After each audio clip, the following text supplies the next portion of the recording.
Have you guys ever browsed Instagram and wondered why everyone looks so beautiful? Why does everyone have such a perfect life? I'll tell you why. Because they're faking it. No! That cannot be the same person.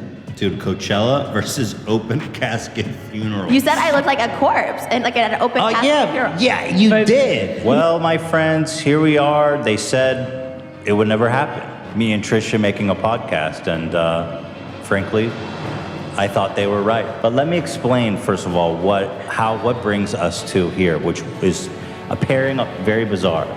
I've been wanting to make a podcast with like another comedian for a while, and I don't mean that to compliment you.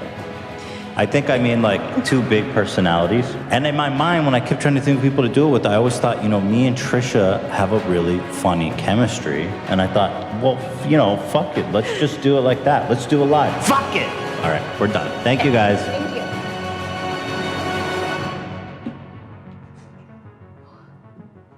We shouldn't have got pizza. Hello ladies and gentlemen, and welcome to The Right Opinion, the home of a twat with too much free time, and podcast, something that I have a bit of a patchy record on. In principle, there's always something enjoyable about being able to present a more raw version of yourself, being able to speak casually without having to filter your mind so rigorously. It's also a less demanding job in many regards, and although the result is never identical, you can go into recording with a clear idea of who you're presenting to the audience. For me, I guess I'll always be someone who requires the rehearsed nature of scripts to maximize my full potential. And although I'm not adverse to making appearances on podcasts here and there, I think I need to focus my efforts on my content first and foremost, given how I have regularly failed to do that of recent. However, it is a thought that has taken up residence in my psyche. What if I was to drop everything I was doing now, set up a new channel with the resources I currently possess, and do something that doesn't require me tearing my hair out? In a way, it's a decision that Ethan and Hila Klein, also known as H3H3 Productions, made a few years ago, when they decided to launch the H3 podcast. But let's rewind for just a moment in case anyone here is not fully acquainted with the YouTube leviathan that is H3H3 Productions. Game assassins out there, you think I was born looking this cool? No, I used to look like you, losing to noobs every day. That is until I discovered gamer gear that got my fashion on point, and I never lose to noobs anymore. Gamer gear glasses help you see the game and look cooler than ever. And our trademark item, gamer water.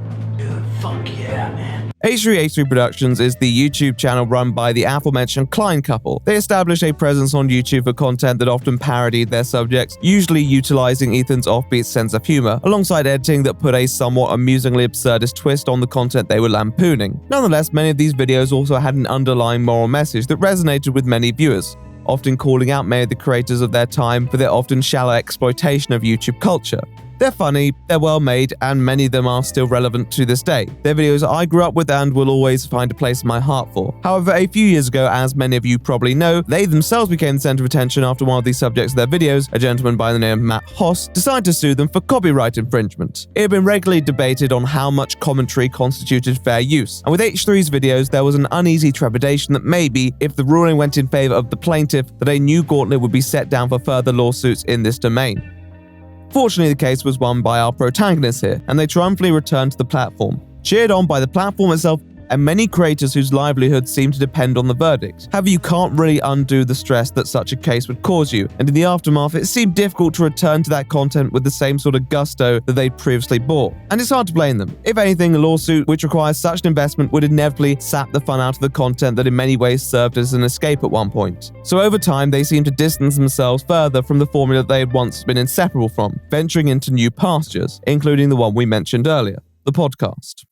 Welcome everybody to the first episode of the H3H3 podcast. We're so happy to have you here, and we're so excited to bring this show to you guys. Today, we have a very special first guest, Justin Roiland, the co-creator of Rick and Morty and a very close personal friend of ours. We're going to have a lot of fun today. The H3 podcast was founded on the 8th of April 2017, with the first episode being broadcast on the same day, a few months before the lawsuit was settled.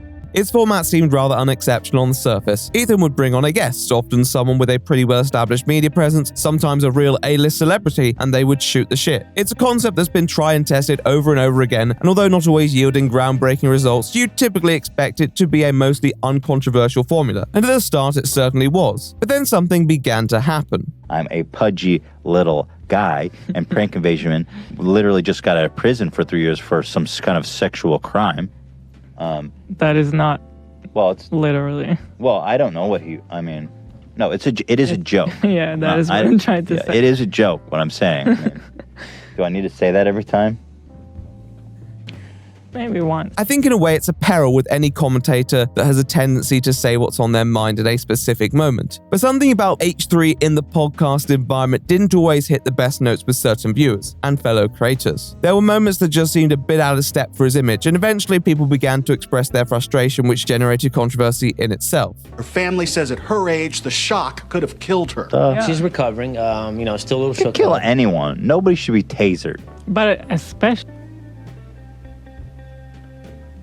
Could kill anyone, no one should be tasered. But I'm always in defense of the truth and getting your facts right. And there are some things that Ethan said in this video that weren't factually correct at all. Now, H3 often did take time to address specific dramas, even occasionally admitting their flaws and shortcomings and pledging to do better. However, they seem to also have an inexorable nature to be drawn towards the flame of conflict. And this is where we introduce the second character in this convoluted story.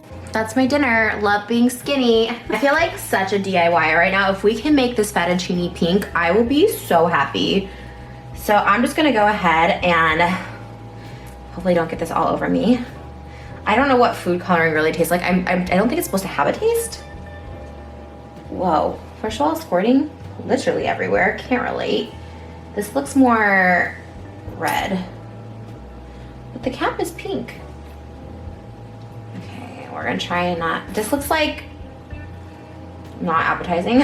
This is Trisha Paytas. They are a veteran creator and no stranger to this channel. It's difficult to talk about what they do at length because they tend to be more of a YouTube socialite at this point, renowned for their own involvement with the platform elites and dramas that these dynamics occasionally precipitate. They're outspoken, often unapologetic, and quite unpredictable. In many ways, they're not the prime candidate for the co-host of a podcast that seemed to be trying to clean up its act. In many ways, they were the polar opposite of someone like Ethan, who seemed to care deeply about his public image.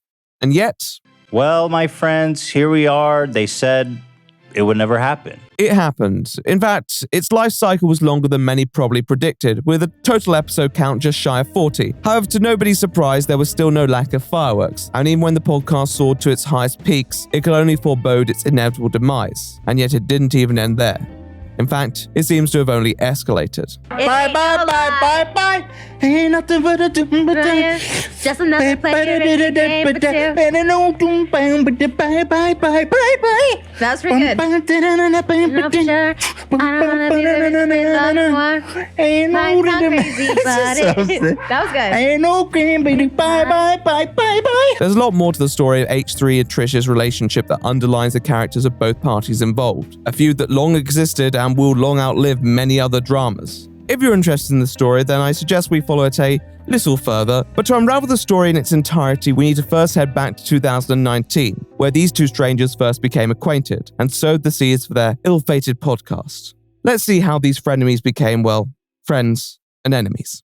But first, ad time. The following ad is region and age specific, so if you're under 21 or live outside the United States, then this is unlikely to apply to you. The following ad also contains depictions of recreational drug use, so if that's not your jam, you may want to skip to part 2. For those who are still here, I hope you enjoy.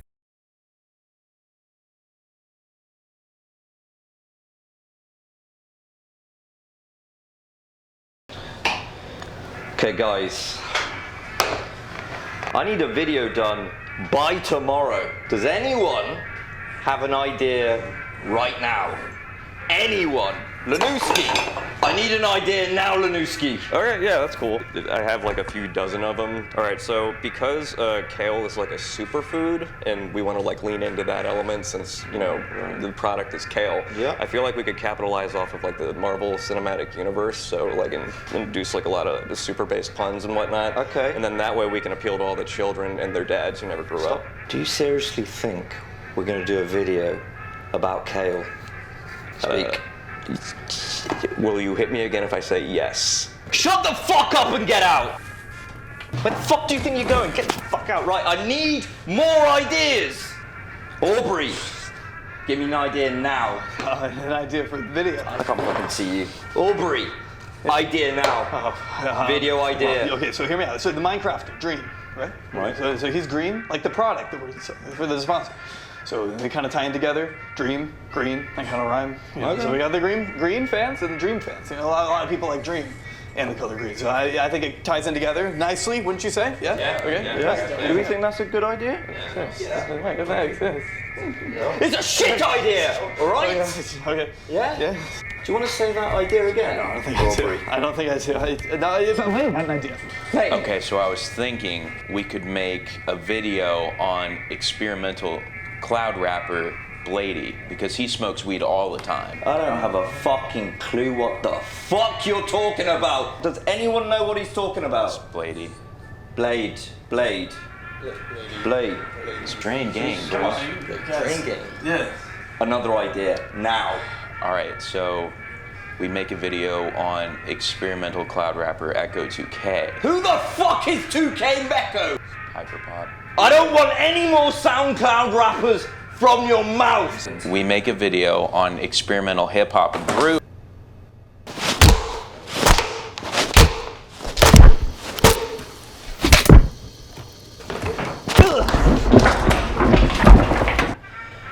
Cold. You better fucking have an idea. Now. You.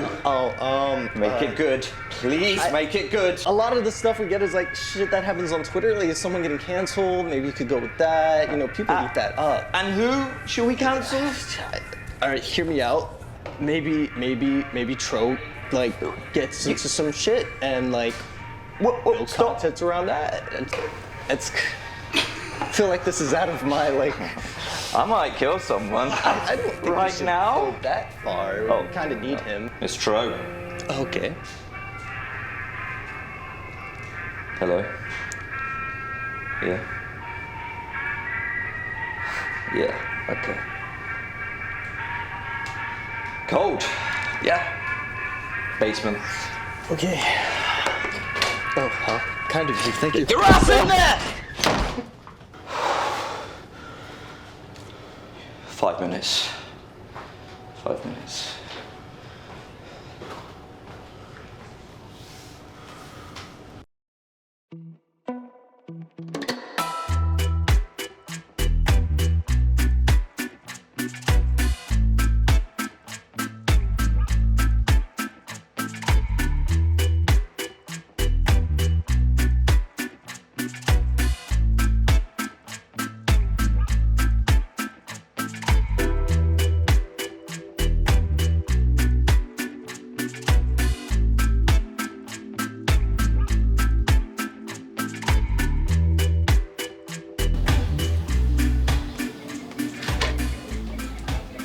You know what?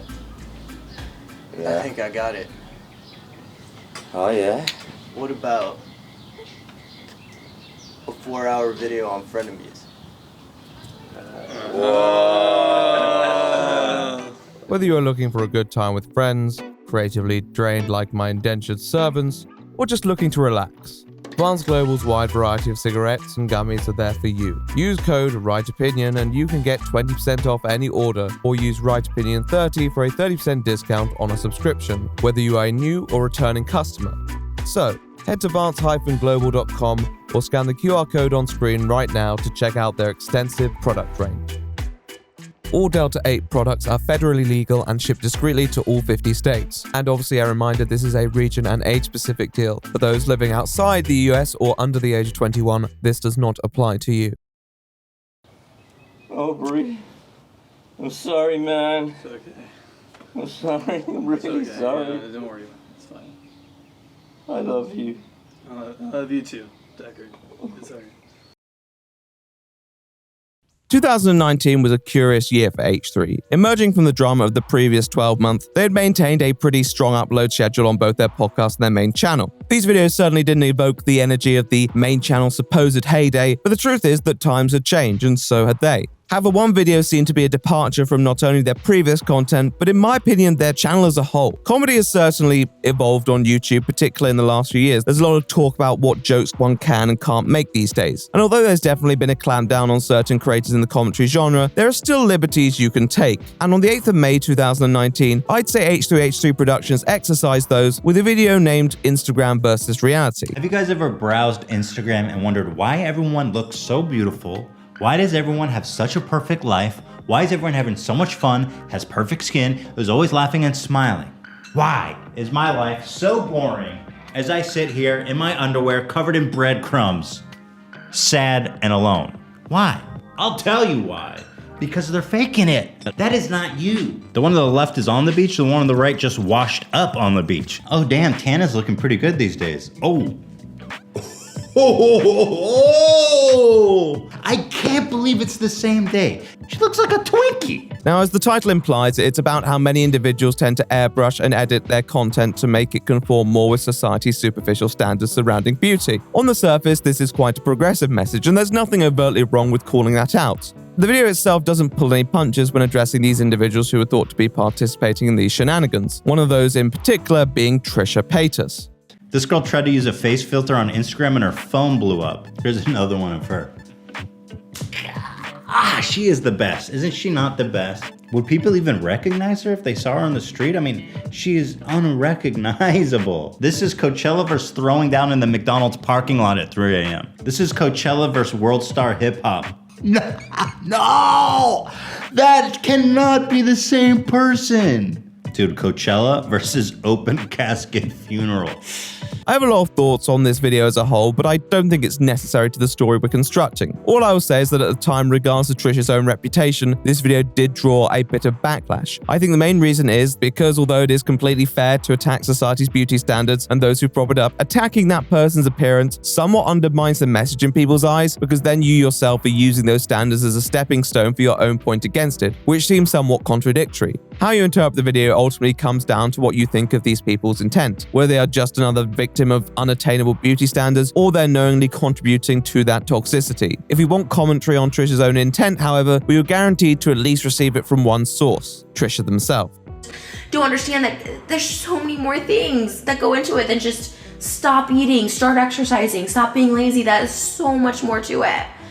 Oh my God, if people could even understand 10% of the mental struggles that a lot of overweight people go through. And I'm going to speak on myself. Like, if you could even be inside this head for like a minute, and to see why I use food as like a coping mechanism, like, and it sucks. Now, Trisha had already responded once to Ethan's comments the previous year relating to society's beauty standards when H3 had made comments surrounding the model Tess Holliday. It was clear that there was some disparity between the opinions each held about how they think the matter should be approached. But with the crosshairs shifted towards Trisha, the spotlight was firmly on them to respond. Trisha first put out a series of tweets that attacked H3H3 for their video, calling it predatory and harmful, and labeling Klein a disgusting piece of scheisse.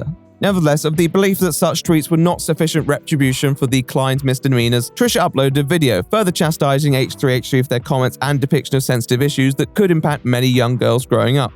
Hannah's body, like her photo versus her reality. I mean, he literally on one of my photos said she went from beauty queen to a monster. And like, in very typical Trisha fashion, it takes whatever valid criticism or responses could be made and blows them wildly out of proportion. Additionally, it meshes a variety of points together, including technical points about whether the photos Ethan compared were taken on the same day, or more emotional points about how this has affected them and other vulnerable individuals. You're not taking something from that day and showing it like from a video clip in the same hair makeup. You're taking all my photos he showed. One he showed a side-by-side was what I posted myself to show like how different. My whole point of that post is to be like, yes, I can be glam and I feel good about myself, and also I can be like how I was looking, just like selfie down, like not the most attractive. And I was doing that to show like, yes, to show what I guess he was trying to prove, but he did that in such a way of like, it was bullying. It really, really upset me. It really upset me. It's not that I don't understand how such comments could upset someone like Trisha if they feel as vulnerable about their appearance as they present. However, as a public figure, you're gonna be the butt of these jokes, and Ethan's point, whether you agree with it or not, is that all of our appearances are flawed and that trying to cover it up is only gonna do more harm. This was a difference in perspective that neither side was going to compromise on, because they both seemed to believe that they were starting from the righteous premise. Trisha in empowering girls to post pictures of themselves online free from stigma from judgmental parties, and Ethan in tearing down the unrealistic thresholds of natural beauty pushed by many of these people. There was never going to be a compromise. Yet it could have just ended here. Instead, though, not happy with the response their video was receiving, Trisha pursued the feud online, once again escalating the comments, now directing them at Ethan's wife and child, providing some invaluable couples counselling on their marriage as well. Ethan, unfazed by these comments, continued to dunk on Trisha and the Photoshop employed in their content. At this point, Ethan took the W because he avoided taking the comments to the personal level that Trisha did, and maintained his stance pretty staunchly. This is where the direct interaction appeared to end though, with Ethan delivering a final address to it on his podcast a few days later. I didn't know who she was, to be honest with you, but I guess she's actually quite a big YouTuber. She has like 5 million followers or something. And so we put her in the thumbnail because her comparison was just so epic to me. And nothing personal about her. I don't know anything about her, obviously, but I guess she has a knack for dramatics. First is, why are you on your kitchen floor? There's got to be a better setting for this. Although brief, this exchange highlighted the contrasting dynamics shared between the two. Trisha, a person who really behaves on that emotional whim, the person who will readily bare their teeth at those that they wish to and take their comments to places that many would consider beneath them. Ethan, on the other hand, may make provocative content from time to time, but also has a grasp on his own opinions, and in this case maintain control of the conversation, not falling for the outrage bait set by Trisha. Trisha Paytas has said before they will often chase the behavior that garners them the most attention, but in this instance they kind of hit that brick wall, where they didn't manage to elicit a rise out of their opponent. With this in mind, barely a couple days after their explosive rage, their tune changed, and they began posting somewhat strangely worded praise for Ethan, even asking if they could make an appearance on their podcast. As far as I'm aware, at this point they had not collaborated, so this tweet may have been a bit tongue-in-cheek, though I have to say I'm not sure where the tongue or the cheek are. But I digress. This was the first time that Trisha had signaled interest in collaborating on the podcast with H3H3. However, this interest wasn't initially reciprocated by the Kleins, who didn't respond to these tweets and continued with their routine podcast schedule, seemingly paying no mind to Trisha and their antics. However, if anyone thought this quarrel in question was quite quelled, well, they were in for a little shock. That was an epic collab. I totally didn't anticipate it. Like, this came so out of left field. But I think I enjoyed it. I think deep down she enjoyed it as well. Something about Ethan's comedy and Trisha's desire for attention seemed to bring them together, and as the capers continued to increment, these characters were set on a collision course that could not be averted.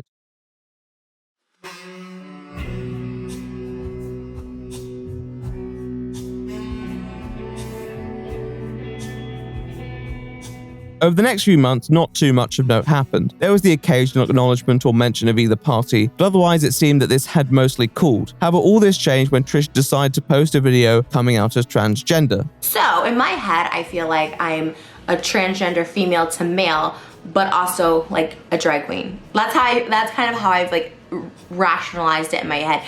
Because like, okay, let me just tell you why I identify as a boy more so, and from an early age. I don't like to be center of attention, except when I want to be center of attention. Once again, I think we can keep this relatively brief, but this video was met with a lot of controversy for how it handled the subject matter and the communities that it references, regardless of whether Trisha truly was transgender. The day after, in light of the less than supportive response, Trisha posted an apology video, which unfortunately seems to have been lost to the sands of time. This was once again received fairly poorly and provoked another response on the H3 podcast. She just kind of describes like a lot of people. She says, I don't know, some days I don't wear makeup and I just wear comfy clothes. Trans. And that means she's trans. I really relate to men and I like to hang out with men more than women. Mm-hmm. And so therefore she thinks she's a guy. So take a guess what happens next. I'm telling you, it will shock you. Trisha took to Twitter to insult Ethan. However, in a twist, this time posting some rather sensitive images that we shan't go into detail about. Ethan responds fairly unamused, and then Trisha brings up Hila like clockwork. Oh, and what would a situation be without a Trisha video? Apparently, she came out recently as a trans male. So I guess she knows something about. Although I bet you Trisha's got a large that's bigger than my. Hell yeah, I do. She's one of those weird girls. She's got like an engorged.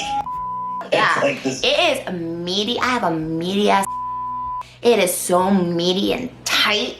It's like biting into an Arby's roast beef sandwich without the beef curtains. However, this time, instead of the dispute dying a death like the previous altercation, Ethan responded to the Twitter publication of the video by inviting them on the podcast, if they were man enough. At first, Trisha, seeming hesitant to commit, requests an advance payment of $18 million, a fairly regular sum for most H3 guests, I'm sure. However, Ethan calls Trisha on their bluff, stating that they'll do it for free. Chief negotiator Trisha then makes a minor amendment to the conditions, stating that they may appear if Ethan apologizes for all his dumbass trolling, something which Trisha is obviously a stranger to. A few days later, on the 16th of October, Ethan uploads another video which includes a parody apology to Trisha, mocking their often melodramatic setup, providing the implication that negotiations had perhaps broken down. I wanted to basically apologize to Trisha Paytas, who is such a sweet, genuine person, and I just really, I wanted to first of all apologize for saying that she looked like she was at an open casket funeral, like she was the corpse inside of a casket. I mean, that's not true. That's just not what I meant at all. You're so beautiful. You're such a queen.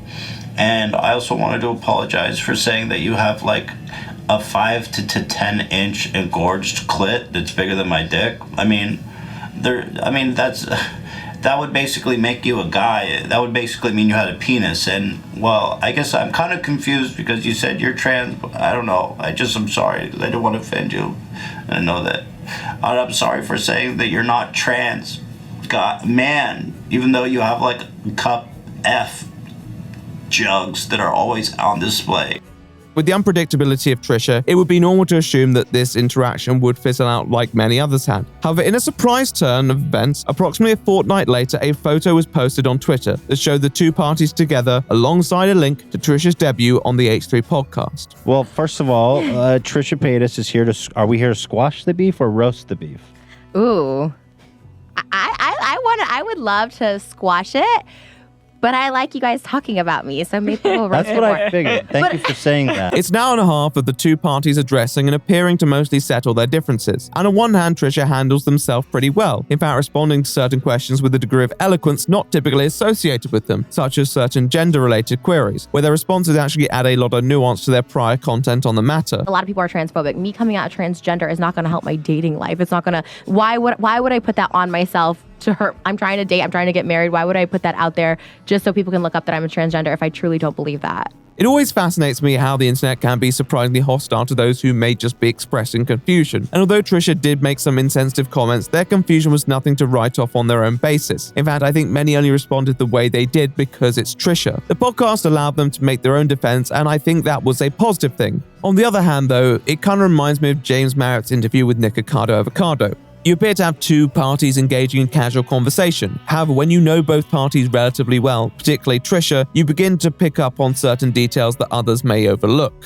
I think I love Jewish people. I get excited. Sorry. Thank you. You love. I go to Israel all the time because I want to find a Jewish man, but they won't date me. Like any Jewish guy I fuck, they can't marry me. They tell me straight up the bat, I can't marry you. You're not Jewish. I'm like, oh, okay. I think they may just be saying that as an excuse. In this part, Trisha says they go to Israel all the time, which just isn't true. It's such a trivial detail to lie about, so trivial that you don't feel like it's worth even pulling them up on it.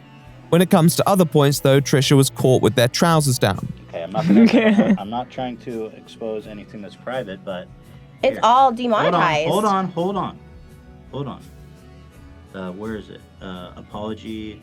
And then it's coming up regarding I am transgender. 3 million views, green icon, monetized, and I'm going to tell you exactly how much money she made. She made $8,000 from that video. It's a fascinating watch in many ways because it outlines that character that Trisha Paytas has cultivated and places it in an environment where it can receive direct scrutiny. I do want to save some analysis for the end of the video, but it certainly illuminates how differently Trisha views the consequence of their own language and behavior in comparison to a lot of other creators. However, this podcast appearance wouldn't be possible without two people, namely Ethan and Hila. I mean, clearly not all men are violent. I mean, like that. Yeah, but some are, and a lot are cheaters. A lot are perverts. But that I think a lot underage girls. Like, yeah. So, are you ever afraid that it might be your choices drive these bad characters into your life? My choices how? And men. The men you're attracted to. I feel like I date everybody. Like anybody who wants to date me, I'll date them. So I feel like I'm not picky. I just date whoever wants to date me.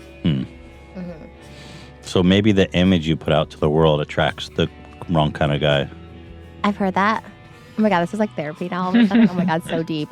You are like a dad, even though you're only 34. You're like a 45-year-old dad. Ethan has the energy of an accommodating yet critical host. And although patronizing and slightly presumptive at points, he doesn't just endlessly grill Trisha like some probably would. He lets them say their piece and challenges when he feels necessary, catching them out a few times. At the same time, there's this still somewhat standoffish nature between the two parties, particularly with Hila's presence, who still seems somewhat skeptical towards Trisha and their nature to fluctuate between flirtatious and insulting towards Ethan. I love that we're on a 3-way date right now. We're like eating and talking. We're know, like, Polly, What Ethan's continues? just the worst. I had to say that. You're kind of just the worst. I think Hila... Wait, hold on. So you hated me, you came in liking me more, but now you hate me again. Yes. It's a mesmerizing experience. These two internet veterans dissecting an individual who has in many ways occupied the spotlight for so long, yet seldom been understood by those attacking them. By the end of the podcast, although it felt like any dispute had been placated, you weren't really sure if there were seeds for a future relationship. Some tension in the air still lingered, and with everything in mind, that was to be expected. But somewhere deep down, there was the potential for something truly great. And I think people knew that. As I mentioned at the start, Klein had been involved in a fair bit of drama relating to how he handled himself on the podcast, but also how he interacted with guests. And he also had a zillion kids, so I mean, yeah. Really? How many siblings do you have? I don't know, dude. The internet's too fucking weird to give out all that information. Oh, you don't even want to say how many because you're afraid that it will Yeah, by all means, compromise keep your talking privacy. about it. Is there any way you can cut this out? I'm honest, dude. Like, Seriously? Yeah, no, dude. There's fucking lunatics out there. Okay. Whoa. Off the air, I'll tell you. All right. Jeez.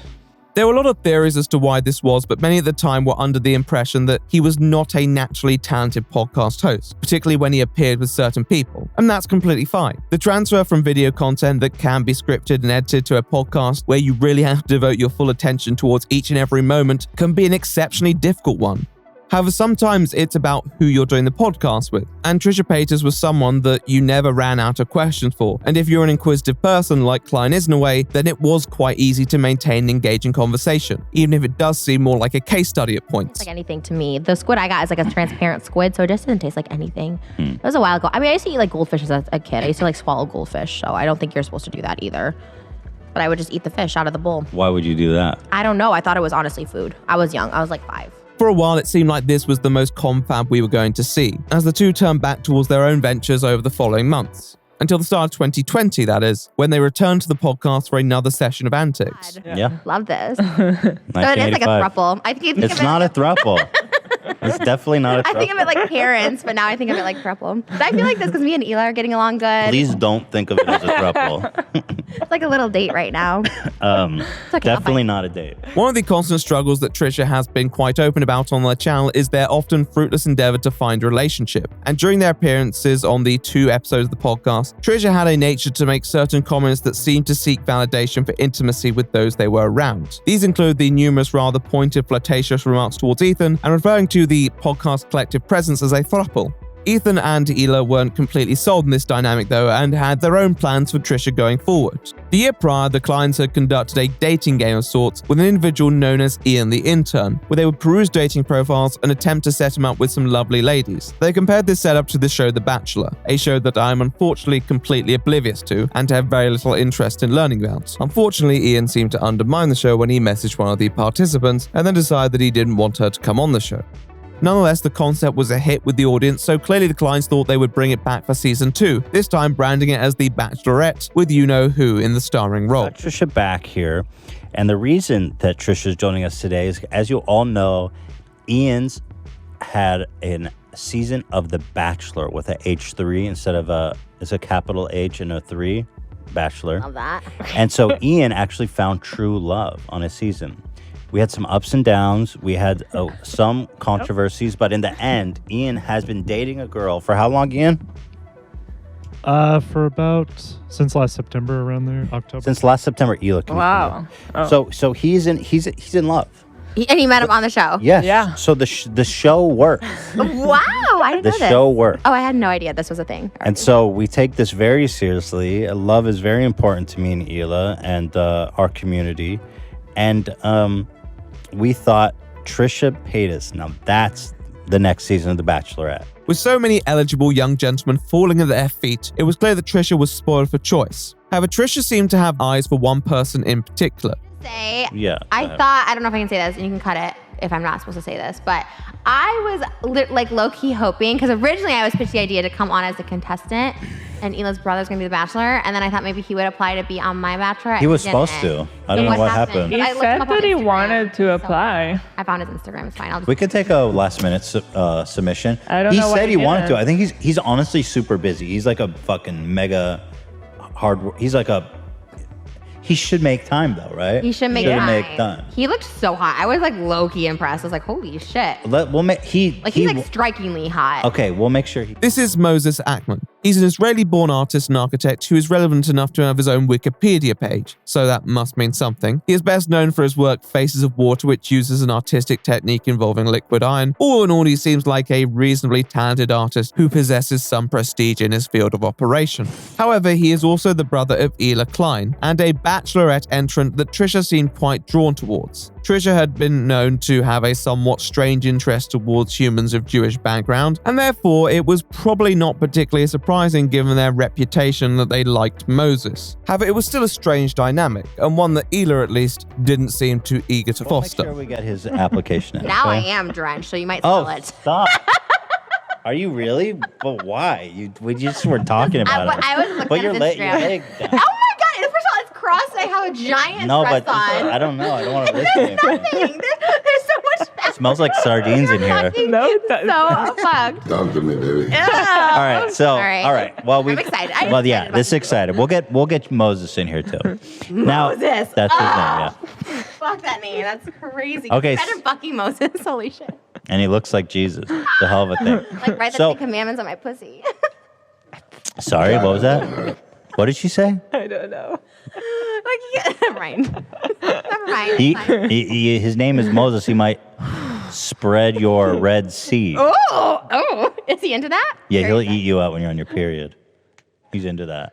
I want to DM him right now. I want to go on a date with him today. The rules of the Bachelorette were set so that Trisha was advised against contacting any of the participants privately, particularly with the season 1 incident in mind. However, if they were to do so, there would be full disclosure with Ethan and Hila. It seemed there was some understanding between everyone that would help make the show a success. But then it happened. Yes, lockdown, caused by our good old pathogenic friend. And the H3 podcast was put on hold while they worked out a new arrangement compatible with the then present restrictions. However, even if the H3 podcast was on hold, there was no stopping the Trisha show, who decided that they had to take matters into their own hands. And just over a month after the launch of The Bachelorette Season 2, it came to an abrupt On her end. Instagram stories, in bed with somebody, Yeah. and just see an we see a arm. hand, and I'm like, again, cryptic. I think it's his arm. It looks Could like be. It definitely is. But the evidence piles on as we continue forth here. She posts pictures of, she says, quarantine date night. Okay. Now, so let's just, this is a separate day. So whoever this is come back to her house, a date night. She calls it a date night, and whoever it is brought dinner. Yes, on March the 23rd, Trisha posted pictures of them with Moses, with the somewhat oxymoronic statement that they were social distancing together. Ethan did not see the funny side of this, but Trisha continued to openly flaunt their rendezvous, much to the dismay of Ackman's sister and her husband, with them asserting that Trisha had ruined the show with their mischief. I have to tell you that I don't know what he's up to. Right. And I I'm don't not, know this anything. isn't some inside joke. Like, No. look at the way he's looking at. So this is what Trisha posted. Look at his face. What is he doing? It's like he's goofing on us. Like, look. Well, it's hard to tell. 'cause Nice place, by the way, for Trisha. Nice view. You can't tell. I don't Hollywood know. Hills, by It the look could of be just him smiling. Bro, what are you doing? What are you doing? You know what's my biggest fear right now? Is that this actually becomes serious. So both of these people promised me to keep it 100 billion with me. Yes, they promised. Like, I'm most disappointed in your brother. Trisha, whatever. We serve at her pleasure. I mean, you don't know which personality is showing up on which day. I'm just happy when she comes in. I mean, I expected turn her on us. to to work within the guidelines too. Your brother, though, is on our side, and now I don't know whose side he's on. Needless to say, I can understand why the two were frustrated, notably given that this was the second time this had happened. However, when you're dealing with love, you can't really put a contract on it, and this was going to be inevitable with something as loosely structured as The Bachelorette, and with someone like Trisha. This was just not a great idea from the start, and the circumstances only exacerbated that. Although in many ways Trisha was the perfect podcast guest, their appeal was also your Achilles heel. They were not a person who was going to play by your rules. So when you impose these sorts of expectations on them, then you need to manage your own expectations as well. That doesn't mean you can't find it frustrating, but it's somewhat inevitable when you deal with someone who you know is notoriously unpredictable. H3 needed to think about this, but in the meantime, chaos reigned once more.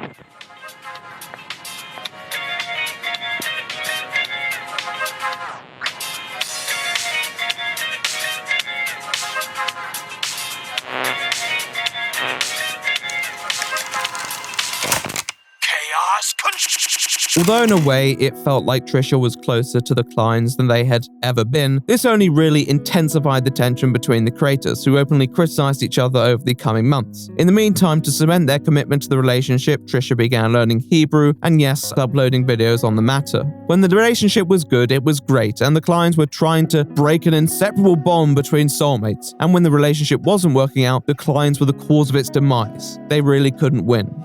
It just sucks because it's like I'm like losing them too, because I really started trusting them as like friends, and it's like cool to have like YouTube friends, you know, like people who get it. And so it's kind of cool to have them as like this like ally with me. You know, we had beef and then we kind of like made up and had like a playful relationship, but then they started becoming assholes again and doing this shit. I mean, like Chanel out on my house. It's like, it's not, at that point, it's not trolling. Like I'm not there. It's being an asshole. They're not reaching out to me. They're not asking me. They're just being assholes. Ethan and Hila seem to display some semblance of disapproval, though I think there was a point where you have to begrudgingly accept that there is very little you can do to control a person like Trisha. Trisha is someone who will put their own impulsive desires first, and will only play your game when they have a chance of winning. And as Trisha said themselves, they won. Of course, so many people are like, Trisha, you're not Jewish. And to that I say, I was not born Jewish, but I tend to gravitate towards Jewish people in my life that have taught me a lot. Once more, it went rather quiet for the next few months as the stalemate seemed to persist between the parties. However, with everybody involved still 1 degree away from each other, there was that sense that the dating show was far from the last we'd see of them together. However, they'd really need a catalyst to bring them together. Who or what on earth could do that? But the internet's, there's nothing going on the internet, so I decided to have you on anyways. Sounds good to me. Well, allow me to introduce 2 new guests to this very fun little house party. Gabby Hanna and our beloved Keemstar. Gabby Hanna is no stranger to controversy herself, and is a common talking point for many commentators. Her feud with Trisha Paytas is no less contentious, with Trisha accusing Gabby of slander and harassment, even threatening to take a restraining order out on her after she allegedly told Trisha's boyfriend, Jason Nash, that Trisha had herpes, as explained in their now-deleted video, Why I Don't Trust Gabby Hanna. When me and Jason started hooking up in 2017, I did a video called like YouTubers I've hooked up with. She, by the clues, guessed that I was hooking up with Jason. I was. She texted Jason and she told Jason, or I guess, I don't know if she texted him or told him in person, but basically she told him, hey, be careful, Trish has herpes and you're sleeping with her and blah, blah, blah.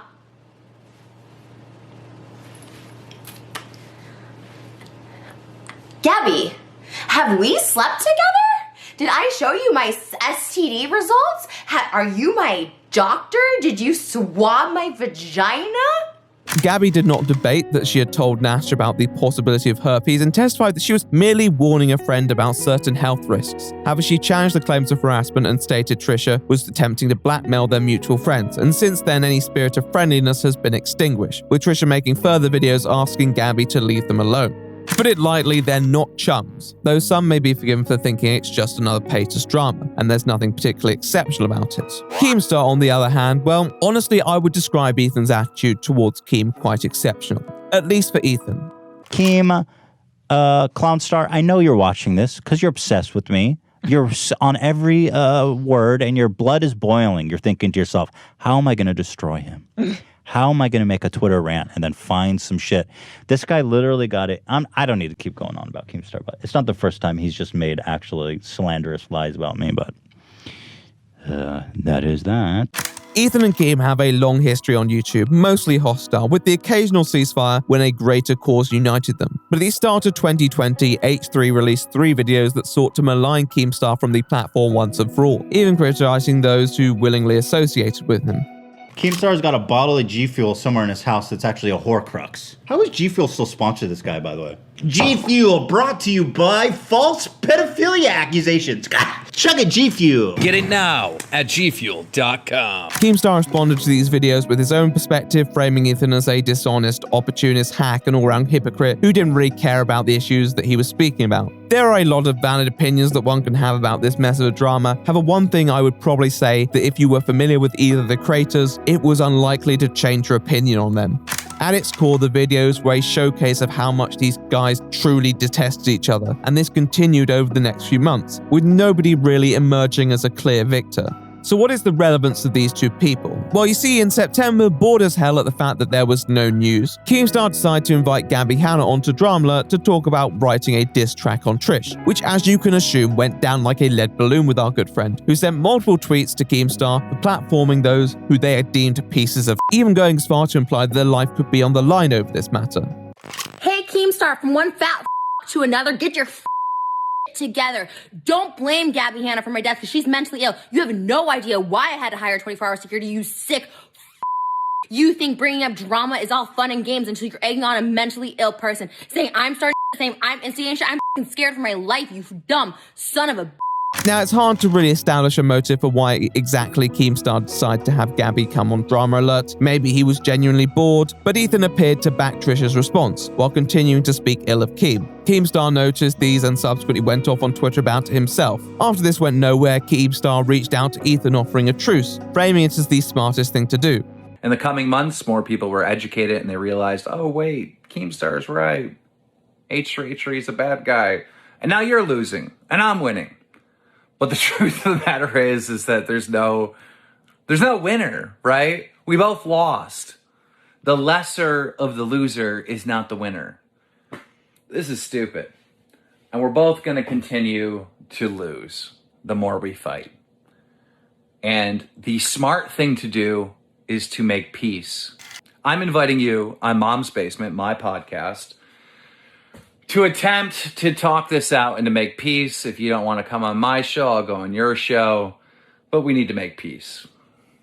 This is affecting our companies, our careers, and not really my mental health, but you said that it affected your mental health, so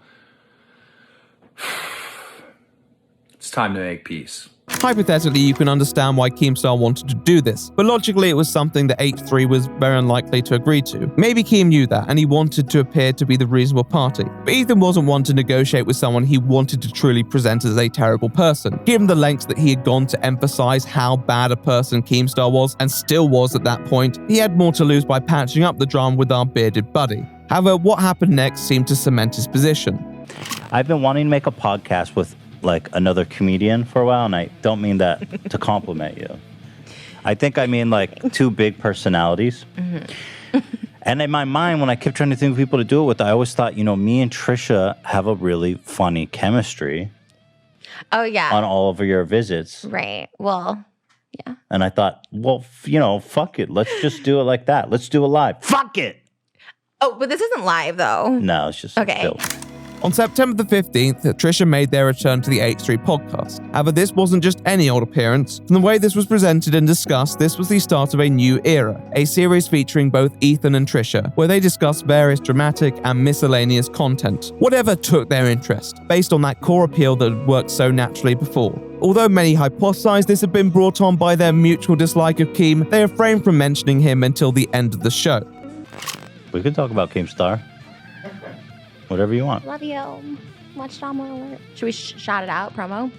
Drama Alert? Yeah. What up? You want to give a shout out to Drama Alert? Nothing but love. Yeah. We're all peace and positive here. Yeah, Keemstar's the best.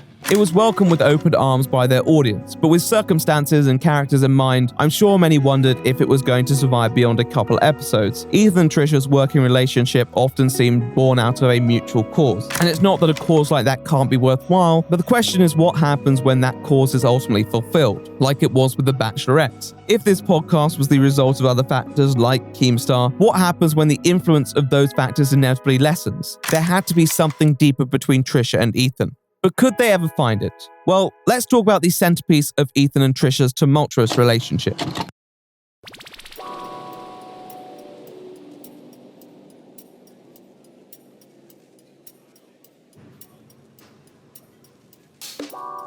In a way, Frenemies was a concept that was constructed off Trisha and Ethan's established rapport. The fact that on one hand they'd had friendly conversations, they'd had productive discourse on certain matters, but they'd also had their fair share of drama and fallings out after they had seemingly reconciled. The question on many people's minds was, how do you keep a podcast going with two people who may hate each other on a certain day, who may not talk for months? Well, money maybe, but even then, if you're not really committed to something, it tends to show.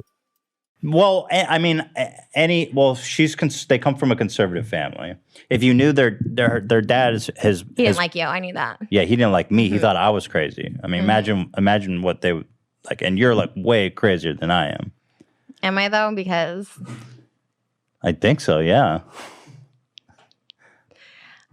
Interesting. Wow. However, from the first episode, there clearly was a commitment involved. They even had their own personalized set to contrast between the two creators, Ethan on that brooding dark side, and Trisha with their pink-spirited jollity. I mean, to be honest, that's not an accurate representation of their style, but I suppose that is the sort of energy they tend to emanate, at least. In the introduction, Ethan emphasized that these two were drawn together for that unique chemistry, seemingly debunking the idea that this was a tactical decision on his part. There was acknowledgement that this could go pear-shaped very quickly, but both seemed to have an understanding of the potential outcomes, intrepidly embracing them. And from the first minute of the first episode, that quirky chemistry that everyone seemed to identify was on exhibit.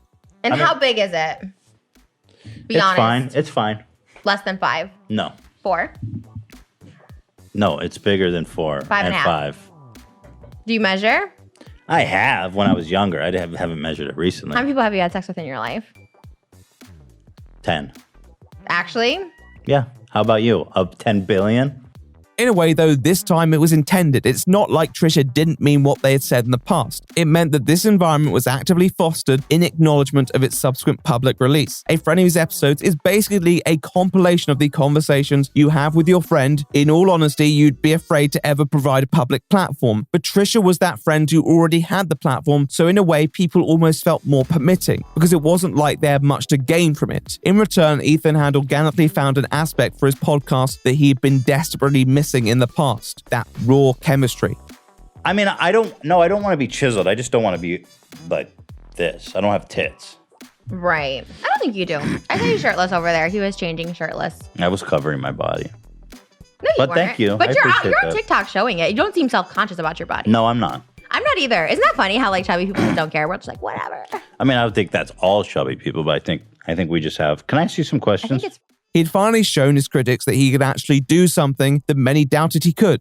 I think the problem with his previous interviews was that Ethan and Hila aren't the best at starting conversation, and when dealing with more stoic guests, this tended to lead to some awkward interactions. Trisha was probably the most world-curious guest they had, and Trisha always provided Ethan with at least 10 zany comments to find one response to, which Ethan could always do. The highs yielded quality banter, excellent repartee, and chemistry for the ages. However, with the sunshine came the rain. You guys were already kind of annoying me this weekend, and I'm like, honestly, I Why? think either break up with you guys or snap on you guys. One of the two will come eventually, but so far, so good. Oh, well, hold on. Surprisingly, the first 4 episodes went without major incident. However, the 5th, billed as a Halloween special, is where the greasy wheels appear to detach from the ramshackle machine. Trisha has a habit of going nuclear rather quickly, and I'll discuss why in a moment. But whenever they feel slightly attacked, they seem to fight back with 1,000 times the ferocity of that which was initially launched on them. In this case, during a discussion on transparency, Trisha brings up the subject of Ethan's substance abuse to prove that he's not as open as he claims. Ethan, feeling blindsided by this comment, accuses Trisha of weaponizing his problems against him. This strikes a nerve with Trisha, and it quickly goes downhill from there. You overestimate your influence. Oh, I know how you guys are with him. Oh my God, Trisha did this. Oh my God, Trisha did that. Are we should be scared of Trisha? It's like, I've never said anything like that to him. I seen your group chats. I literally see his phone. Well, you bragging about looking through his phone isn't exactly the best look. I'm not bragging about it. I'm stating something because, once again, I'm open. Well, I've never said anything like that. I'm trying to resolve this because... The more we talk about it, the worse it's going to be. Like, good luck. Honestly, good luck. Thanks for having me on 5 episodes. Love it. It was so much fun. And I'm over it. Good luck. And I'm sorry about your family situation. I'm sorry about your situation. No, I know you're miserable. No, it's you not are. true. I can tell. And it's sadness. And I see you when I was around your family that you have sadness in you, and it's sad. Okay. And that's why you're so mean to people on the internet, and I get it. But also, don't take it out on people and call them crazy and shit. Cool. Well, we're going out on a high note here, folks. All for your viewing pleasure. Just wire me for this later, and we'll talk never. Because I hate people just like that. Are you? You're the person I hate in this world. Really? That's so just offensive. But they do nothing wrong. And when people are provoked, oh, they're crazy, calling girls crazy and stuff like that. It's like, but taking no accountability, no responsibility. You think everything's just an attack against you. Everyone's against Ethan. Like, oh my gosh, I'm always right. It's like, ugh, you and Jax don't serve each other. So Jax? Well, I can't believe you're going after Jax. He's such a sweet guy. I love you. All right, Trisha. Bye. Thanks for the great episode. It's quite a sight to behold, Ethan perched there in his Uncle Fester costume, but visuals aside, this did spawn a situation that clearly troubled those involved. For some, this would be drama, this would be funny, but for the podcast, this was the surfacing of a problem that has been present with Trisha for years, and it definitely brought into question whether this dynamic was healthy. I'm going to try to do a post-mortem on this. I don't know, maybe she's just having a bad day.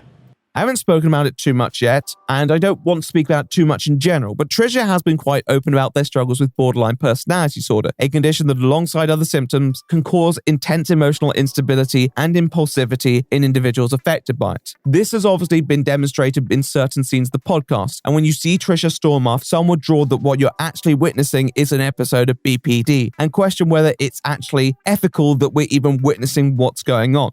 Everyone accepted that this time round these sorts of interactions were a very real possibility, and in an attempt to preserve that raw nature to make sure that we're receiving the full picture, even the ugliest parts are left in. Yet, although that rawness was in itself an appeal for many viewers, it also led some to question whether this was really fair given Trisha's own personality disorders, given that these outbursts were thought to be a symptom of the condition in question. It's a complex discussion because on one hand, you never want to rob an individual of their agency. And let me make it crystal clear, Trisha consented to be on the podcast from its inception to its cessation. However, at the same time, when you're walking around topics that could trigger someone, when you're on a podcast that actively acknowledges that it could become nasty pretty quickly, you also have to make sure you're not just carelessly exploiting that. Although I think anyone would be pressed to say that Ethan ever went out of his way to torment Trisha, also doing nothing about that sort of dysfunctional environment could be seen as passively allowing that toxicity to thrive, which although spectacular points doesn't really do much good for you, Trisha, or anyone else who works on the podcast, and the moment that you stop taking those outbursts seriously, then you risk enabling that behavior as well.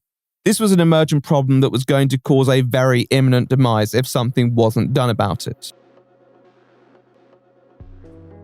If these were normal podcast episodes, then these disruptions would have likely been the end of Trisha and Ethan's friendship for at least another few months. And at first, it did seem like Trisha was not going to be returning to the podcast. However, given that they had this partnership going, this was something that worked to an extent. I think it gave both parties a greater impetus to try and maintain it. At the same time, doing nothing wasn't the best option either. And in the episode following, the tension between the two was still palpable, with Trisha reluctant to open up to Ethan again after their heated exchange. I think we're pretty much past it. I think we're past it.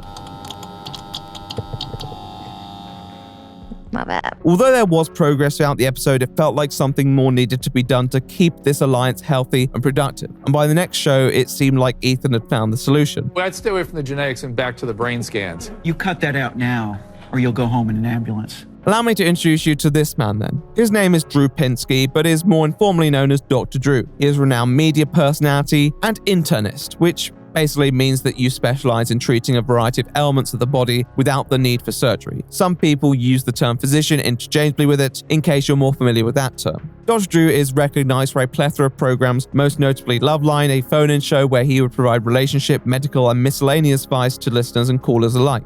At its peak, it was incredibly popular, and Dr. Drew was generally perceived as offering pretty decent guidance to those who requested it. Since his discontinuation in 2016, he's continued to make appearances on a variety of broadcasts and has established himself online and on YouTube. On the surface, it seemed like he was a man with fairly solid credentials. So with all this in mind, he was the sort of person who may be able to resolve or at least ease the conflicts between Trish and Ethan.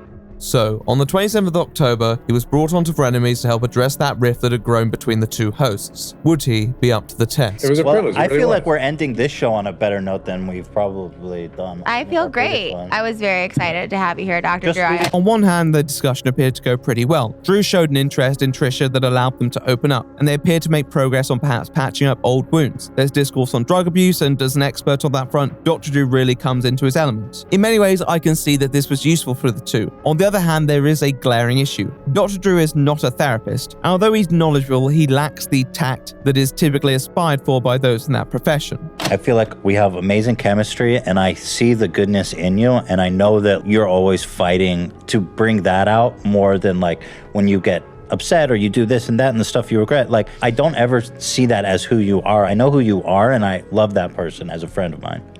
Okay, well, thank you. I said it was Ethan's idea to bring Dr. Drew on because he seems to take credit for bringing him on at the start of the video. However, if this hadn't been explained, you would be forgiven for thinking that this individual was drafted in by Trisha. I don't want to do that. I don't want to hurt anyone. Even in my relationship now, I am trying to like sabotage it to not make it last because I don't want to be harmful to anybody, and I am. I'm dangerous to myself. I'm dangerous to other people, and it's bad. Okay, you know? so stop. So Ethan, can you see how when you say something like this is a weaponized, you're attacking me? That's tough territory for her right now. You got it? Yeah, no, you understand? Okay. Yeah, for sure. So here's the deal. Now, I don't want to necessarily place all the responsibility onto Plinsky immediately, because I accept that there was the possibility that Ethan briefed the doctor in a specific way that would make him more drawn to sympathy on Trisha's end. However, even some of the comments that he makes seem to be slanted or strangely passive-aggressive. Oh, damn, Tana's looking... Okay, stop it. Okay. Oh my God. So I didn't know her at all. I didn't even know her name.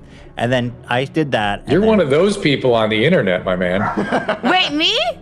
No, he is. Oh, feeling free to attack people he doesn't know. Exactly. Okay, wait, what do you mean one of those people? One of those people that I'm swatting off every day that doesn't understand that people that are out there on the internet are actually people. I will preface by saying that I'm not a therapist, but I have experienced therapy, and I'd like to think I know a thing or two about working with people. And one of the things that you should be doing as a therapist is helping someone open up. Immediately antagonizing someone publicly, even in semi-jest, is not going to do that. It's not the only snarky remark he makes, and it really feels out of place for what he's been asked to do. However, my issues don't end there. One of the endless problems with Dr. Drew are these closed statements that fail to explore a person's feelings. I really don't want to go too much on a tangent here, but it's really important that a patient can find closure in their own judgment, even if you've directed them there in a way. The problem is when you end the discussion of a particular topic prematurely, even if you think you've wrapped it up, the discomfort in that person will linger, whether it's discomfort with your judgment or doubt of their own judgment. It's not a healthy place to leave someone, particularly if you directly conflicted with their own opinion. Drew, you could tell me if I need to apologize or not on this one. She looks like a Twinkie. All right, This is what F1 was promoted as. Apology warranted? The yellow outfit was the... In a weird way, that's making too much of nothing, which is, guess what? Photographs lie. Mm-hmm. And if we don't know that by now, then caveat emptor. You know what I mean? And I think, I don't know that woman. I mean, if you feel like you hurt her feelings, you should apologize.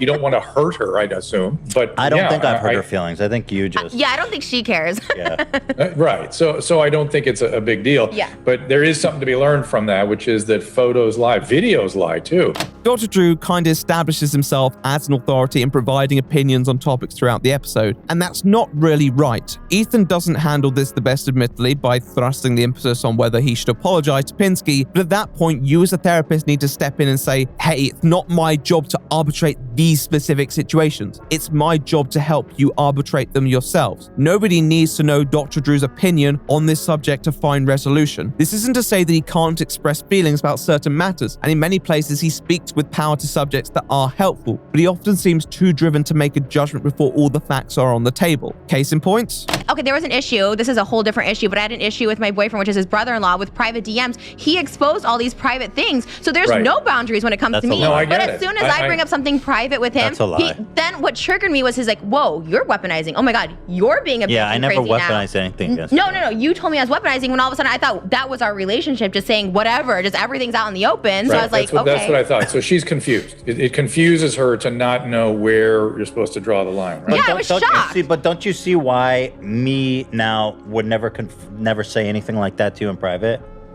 I can see that, but the same thing, you read private text messages I sent only to you. Hold on. Ethan, not saying things in private to her because of that does not make you an open person, right? You can't say I'm totally open about everything, but I can't trust you, so I'm not going to be open. It's okay. You don't have to tell everybody everything, but don't claim that you're wide open and telling everybody everything. She's the one that's really wide open, too much so, right? I agree. I do agree with that. Ethan has expressed a direct disagreement with what Trish is recalling. At that point, you have to unravel that. Otherwise, you can't be certain that the image that is being projected is an accurate one. Instead, Dr. Drew takes Trisha's word as gospel and moves in with his thoughts, but without addressing the fact that this judgment may be based on presuppositions that aren't exactly true. There's no guaranteed validity, and once again, no guaranteed closure. If there's a sensitive personal subject that had previously been publicly revealed, that's very different to one being exposed for the first time. In a way, Dr. Drew is somewhat disadvantaged in judging these situations. He is unfamiliar with the podcast. He clearly hadn't watched the situation transpire as he is approaching it with fresh eyes. However, when you do that, you also need to know that someone's word may not be completely accurate. And if you assume it to be right, you risk never bridging that divide.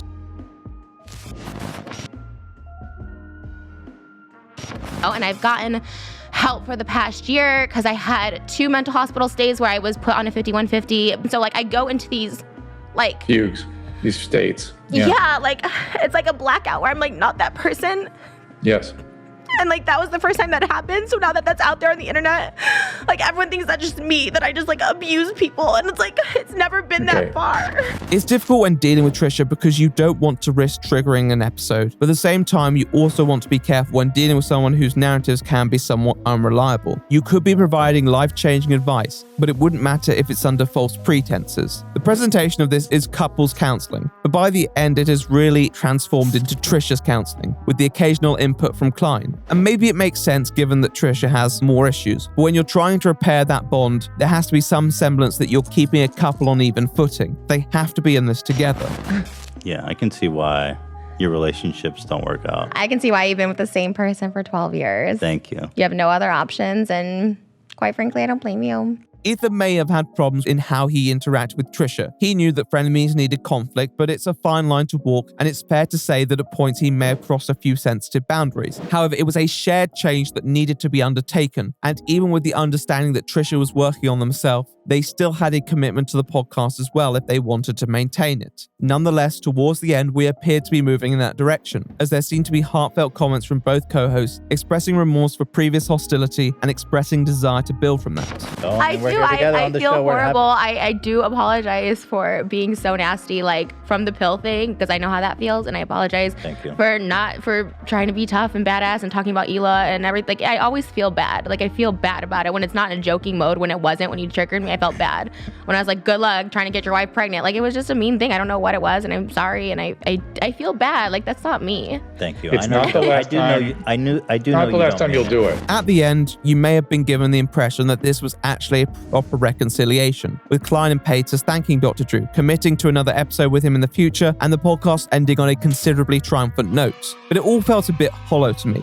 Maybe that's with the context of where we are right now, but even then it's very difficult to take anything at face value, because even becoming invested in this progression requires an assurance that we wouldn't end back in this place that caused this episode to occur, and I wouldn't think that everyone was prepared to invest themselves in that, especially given the difficulty of acquiring the truth and how Trisha even presented that in the podcast. It felt like we could end up here again, and lo and behold, we did. Well, yeah, Hila was watching and she said, why didn't you tell her that she had powder on her lips? I was like, I mean, I was staring at it the whole time. So mean. On my screen, it just looked like a glint on your lip gloss. In the beginning, I said you have powder on your lips, but then you didn't get it all off. And the whole episode I was just staring at. Can we have Hila as a guest on our podcast? No, she's busy. Don't talk about Hila. We're cutting this part out. She doesn't want to be talked about. Are you fucking serious? I'm serious. We have to cut this. That's fucking crazy. Like, what's even the point? She doesn't want to be talked about. Because she doesn't like that you're always bringing her up and saying how she doesn't like you and all this shit, because it's not true, and she finds it annoying because she doesn't want people to start thinking that like she doesn't actually like you. Well, she doesn't. Whatever. It's so fake, and that's why H3 is not what it was, because you guys are fake as fuck and cut things out. Okay, you're like on a thing now. So. I'm not. I just think it's so fake. It's so bullshit. It's like, oh, let's talk about everything Hila with her asked life. not to be included, and I'm Okay. respecting her request. Then I'm not talking about anything personal anymore. Okay. I won't talk about Moses. I won't talk about me. Like, it's just whatever. Who cares? Should we? Well, Make it boring. Cut it. I didn't cut all of it. I literally couldn't care less. Let's just keep going. It was approaching Christmas when another fracas occurred, this time over the topic of Hila not wishing to be spoken about on the podcast. Both involved seemed to try and fail to de-escalate the situation at different points, causing discussion to rapidly intensify, culminating in Trisha storming out and making some exceptionally strong comments. She's really upset because she was saying how Hila doesn't like her. Hila says, don't talk about me on the podcast. All I said was you should have the guest. He's like, we can't mention Hila. She doesn't want me to talk about, oh, she's too good for a fucking podcast, even though we were talked about. They never once consulted me at the I beginning said of it's a spring. She has a fucking podcast. I brought life to the fucking H3 channel, but oh, Hila's too fucking good to even mention her name. I said nothing bad. I said like, oh, we should have her as a guest or whatever like that. Don't even mention Hila. She doesn't want to be talked about. Fucking Okay. I literally don't care. Literally, I don't want to come back because I really fucking hate her. Such a fucking bitch. She's not. And you are too, and you're a fucking cuck. You have no fucking backbone. All right, you should leave. We'll talk later. Yeah, you should get out. I am going, but Yeah. we're not talking later. Fucking bitch, you too. I don't care. Fucking dump me. I couldn't care less. It's not about dumping. Over the next few days, Trisha put out videos elucidating on their feelings. These videos are long-winded and not the clearest. Some of them are very angry, some of them are sad, but they all highlighted one thing, that Trisha was struggling with their identity and often didn't know what portrait they wanted portrayed on the podcast. Yet they didn't feel like they had a choice in many capacities. I don't like pushing myself for the sake of drama for the show. I don't mind a debate. I don't mind. Obviously, I love Ethan and find Ethan funny. I like our dynamic. You know, it's very similar to when I was friends with David Dobrik. Like I like the poking. I think it's fun. I think it's entertaining. Obviously, people find it entertaining, and like I like it. I find it somewhat stimulating to have a opponent, if you will. But I do think Ethan pushes me to get this reaction of me walking out. Me walking out is something I don't like. This seemingly caused a lot of anguish within them, and in many ways it looked like the only solution was to quit, with Trisha even acknowledging it as a viable option. However, after the success of Dr. Drew's first appearance, our expert was once more called in to settle their feud, this time alongside Dr. Mark Young, an expert on entertainment and business. Okay? Well, Dr. Drew was already pre-booked for this appearance, it just coincided with the pair falling out, so I guess it all fell into place. However, this episode was definitely more contentious than the last. There are obviously tonal issues that I've previously discussed, but many of people's problems come down to the core message of the episode. It's 2 hours, and I'm not going to be talking about all of it. Watch it yourself if you dare. Or she says she's joking when she says stuff like this, but she goes, well, she says of Hila's mom, Moses' mom, he's not very close with her and she wouldn't be invited to our wedding.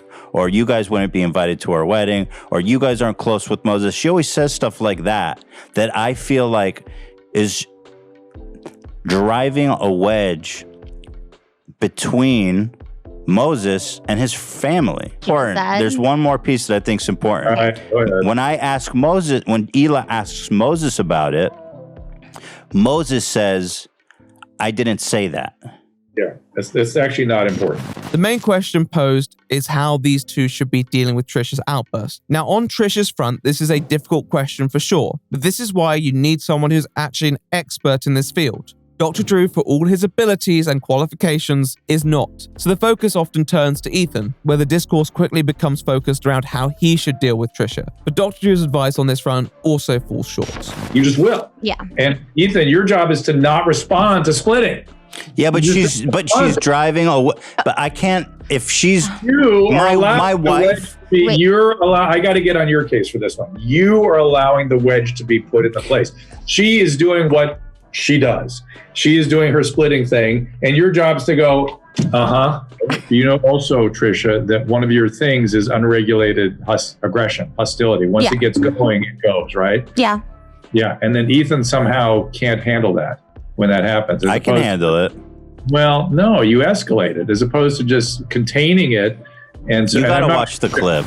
The whole mantra of merely moving on from inflammatory behavior seems rather disagreeable. Maybe if they were both 10, it would be some wise old parenting adage, but they're not. You are allowed to assert boundaries at this stage of a supposed friendship. It's almost like Drew believes that any other action other than rolling over is innately provocative. And that's just not true. As a matter of fact, you could well be enabling toxic behavior by not at least challenging it. Personality disorders may make you more predisposed to certain behaviors, and it may help understand and explain actions, which is why it's important to approach these situations with sympathy. But it is never an entire explanation, because the moment it becomes that, you're not only painting all those people with personality disorders in a bad light, but you are giving a person a blank check to let it happen again. So you shouldn't take offense when you don't know what's what. You just can't take offense to stuff when people are just talking. Later, if you're able to substantiate these things and find out that Moses is not trustworthy or does feel the way that Trisha's telling you,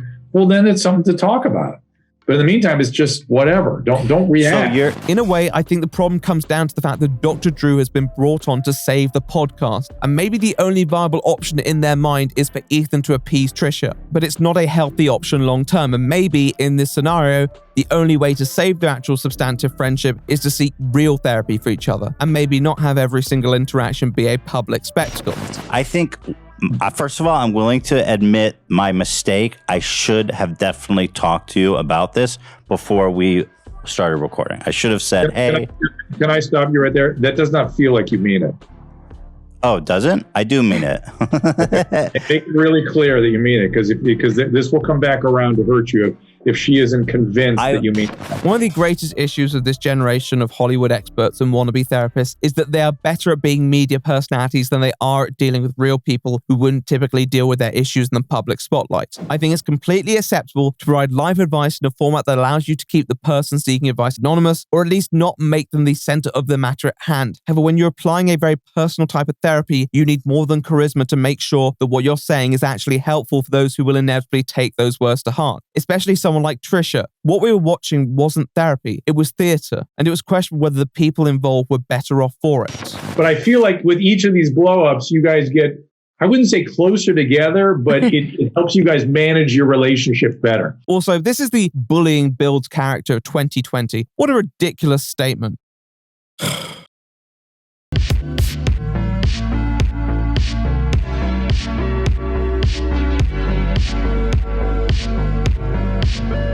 Tell me, what do you think about the truth about Okay, but you're asking me right now, and so because you're not being honest. Okay, but do you want me to reply? I will be honest, but I don't want you to be like, you're attacking my parenting. Do you want my honest opinion? No, because you said, well, okay, you say, okay, well, your mom should be here then. I do think I would have my mom watch over a nanny. I don't trust strangers with my personal experience. I don't think your nanny's the worst. I'm just saying my personal experience. This is not the exact conversation that happened. I don't think it's productive to go over it now. Well, you just asked me. Did you not just ask me to give you my opinion on this? And that's what I'm saying. Do you really want me to tell you? I will. I have no problem with it. We already talked about this. Okay, but you just asked me to give you an opinion again about it.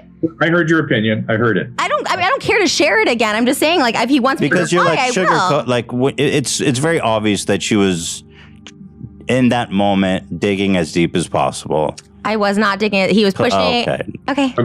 So now a lot of Frenemies audience really resented Trisha immediately after this episode, particularly given that Dr. Drew's advice seemed slanted in their favor. But I find it hard to blame them in many ways for the actual advice they received. The buck stops at self-proclaimed experts in this case. And it's not like they're completely in the wrong. Trisha does deserve sympathy, but just not in a way that invalidates how Ethan feels. If Ethan was the therapist type, then maybe he'd be able to handle Trisha in a way that doesn't affect him. But he's clearly bothered by Trisha's behavior because Ethan is not a therapist. In fact, sometimes he can be quite the opposite. H3's a hypocrite because he said on his podcast. It's like, dude, you're fucking, you call yourself a news source. Like, get fucking real. You know what? If you think I'm wrong, if you think that I'm a racist and a hypocrite, if you didn't bother to watch the podcast and you downvoted and you left a mean comment and you called me a hypocrite, fuck off.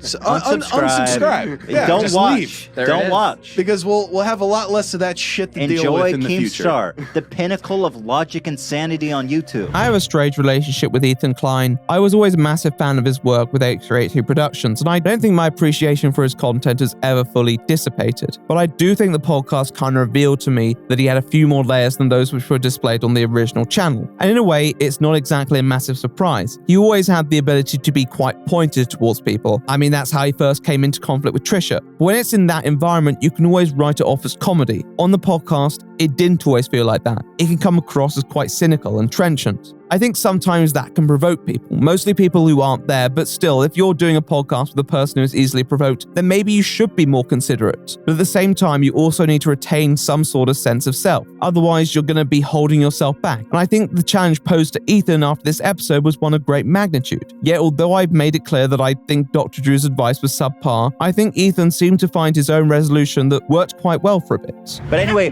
what we have here today is the steamies, as if to drinking the piping hot steamy I tea. thought it was like a steamy dump. Yeah. That also went through my head. You could think of it either way. It's a steamy dump. It's a steamy tea. What it is the real award show of 2020 that you wish was here, but the streamers are too much cowards to actually cover what matters. The first episode after Dr. Drew was the Steamies, a self-acclaimed honest spin on the Streamies, an award show where all the fantastic influencers celebrate their successes. However, in the Steamies, these awards were a bit more ironic, with Trisha even being in attendance to pick up their award for the most dramatic creator. What a coincidence. Overwhelming majority, 47.1%. Trisha Paytas! Wow. You won. Here it is. Most dramatic creator of the year. Wow. They love you. They really love you. And we have a very own Frenemies styled rhinestone steamies presented to you. We're gonna have to get this engraved. That's beautiful. For Trisha Paytas, most dramatic creator of 2020. Congratulations. Their first video of the new year seemed to follow in a similar direction, and it helped they had the substance to work with. Frenemies is under attack. That's gonna be the title. It's gonna be really good. Frenemies is under attack. Okay, I like that. It's Are we true though. It's Are we true. actually? Oh.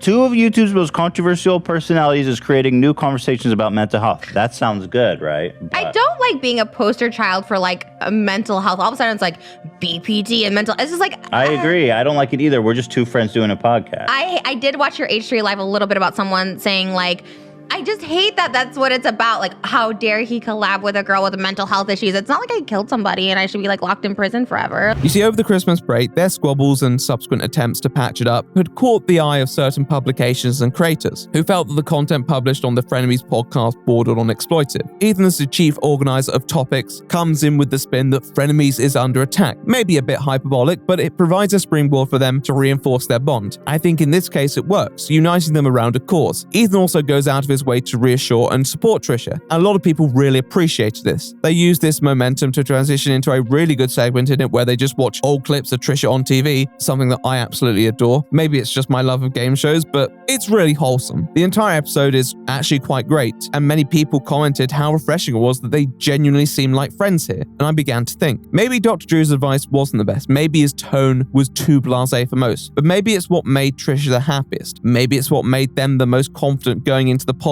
And maybe it provided a sense of resolution on that identity issue that they had expressed conflict over. Therapy isn't a one-size-fits-all method, and if Ethan's main goal was to keep the podcast going, and he still seemed to have a good time, then who was I to judge? Maybe I was being too critical. Yeah, they're like, if you touch her, you'll be escorted off like mid-show. We don't care. I was like, okay. And then I touched her on accident. I was like, what a diva. You're just Ellen. You're just a TV host. You're not the fucking queen. I know. I was so nervous. Wait, I didn't. Okay, this is great. I'm glad we're doing this. The episodes after this seem to be continuing in this vein. People actually seem to be preferring this style. It still seemed pretty sharp and witty, but what a change. What about all the Beatles? Well, I think John Lennon's the only one that said that they're bigger than God.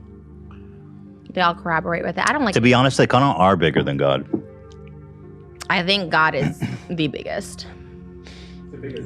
Okay, name one song he's made. Well, not much on the surface. Ethan didn't seem to become a shell of himself like some were probably worried, and Trisha seemed a lot more optimistic going into the new year. However, I do think the awards show illustrated one of Ethan and Trisha's greatest combined strength, that although their spontaneity had its own appeal, they were at their best when they were building off and reacting to other material. It's a very simple observation at its core, but all of the worst arguments seem to begin when Ethan and Trisha become too fixated on themselves and their own conduct, procedure, and sometimes that of the podcast and those close to them in the moment, particularly when one of them took it personally. Sometimes it's a hard discussion to avoid, given Trisha's nature to go off on tangents about their personal life. Nonetheless, I think that Ethan came into 2021 with a refreshed sense of focus. Although they both were still somewhat easily distracted, he would often bring the video back to the core thesis. He didn't allow himself to be pulled away towards subjects that could lead down a problematic path, and I think that was definitely beneficial. But I also think that with the new year and the new drama, there was a new purpose. Things seem to be looking up for once, and whoever was responsible for it should have given themselves a pat on the back. Maybe Dr. Drew was the therapist we didn't want, but the therapist we needed. But were we missing something?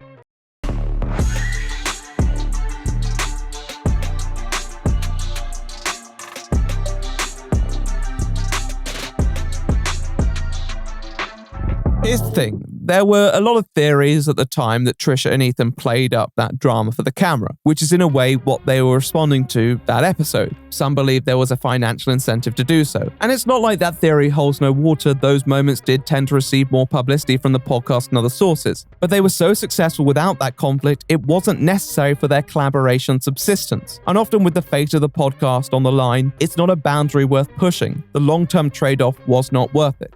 If anything, the content at the start of 2021 showed that Frenemies have the ability to be just as successful without hostility. And I think this movement towards a more cemented friendship was almost an arc in itself, and very satisfying for audience members to watch. Now make no mistake, they were also helped by an influx of drama which covered creators that Trisha and Ethan both had interactions and history with, ranging from Shane to David Dobrik to James Charles, and when pickings were this plentiful, they didn't have to skimp out on topics.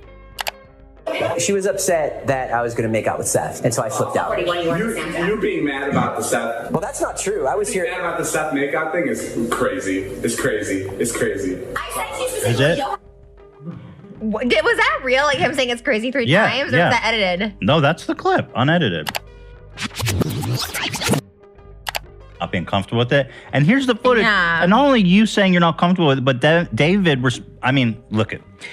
People misuse gaslighting all the time. This is gaslighting. Right. Because you know something's wrong, and he's trying to convince you that you're crazy. Right. However, this didn't mean that they didn't share more personal moments or tackle difficult subjects. In fact, as I've shown, Ethan really went out of his way to support Trisha. They even had an episode where Trisha spoke about many of their struggles growing up, which at the time seemed pretty riveting. We weren't close. My dad was in California when we lived in Illinois. And my mom, I had issues with my stepdad, so that was my main focus. Well, not my stepdad, one of her boyfriends. And so that was my main focus at home. And then I tried to say stuff, and then I was just like, oh, I'm not gonna say anything. My mom worked for a job, so we were by ourselves all the time. Like, she worked the country club, she was a bus driver, she was a substitute teacher. Like, she worked like so much. And so like her boyfriends would be home or whatever, but it was bad. It was, I thought if like my own like principal doesn't believe me, like no one's gonna believe me, so. You're not a pathological liar anymore. Pathological, what's that? Or like you chronic? said you're a chronic liar. Oh, like you think I'm lying about this now? No, I'm not lying about it. I just am asking because I know people are going to be like, she admits she's a pathological liar and you can't trust anything she says. Like when I was younger, but I'm not now. I don't lie. I make a really conscious effort to I believe everything you say. I don't think you're a liar. Many people really felt like Trisha was beginning to change as a person, and in a way, they definitely were. They were being nice to Ethan, tolerating his assertive comments, saying a lot of genuinely sweet things that many viewers found legitimately endearing. However, I'll bring it back to Dr. Drew and the notion of mutual change that I felt was a bit neglected. At the end of the day, Ethan certainly was capable of doing more to accommodate Trisha, and if you would rather cater to Trish than ask more of them to keep the podcast going, then I think that's justified. But there was still one element that I think Trish needed to provide, and that was trust. I think my trust with like influencers in general, like I really thought they were my friends. So when you kept being like, I'm here for you, I'm your friend, and I was like, oh, you know what I mean? I feel like maybe a lot of that is. I think there's plenty of other things that cause trauma in your life before that, though. I think that I went to a mental hospital for the first time in my life after David and Jason.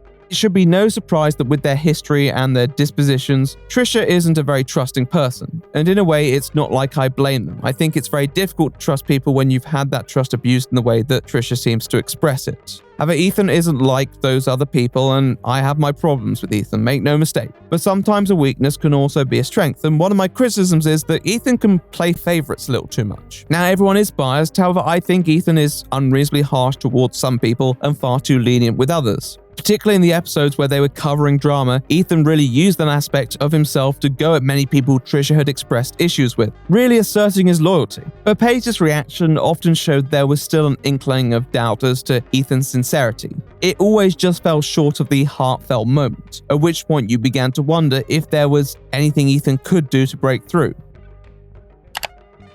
Do in the moment, because I always think that I'm on the defense with you when you were actually on my side, and I'm always on your side. Always. Right. Right. You don't believe it. That's fine. Now, Trisha isn't a stranger to making sassy comments, but they always seemed like a way to shift the tone of a conversation and prevent themselves from showing that vulnerability and trust that may allow someone like Klein in. You could tell their wall was built high, and in a normal world, many would say that this is profoundly illogical. Even if you loathe Ethan, all logical routes would point towards his desire to maintain good terms with Trisha, beyond the podcast as well. The personal investment was significant, especially given Trisha was now Moses' fiancé. Hell, they even did a whole couples episode with Hila making an appearance as well. All right, Ethan and Trisha first. Now, with peace and love, I will say I think we're both good drivers, Hila. So this isn't like, I know both spouses say, or usually between two couples, it's like one is obviously better. I think you're a really good driver. All right, just show your answer. But I said me. Me. Everybody said me. Hold on, Moses, what was everybody said me. Wow. That's pretty funny. Hila, you think you're a better driver than me? I love your whole explanation. Yes, I do. Interesting. In many senses, Ethan was bending over backwards to stand up for Trisha. He gave them a platform to speak on certain matters. He believed them. He advocated for them at every opportunity. This caused backlash at points, particularly when he went toe-to-toe with other creators over dramatic matters, particularly when people didn't believe Trisha's testimonies, which, outside of the H3 fanbase, was still a significant online presence. There are numerous episodes where David Dobrik and the Vlog Squad are addressed. Trisha has a lot of history and baggage with them, and much of that is aired to the point where Trisha claimed that lawyers were becoming involved. It's going to look like I'm obsessed with David. I can't put everyone's story out because it takes away the credibility from everything I'm saying. I don't know though. I disagree. I know you said that, and I totally get it because this is like a lot of people are going to. Yeah, people are not going to take me seriously if I just turn into the David. You're giving like a platform to people. Like I'm shocked Seth shared that story because he didn't get as much attention last year when he was trying to talk about this, and Big Nick as well. Like I'm shocked that they came forward because Big Nick is still on good terms with David, and it's like at least you're giving people like a safe platform where they feel they're backed by a big creator, which is you. Because going against David alone, you just like it just gets lost in the void. Ethan was prepared to antagonize himself to certain audiences if it meant backing his partners, with skepticism billing him as opportunistic and only siding with Trisha because of their status and the revenue that it brought. Now, I'll give my own subjective opinion on it in due time, but it was divisive then. But between that divide, Ethan sided with Trisha. Was Trisha completely on Ethan's side? Well, and also you're fat, so you qualify. I'm kidding. I'm just kidding because of the argument. I'm sorry. Look who's talking. I'm fucking mad. You're not, but the haircut doesn't do you any favors. In episode 29, there's this interesting interaction where Ethan makes a comment directed towards Trisha about their weight. Trisha then retorts by insulting his hair. This then leads into a rather elongated discussion about which one of them is fatter. All in all, it seems like a pretty inconsequential conversation, until around 40 minutes later when Trisha decides to retract their statement and apologize for their previous comment.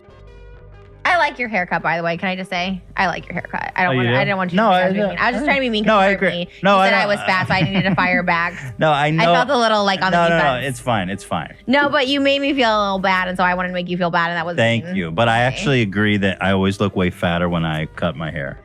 That's why I wear extensions. But I don't feel. But it's fine. Thank you for apologizing. Okay. At that moment, it seems like quite a nice gesture, but there's a catch. Hey, don't feel bad. Don't feel bad. You don't have anything to say to me? You also called me fat, which triggered that. Oh. Well, wait. What's the point of an apology if you're just I thought, looking okay. for I was just reciprocation? looking to see if you had maybe forgot, but that's fine. Wait, when I called you fat for the That's what triggered me to call you fat. wait, the TikTok thing, or what Yeah. I said? I forget what I said. Both times. You said I was fat twice in this episode. Now, if you believe that Ethan should have apologized for his comment, then fair enough. But it's a strange situation because those sorts of jokes never seemed off limit prior. And as Ethan points out, the expectation that someone else should apologize for something isn't a good motive for an apology. The point is, though, that he didn't apologize. And there's a moment of awkwardness while Trisha processes Ethan's response. And you just have this feeling that something still isn't quite there for them. Ethan was only prepared to compromise on so much, and it was unclear whether Trisha was fully satisfied with that.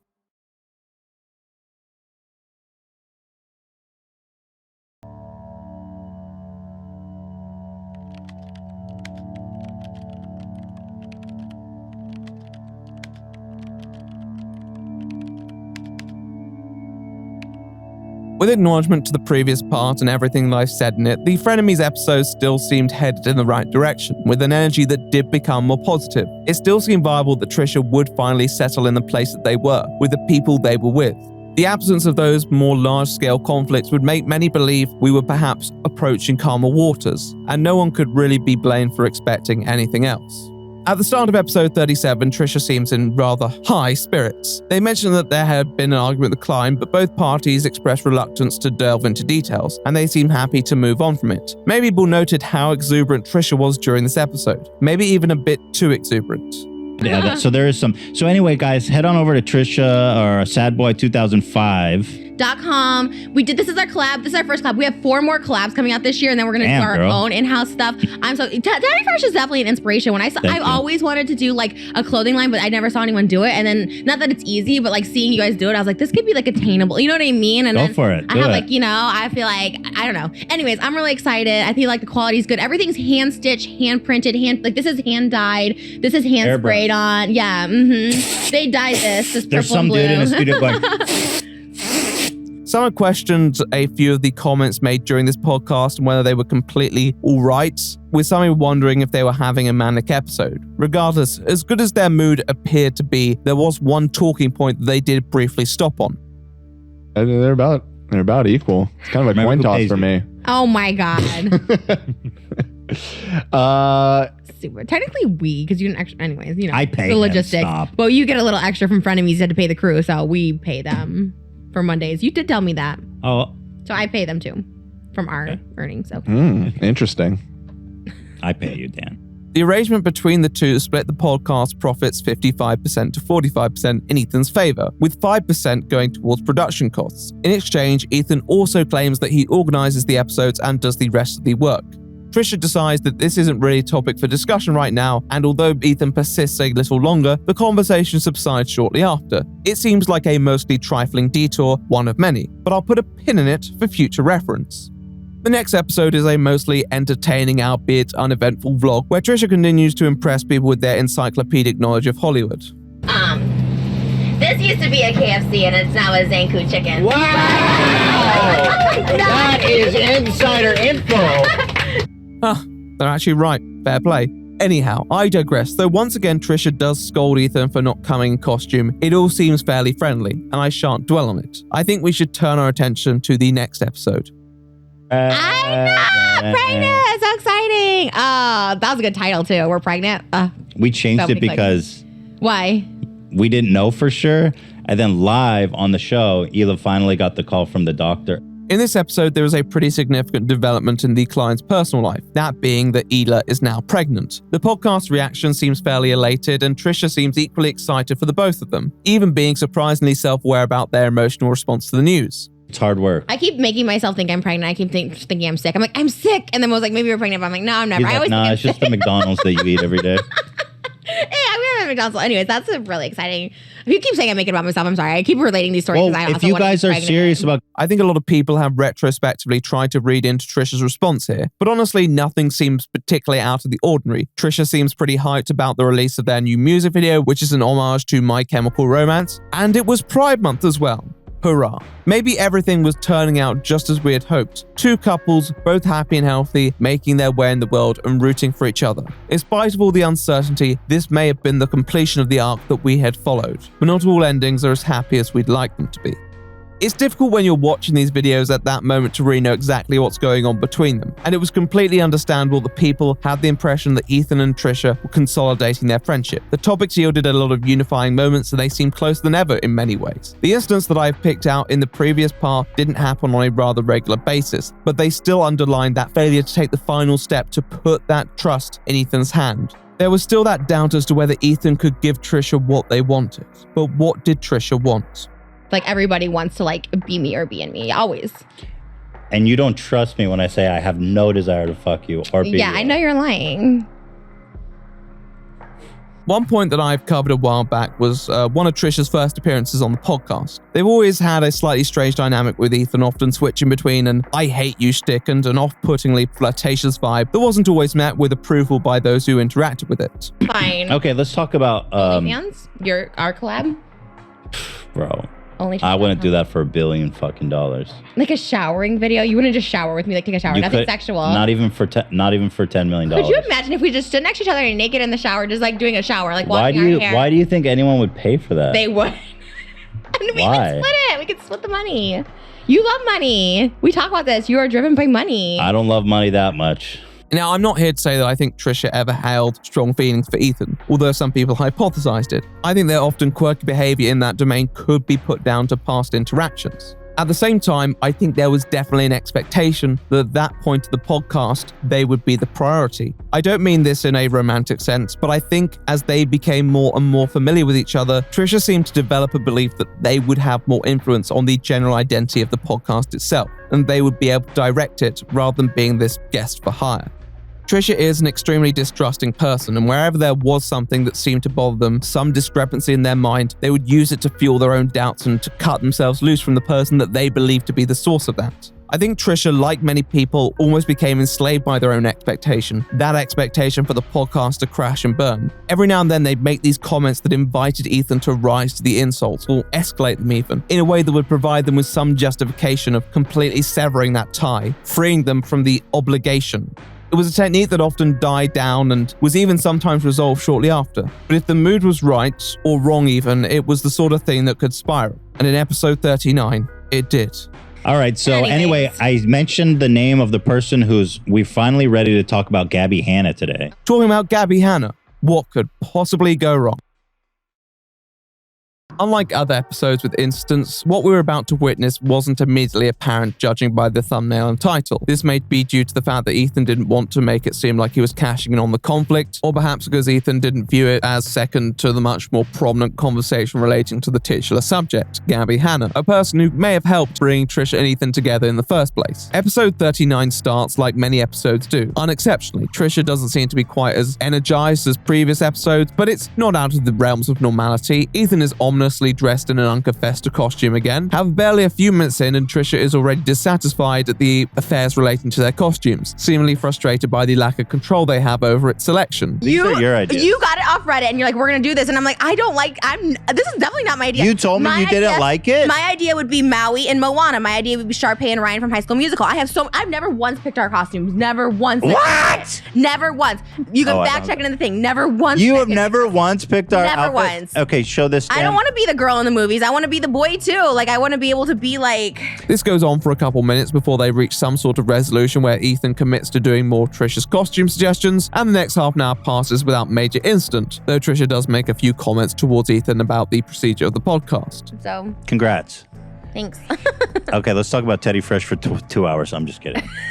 We talk about it for about 2 hours every time you mention it. It's like every I'm just kidding. Congratulations. Have one comment in particular that should have set up some red flags was this one. Actually, I'm really hateful today, so I need to like rein in the positivity because I have a lot of hate in my heart right now, and I need to like let it go. For Gabby? I think just in general, I've been feeling really negative. Like when those people were around my car, I just was feeling negative. I felt negativity. I got you. You're like, You know? give me some space, you little fucking pieces of shit. Here, Trisha is setting a marker. They are not in a good mood. They have a lot of hate in their hearts. And at that point, Ethan tries to ease any tension by jovially reassuring reassuring Trisha, though they don't seem particularly heartened by his attempts. There's a skit shortly after which seems to cut through any agitation in the moment, but the topic of Gabby Hanna, someone who Trisha has stated they do not really like to discuss typically given they believe Gabby is stalking them, is a bold choice. It certainly seems to play into their sense of paranoia. Because when you feed like stalker people, or people, I should say, like this kind of like attention, that's what they live for. Like this girl wants to be connected to me, and now it's giving her. She's gonna be the Yolanda to my Selena. I feel it one day. It's not gonna be a good thing. How the conversation manages to tangentially end up at the ever popular topic of pizza, and they bond over that. It seems the mood has been restored and all is well once more. But then we cut to the ad segment, and we notice an empty chair alongside our festery friend. He explains the situation, and he doesn't seem too distraught about it, describing the incident as a little blowout, and proceeding with the routine ad reads. However, regardless of the scale of this clash, it was obviously a departure from the conflict-free record, and many were left anticipating the inevitable and what exactly would spawn it. While the topic of Gabby Hanna continues, and while they both seem to have some sort of rational grasp on the topic, they do venture through some subjects that Trisha clearly finds triggering, particularly regarding an interview which they felt wasn't completely in good faith. Trisha seems to take this quite seriously, but also quite soberly, and Ethan provides his standard support, though they do seem to dwell on points that may be considered a little morbid for someone of Trisha's paranoid disposition. Perhaps not the best choice. We can't. After this, no steamy nomination for her either. We cannot mention her ever Most again. likely to assassinate Trisha Paytas. Stop! And the winner is, and then we invite her up and we give her a knife as a reward. Stop. That's why I bring security. I have security guards that come with me everywhere. I'm not kidding. She will show up. Yeah. Most likely to kill Trisha with this knife. So scary. With all that said, there is the idea that Trisha being able to vent may have been able to lift that weight off their shoulders, and they seem to express this sentiment of greater stability as well, since cutting certain toxic people out of their life. Even my aura, my stability in my mind, like the fact that I can handle triggers and like good auras. Do you know what I mean? Yeah, and I've gone to therapy. I've been going to therapy since 2019, so you could say therapy, but at the same time, I'm like, I really think since like I really left that, like everything's been like so much better. That's just very like interesting. Yeah, everything, like health, like money, like everything just like flows, friendships. But then, not too soon after the pizzas arrived, there was signs of discontent. No, I got black olives, pineapple, and jalapeno, and it's insane. So good. Wait, no, not my discontent, Trisha's discontent, though we are going to have words about those pineapples, Ethan. No, the real problem arises when Trisha begins to talk about Brokeback Mountain, a romantic drama about two cowboys who become romantically intertwined in a rather unaccepting environment. Trisha was clearly very invested in the plotline and also the narratives that were still relevant to this day in their mind. Ethan, however, becomes a little distracted by the pizza, and the awkwardness radiates through the screen. People are still like that. Like trans people are getting beat in their face to death. I'm so over that shit. And so like watching it, I was just like, holy shit. And like Heath Ledger, Jake Gyllenhaal said Heath Ledger refused to make like gay jokes about it, like during the Oscars, and I don't know. Is there a third pizza? You're so not good about this. Okay, let's go to your stupid. Make sure that I don't like this segment. Just for the record, fan advice is a stupid segment. It's a little rude on Ethan's part given the subject, but it's nothing that needs to escalate. However, Trisha, clearly feeling wronged, decides to go in. I never pick the costumes. I never do the vlogs. I give so many ideas. I say dancing for the vlogs. I give all these ideas, and you don't. It's just what's wrong with that advice for you? I don't think it's a good segment. The people want to hear from us. Okay, do it. I'm okay. telling you my opinion, and all the vlogs we've done, I've adjusted other vlogs, and like that never does. Well, if you don't like it, then we shouldn't do it. Okay. Since it's a show about me and you. No, but you're saying I do all the work, but I'm telling you I don't like all the stuff you do. I'm just kind of go with it because I'm like, okay, I guess this is what you want to do, but I have to start saying no because some things are just not good ideas. Although this feels like a rather dramatic change in tone, you can tell that these are frustrations that have been boiling up, particularly given their prior mentions. Although Ethan feels like he does the heavy lifting, Trisha clearly doesn't feel like they've been given the chance to, and is quite blunt about it. They also don't think the material for the podcast is original enough. But you're asking like, we do all the work. It's like, we spent one Frenemies rehashing all the stuff you said about Keemstar and H3 Live, which was 2 days prior. Okay, it happened one time. No, it's happened before where you just like bring up stuff that you've already mentioned, and it's fine. But why are you attacking me? You asked me. You said tell me, and I'm telling you. Like just because you guys come up with everything doesn't mean it's good. It's recycled, a lot of it. So it's like I can come up with new ideas.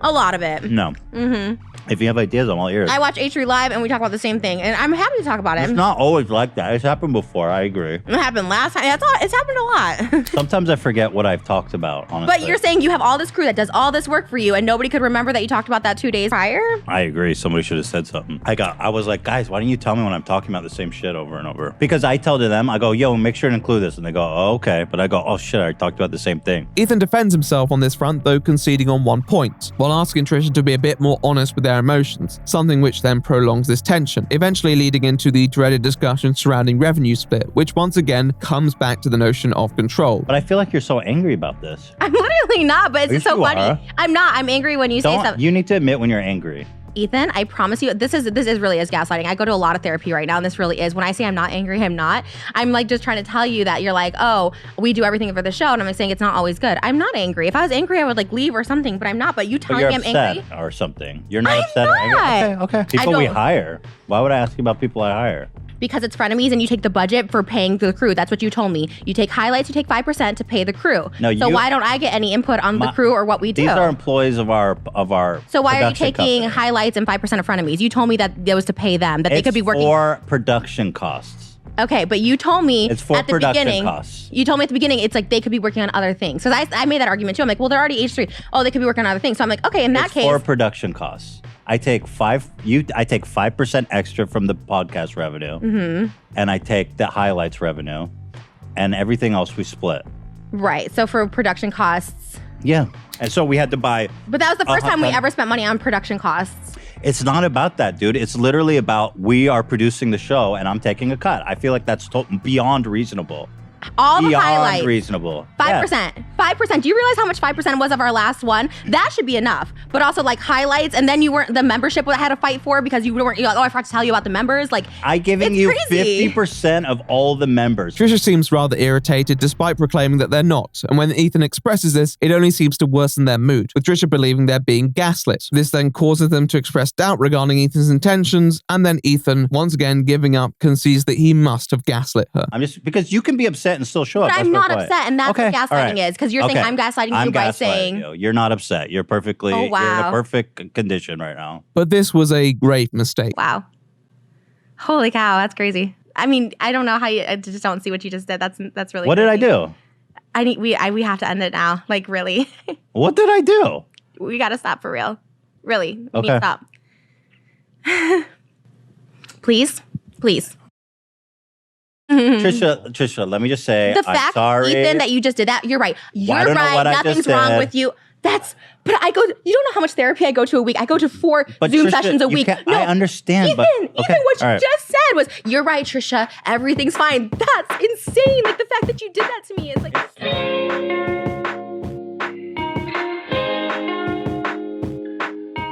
This is one of the problems with the rollover strategy. Sometimes it's completely the wrong thing to do. In this case, Trisha is expressing a doubt, a product of paranoid thinking. There is no doubt in my mind that Ethan was not trying to gaslight them. He just wanted clarity on how they are feeling. But Trisha continued to push that theory, and in the hopes that admitting it would make it die down, Ethan does just that. The problem is that Trisha doesn't want that. They didn't want to be right in that case because what they were expressing is something that represents their worst fears, that Ethan is just taking advantage of them and reaping the rewards, and psychologically deceiving them whenever they bring it up. In this case, their thoughts were that by framing their behavior as angry or frustrated, Ethan was trying to use their emotional response to discredit their legitimate criticism.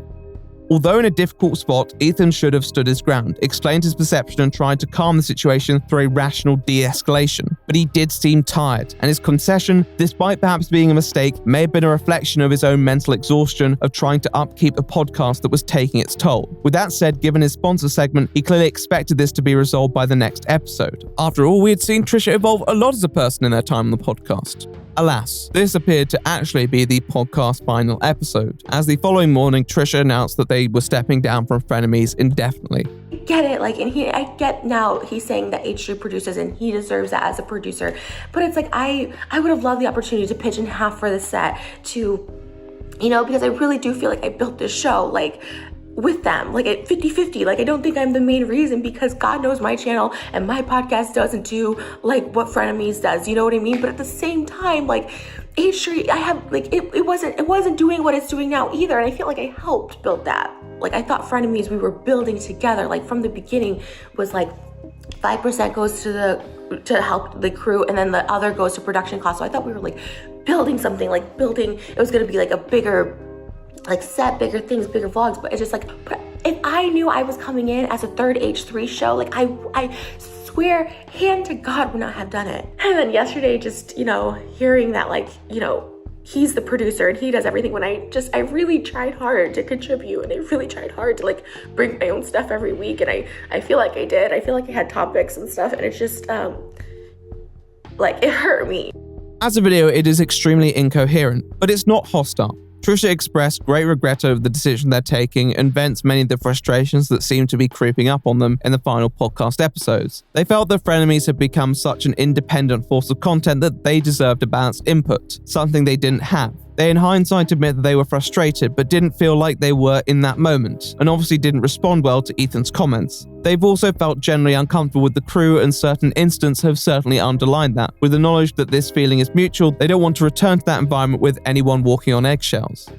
Although they stand by their gripes, they're clearly upset with how they handled it, and they wish it hadn't ended like that. And they hope they can remain firm friends with Ethan and Hila. No longer serving me, and I will say for the record, like, Ethan and Hila have been, like, so freaking kind to me, like, and I hope it doesn't affect our, like, personal relationship, because, like, obviously, like, they are, like, gotta be family. Like, I really love them, but, you know, at the same time, I always say, like, don't work with family, don't work with people you're close with, and, like, I kind of, like, feel that, you know, right? Like, as a video, I can understand why some may have issues with its presentation and maybe its message too, but I honestly think that maybe stepping down was the best thing to do here, and Ethan seemed to reluctantly yet graciously accept their resignation, putting out a couple tweets on the matter which expressed disappointment yet acceptance, stating that he had done all he could. In a way, it was a bittersweet moment. With this in mind, we could finally bring the Frenemies saga to a close. A nice, peaceful close where everyone remains friends and we can all move forward together. This crazy, yet flawed experiment was finally over. May it rest in peace. Yeah, right. There ain't no rest for the wicked though, and as quickly as it seemed the drama came to a peaceful conclusion, it reignited once again. Ethan was clearly unhappy that Trisha announced publicly they were stepping back from the podcast before speaking to him, which I can understand, and he reached out expressing his own frustrations. Trisha responded to this by posting another video called One More Thing, not the title of their new sad boy song, admittedly. the H3 employees have nothing to do with Frenemies as far as our 5% salary. The 5% thing. Yes, Ethan gets an extra 5% from the main channel, but he also gets 100% of the highlights. So technically 105%. And the highlights make a shit ton of money. I add up the views of our Frenemies highlights. I'm not talking about the H3 highlights, of our Frenemies highlights. And that's like, it's literally probably half of what we make. It's a lot. I would guess anywhere from $50,000 to like $80,000 like a month. Like that's just a guess. I don't know. I don't see the numbers. I never do. And I'm not asking for the crew to be fired. The crew have been so great to me. I'm asking, and Ethan and I came to terms with it last night to like have a producer. Like even if they had a new hire, like I would love my sister. If everyone's, there's a couple couples, working on the show or whatever, or people related to each other, the 5% and talking about their salary and the crew only gets 5%. Like I have no idea what the crew gets paid. I lashed out that I didn't like the ideas, and I lashed out on Ethan because Ethan is the one that presents me the ideas. I don't know how it works with them. I don't know who comes up with it. I don't know how they brainstorm.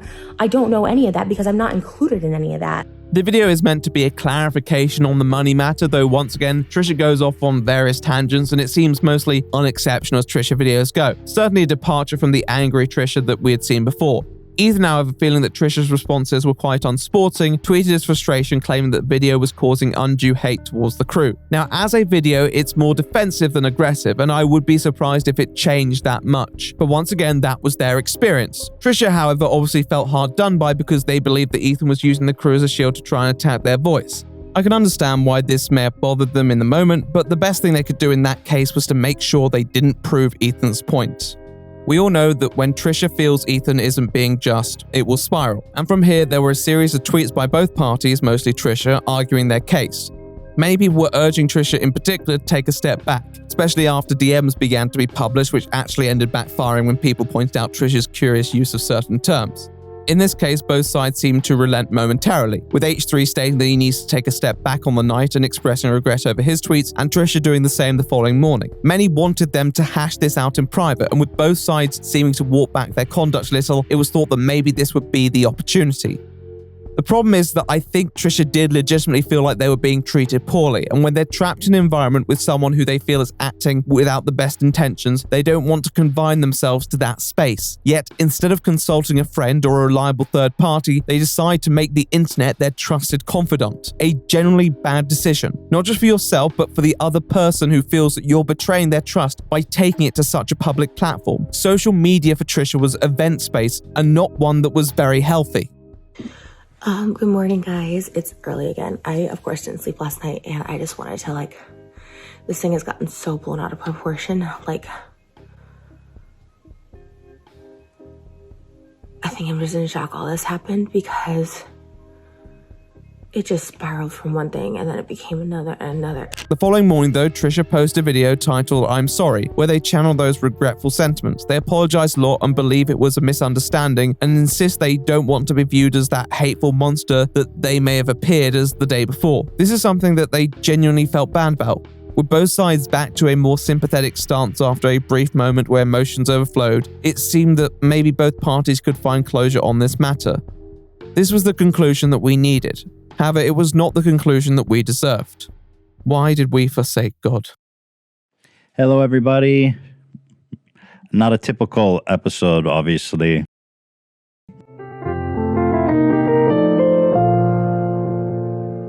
Now, for many, episode 39 is technically regarded as the last episode of Frenemies. However, there is one more video in the Frenemies playlist, a video uploaded on the 10th of June 2021, 2 days after Trisha officially quit, by Ethan addressing much of the drama that had been occurring. He comes into this video with the intent of correcting the record, given that Trisha had been making a variety of public statements. Ethan seemed to be approaching this with the signature peace and love, and not wishing to burn any bridges. So I say with peace and love that, you know, as a friend, I have come to love and appreciate Trisha.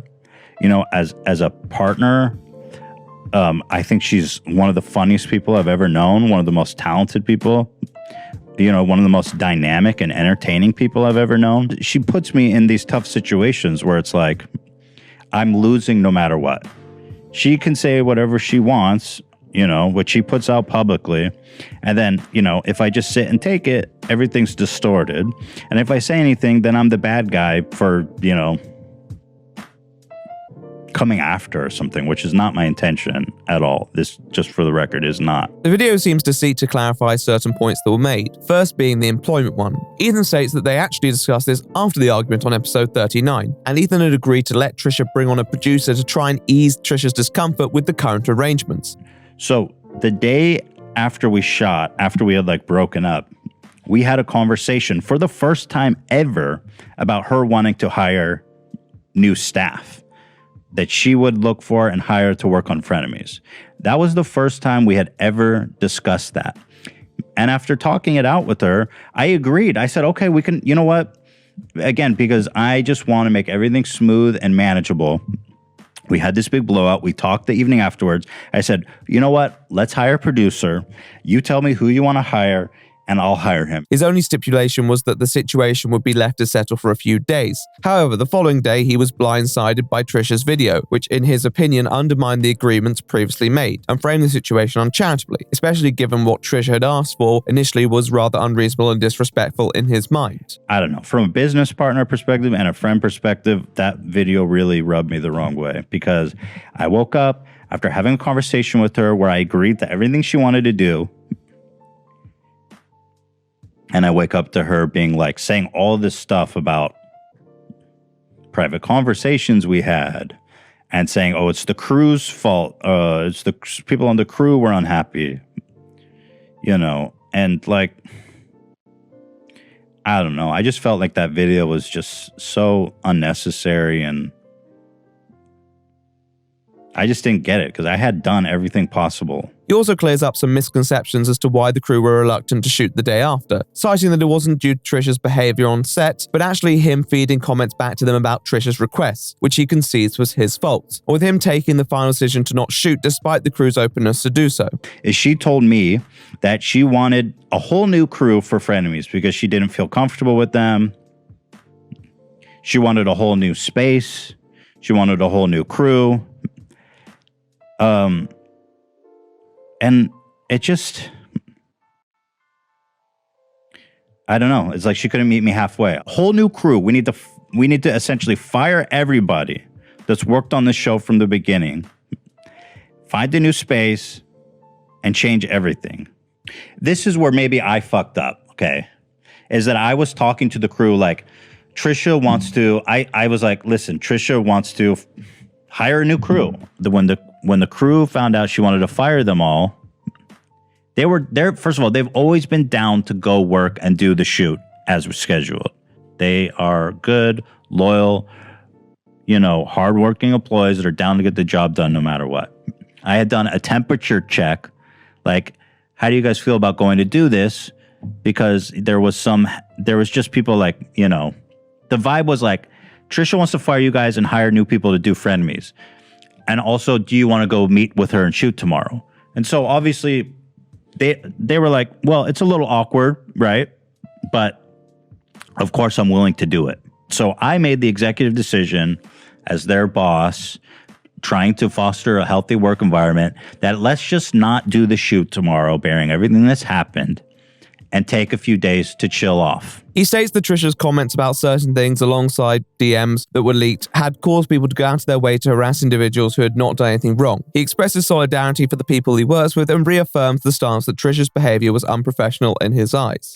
I don't think it really matters whose idea it was. The fact that Trisha was just going to sit there and trash their work was kind of unacceptable to me, because ultimately I have to create a safe work environment for my employees, and it's just kind of toxic to sit there and shit on their work. Whoever did it, it doesn't matter who did it. But the thing is, she keeps harping that in all of her videos to the point where not only is Sam now getting shit on her like social medias, people have gone out of their way and been like, you're the reason Frenemies is over. People are going to like AB's wife. People are going to Dan's girlfriend and just like random spit firing shit at them with the chance that that's the person Trisha was talking about. And it's just not acceptable, And this was part of a private conversation that she made public to try to justify why she wanted to leave the show. The crew did nothing wrong.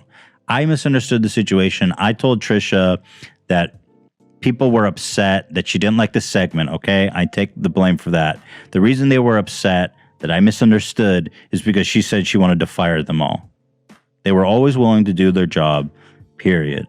They have done nothing wrong. This is all fairly anecdotal, with his own perspective thrown in there. However, the tone changes to the next part where he seems to address the inherent problem with how Frenemies have become. This idea that Ethan had become a, quote, emotional punching bag. And while he often had to show restraint in those moments, Trisha had free reign, a double standard in his mind that he lost patience for, venting many of his own frustrations surrounding Trisha's behavior, including claims about their contributions, their conduct while they were creating content, and their nature to publicize drama. She called my wife like the C word.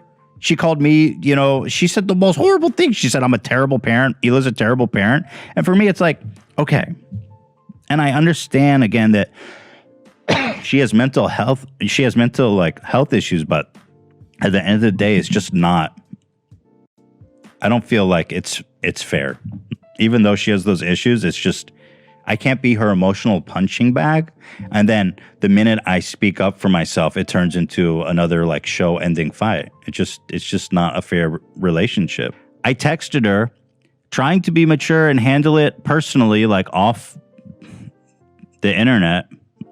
I said, I just want to be honest with you and say I felt it was really unfair how you put that video out. After we worked to try to resolve this.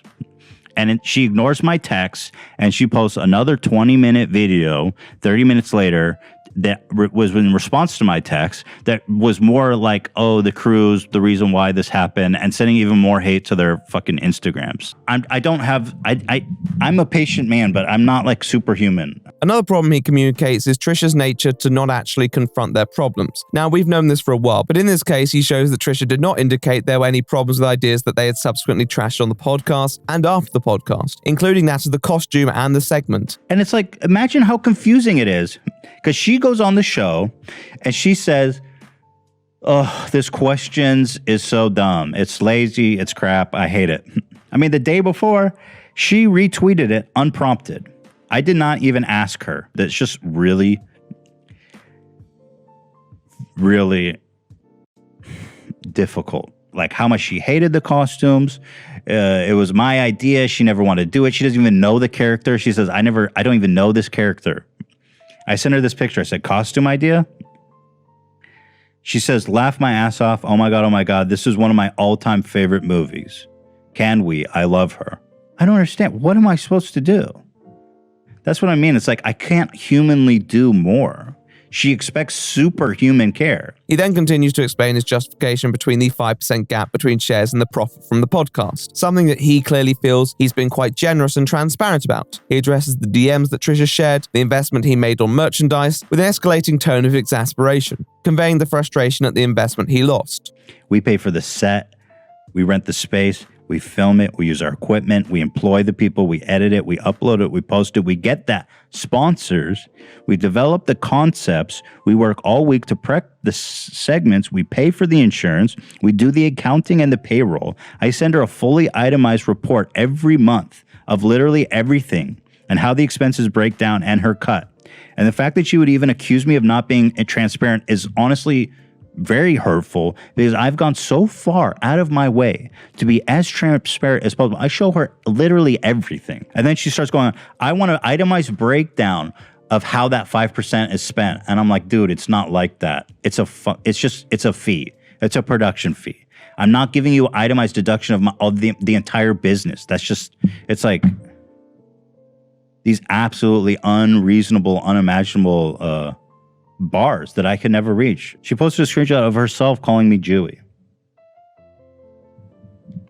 for wanting 5% to cover the massiveness of this production. We spent $30,000 buying all new equipment, cameras, switching board, audio equipment, microphones, everything, so that we can continue to do it at the house for her.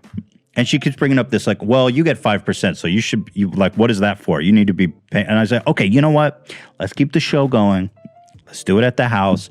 I'm going to spend another $30,000 on the already $50,000 I spent on the set. Circles, we are splitting the 30%, which is typically our profit margin. It's like, Trisha, just read what I wrote to you. The profit margin is 30%. I'm giving you half of the profits. Do you want 50% of all the revenue? Because I will lose money again. Apparently, you're the only one that's allowed to make money in this relationship. I really don't understand. Although he came into the video with peace and love, it kind of felt that mood waned after the first 20 minutes. If everything he's saying is true, then it's not hard to understand why he feels the way he does. But given what we know, it was not going to temper the situation. Every penny I've made from Frenemies, by the way, if she wants to talk about money, is tied up in this merch that doesn't come out for another month. And I don't even know if we're going to sell. So it's like, for all the complaining she does for money, she's the only one, as far as I'm concerned, that's actually making money from this thing. Because I've spent pretty much every fucking penny I've made from Frenemies into the show, on merch, into the own resources, buying more equipment for the fucking studio, building the set. It's like, it's so easy for her to complain. She shows up, she gets a guaranteed check every fucking month. And I'm putting all my money on the line. And now I have hundreds of thousands of dollars tied up in merch that I'm probably not going to be able to fucking sell, that my wife works super hard on, her staff works super hard on. And now it's like, tough luck, dude. Trisha got paid and she's complaining about 5%. It blows my mind and I'm upset about it. I am. I can't hide it. I just am.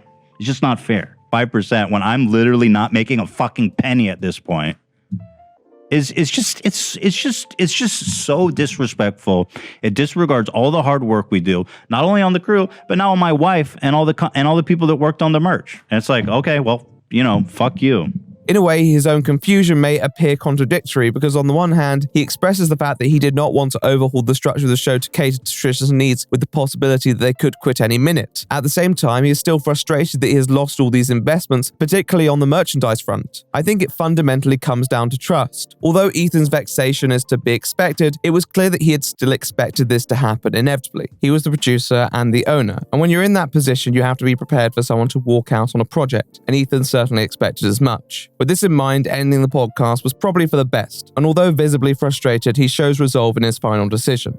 I mean, we've gone out of our way in every imaginable way to make her feel welcome, accommodated, listened to, appreciated to. And the truth is that I'm very grateful for the experience we've had with Frenemies and all the learning and growing and developing and the amazing growth that our channel's seen as the result of that show. I mean, it's been popular and successful beyond what either of us anticipated. And I have so much to thank Trisha for. It is with a heavy heart, that we end the show. And it sucks. It does suck. But you know what? Life goes on, right? We're not stopping. We're only getting started. And I'm sure that Trisha's got a lot of good stuff up her sleeve for you guys as well. So, however, Ethan's video did not sit well with Trisha, and maybe they felt offended by his expectations, maybe they didn't like the framing, but as always, they responded. And what we received was a lot of content, but not a lot of substance. I'll add a little note here that when working on research, I was disappointed at reading a part 1, as that meant there would be a part 2. What I didn't account for was the part 3, leaving these response videos at 2 hours 15 minutes in total. Okay, hey guys, so I'm gonna just go through this 45-minute video. I haven't watched it yet. I'm just seeing all the comments, and there is just, today was a rougher day because I had seen the Discord comments. It's a clip and response style video where essentially Trisha replies to Ethan's points as he makes them in the video. Responding to the clips as they happen wasn't a good idea because you need to know what points Ethan is at least going to make before you make your own points. Case in point, Dan saying in the Discord that the crew never asked to have the day off from filming the vlog. They were going to do it. But Ethan told me that it was the crew and they needed some time because me and Ethan had already agreed to vlog. So that was the first lie. Here Trisha reasserts the idea that it's the crew that refused to film. Now with the DMs, we can see why Trisha may have received this impression. With the context that Ethan has provided, we now know that that's not the case. And he doesn't explicitly say that the crew was what was stopping them from filming. More that he thinks they shouldn't film given the situation with the crew. It's a misunderstanding. They happen. But there's no need to perpetuate it when it's cleared up. But these misunderstandings only go further, unfortunately.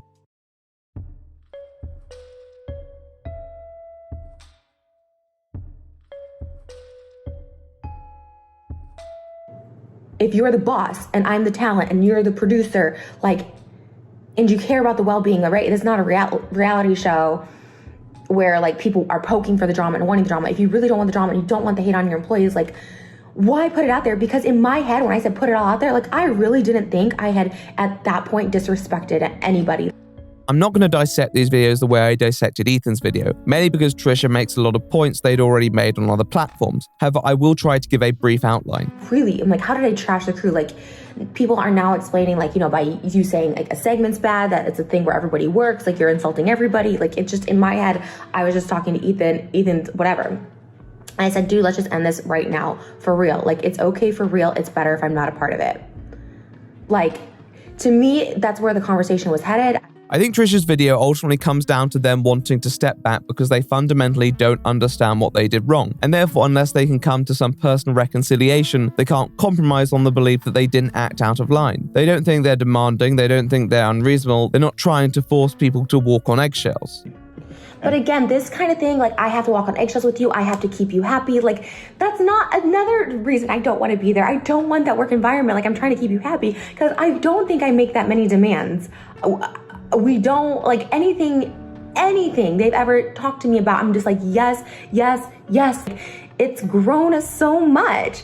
And I'm obviously appreciative of everything he put in to start, but now that that's obviously been recouped times 100, it's can we use some of it? I get that you're still the producer or whatever, but can we use some of it towards, building this thing for us. They believed the fact that their cut went to production costs should have given them some sort of say in the actual business, and they felt Ethan was unfairly representing the tone of some of their gripes they had with the production. It's clear that they wanted Frenemies to become more independent from the H3 podcast, a commitment that Ethan didn't want to make, because as previously explored, he didn't have the belief that Trisha was going to stick around. The 5% is brought up, but Trisha also asserts this is in the context that H3 keeps 100% of the highlights profit, something which Ethan doesn't mention in his response video. If some percentages, 100% of the highlights and 5% of the thing is allotted for staff, it would be cool, again, to get part-time somebody. And if people are hiring their girlfriends, why not hire my sister? She's amazing. From the beginning, he said 100% of the highlights will go towards production costs. So I thought that meant let's get new buildings, let's get new sets, let's get, because the initial investment of $37,000 is a lot. But now that we're making it, because it's also money that I'm also contributing. Trisha does downplay their messages to Ethan about the crew that they had unwittingly exposed the night before, but solidly contends this idea that they wanted the crew fired. That was kind of a non-starter, is she told me that she wanted a whole new crew for Frenemies because she didn't feel comfortable with them. She wanted a whole new space. She wanted a whole new crew. Okay, so I honestly am not saying this just to be gaslighty. I really don't remember saying I want a whole new crew at all. Because I don't have any, I wouldn't have, because the first thing he said to me when I wanted was like a producer for Frenemies, like to focus on Frenemies. He's like, who do you have in mind? I had someone right away. It wasn't a whole new crew to replace people. It was like, let's get a camera guy, like for our one-off segments on the thing. And they don't do any of that, which is, again, fine, because they're very casual and relaxed, and they're all kind of like this like friend vibe. But it's like, it would be nice to have a producer to be able to like this, and this. One person I asked, I didn't say fire the crew. I've never, ever said that. This is a real sticking point for Trisha, and in a way, it is almost a central narrative to understanding what exactly transpired, because Ethan obviously fed back that notion that Trisha wanted a new crew, and that was what provoked the response from them that eventually led up to Trisha losing their cool in the DMs and quitting the podcast the following morning. If Trisha didn't say that, then Ethan may well have unfairly framed comments they made, even if they weren't very pleasant to begin with. We know Trisha wanted someone in their corner, but that's different to a complete upheaval. And although the DMs certainly don't help their case, there is this unresolved detail that does decide the tone. I want to fire all of them and get rid of them, hire a new... It's like, okay, Fuck off, that's a Ethan. non-starter. Fuck off. Like, this is exactly why I can't even talk to him, because he's such a liar, and he's like, this is such a lie, in that he keeps perpetuating this. This is what he keeps saying. I've never once said, let's fire the crew. Never once said that. On my grave. Now, I struggle to comment on this specifically, but going off the evidence, I can't say that Trisha wanted to fire the crew, and I don't think they said that explicitly. But I think given the comments that we have read, Ethan may well have interpreted it that way, especially given how they seem to demean the work the crew had done. And Trisha has a record of trying to push for a particular result without openly stating it. They were clearly unhappy with the current crew. Once again, it seems like a possible miscommunication that could be cleared up, but Trisha takes anything like that as a bad faith personal attack. And although I could understand why they would feel a bit taken out of context, this isn't a gossip forum. You're appealing to fans of the show, and if you want the audience to not view you through that cynical lens, then you have to at least lend some charity, especially with what you've said. But it's Trisha's choice. And after this point in particular, they're clearly driven to view Ethan as a liar and a manipulator. Not shoot immediately. Ethan, show the text. Trisha, you already did. It's like, it's just not professional to do that on air when the crew is there. It's her first... So end it. Ethan, end it. It wasn't professional, then end that shit. Like, end it. And I asked him to end it, and he wanted me to have that walk-off moment to say it's unprofessional. Just stop talking about it. He goes, why should I ask you? Why is this? Why are you upset about this? Just end it. This is... Now, once again, here is where the uncharitable perspectives really go into gear. Trisha says if Ethan had a problem, then he should have ended the podcast. This may be a valid point, but you could also argue that he wasn't sure of the best way to de-escalate. And there's no guarantee that Trisha would have responded better to him ending the podcast early. Regardless, it could have been a mistake on his part. However, Trisha interprets this as him wanting to get a rise out of them and to have that dramatic walkout moment. Trisha believes that Ethan is weaponizing their previous meltdowns by trying to use them to illustrate a double standard. As Trisha's perception of Ethan changes, their perception of the whole incident changes. Everything is now a manipulative tactic on Ethan's part. Ultimately, I have to create a safe work environment for my employees. So don't air. Why? Oh my God. Why? It's just... It's so, but again, I don't care. People can call me crazy. I'm used to it. Call me crazy. It's so manipulative. Like, I have to create a safe workspace for my employees. It's like, you're using this thing. You know what I mean? You're using these employees. You said I disrespected them. That was the extent of the issue. I think the problem is that when Trisha vents, it's Trisha. It's what you expect. And yet when Ethan vents, it suddenly becomes a personal attack to them. I think there are some things that Ethan could have been clear about. Maybe you could even say that as a large public creator, he shouldn't have said it. But it's not like I watched Ethan's video and didn't understand where he was coming from a human perspective. When you lose patience with someone, you might say these things publicly. And it's not like they come from an invalid place. Ethan is a piece of shit, a piece of garbage that, I swear on my life. Before this started, I was like, damn, I lost a really good friend, but you are such a liar. It's so fucked up to lie on that show me a text from fire the crew, a conversation. That's so fucked and twisted. Just because I've had issues with them, just because I said I don't vibe with them, I don't like their sense of humor. I've never said fire people. Are you fucking kidding me right now? Trisha has this concept of if you're not with them, you're against them. It's like a basic survival instinct and they can't control themselves when responding to these videos. So any point of validity they may have, and I will try and make a case of them later, is lost amongst the anger that someone would ever say these things to you in the first place. I really tried my best. Obviously we have banter on the show, but I really don't feel I've been disrespectful. The idea of shooting that segment down, that was the disrespectful thing. Yes, it was rude. I'm sorry about it, but damn, like the whole crew, you're making up lies that I want them to be fired over that instance and taking this thing that everyone's pissed at me about and snowballing it and creating this monster thing and bringing this back up in my face. Like, then why forgive me in the first place? Like, don't forgive me. Like, just end it there. Trisha claims that they're in a pretty good place mentally, and they may well be comparatively, but they're not adjusted enough to the YouTube environment, and these videos are just proof of that. It sucks because once again, I do believe I can make sense of Trisha's qualms, but these videos did not help. I feel like both Trisha and Ethan felt betrayed by each other. How Ethan views Trisha's nature to take everything public and impose unreasonable standards, and how Trisha views Ethan's prejudice towards the situation, and how they feel they're trying to mislead their audience. Once betrayal becomes that central focus, these perspectives are only going to diverge further, which is exactly what happened next.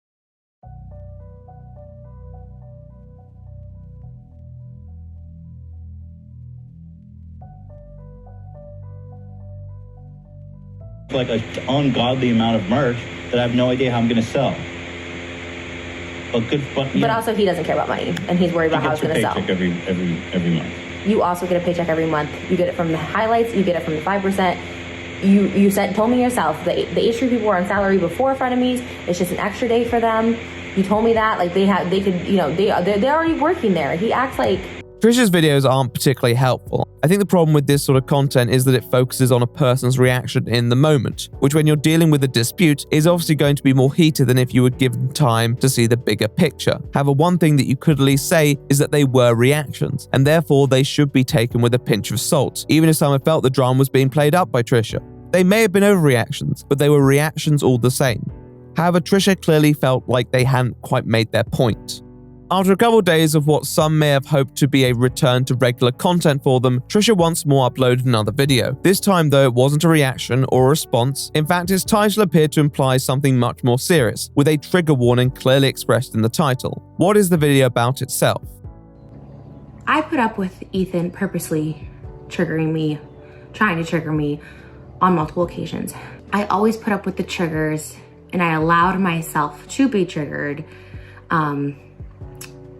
And this is not walking on eggshells. It's like, oh, I say one wrong thing. No. This is times where I'm like, don't share the private messages from episode 1, where he shared messages I sent to him, where he shared Moses' private messages, and we asked him on the show not to.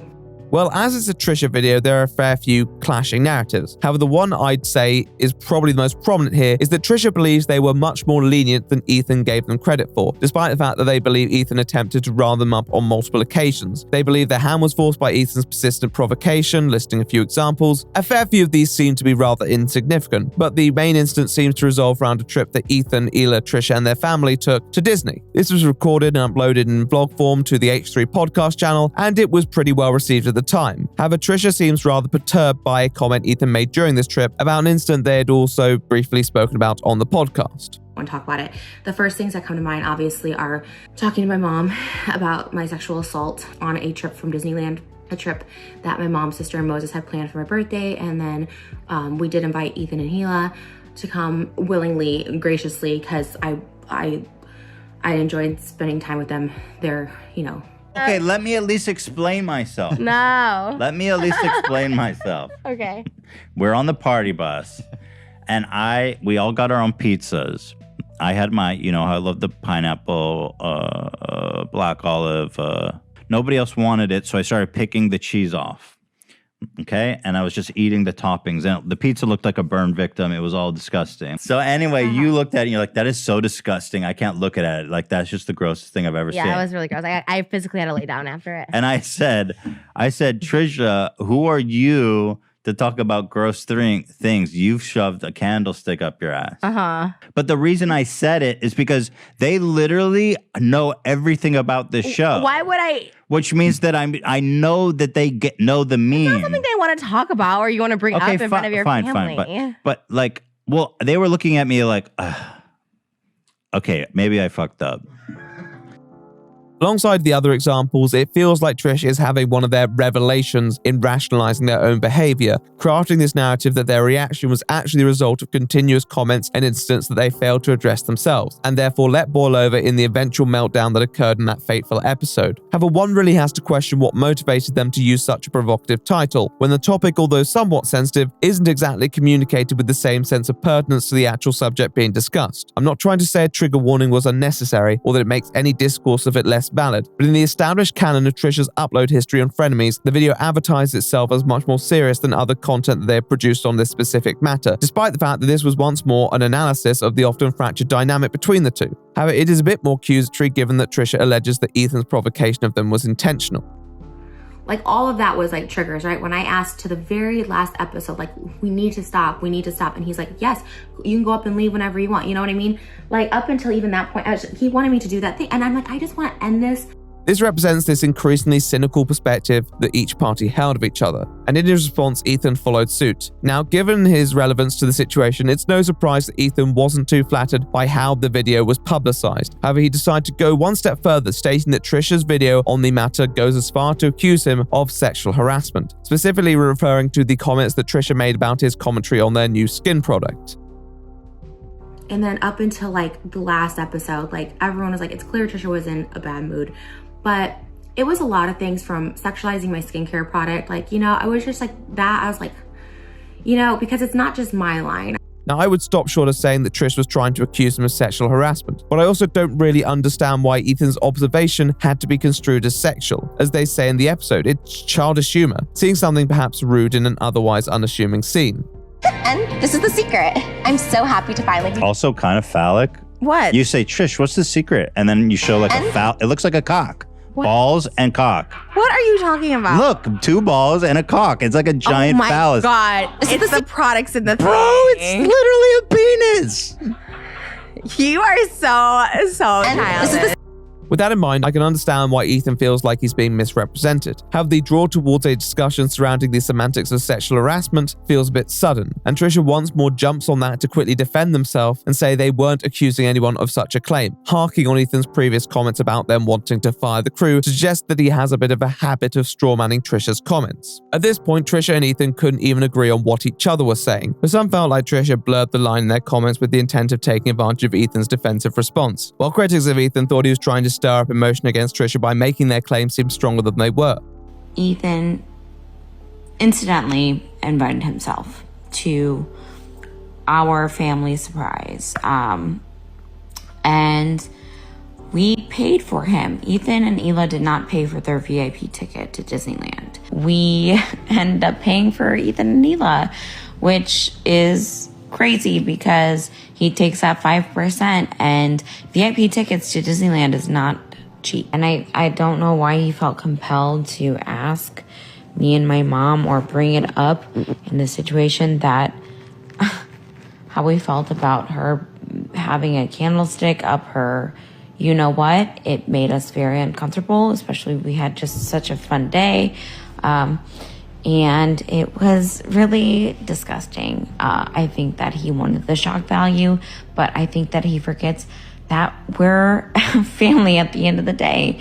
And I was not appreciative of that. The next few days, though, were just pure chaos. Trisha's sister decided to weigh in, supporting Trisha's statement and alleging that Ethan and Hila invited themselves to Disney and had their tickets paid for. Ethan then responds to this sister, Carly, on the After Dark podcast, trying to take a more jocular outlook on the whole situation, but still visibly irritated. And to be honest with you guys, I'm just trying to make the best of this situation that is quite sour, to be frank. And so I watched this with peace and love. So she's first of all saying we invited ourselves to her surprise party. This is where it's just so frustrating for me. You know, we obviously didn't invite ourselves. We were invited. As Trisha even says in her video, it's like they can't even keep their stories straight. Trisha then responds to H3, calling them out for this and saying that the sister isn't involved, but also being sufficiently passive-aggressive to boot. And it just felt like this endless cycle of people trying to have the final word. When everyone wants the final word, no one's going to have it.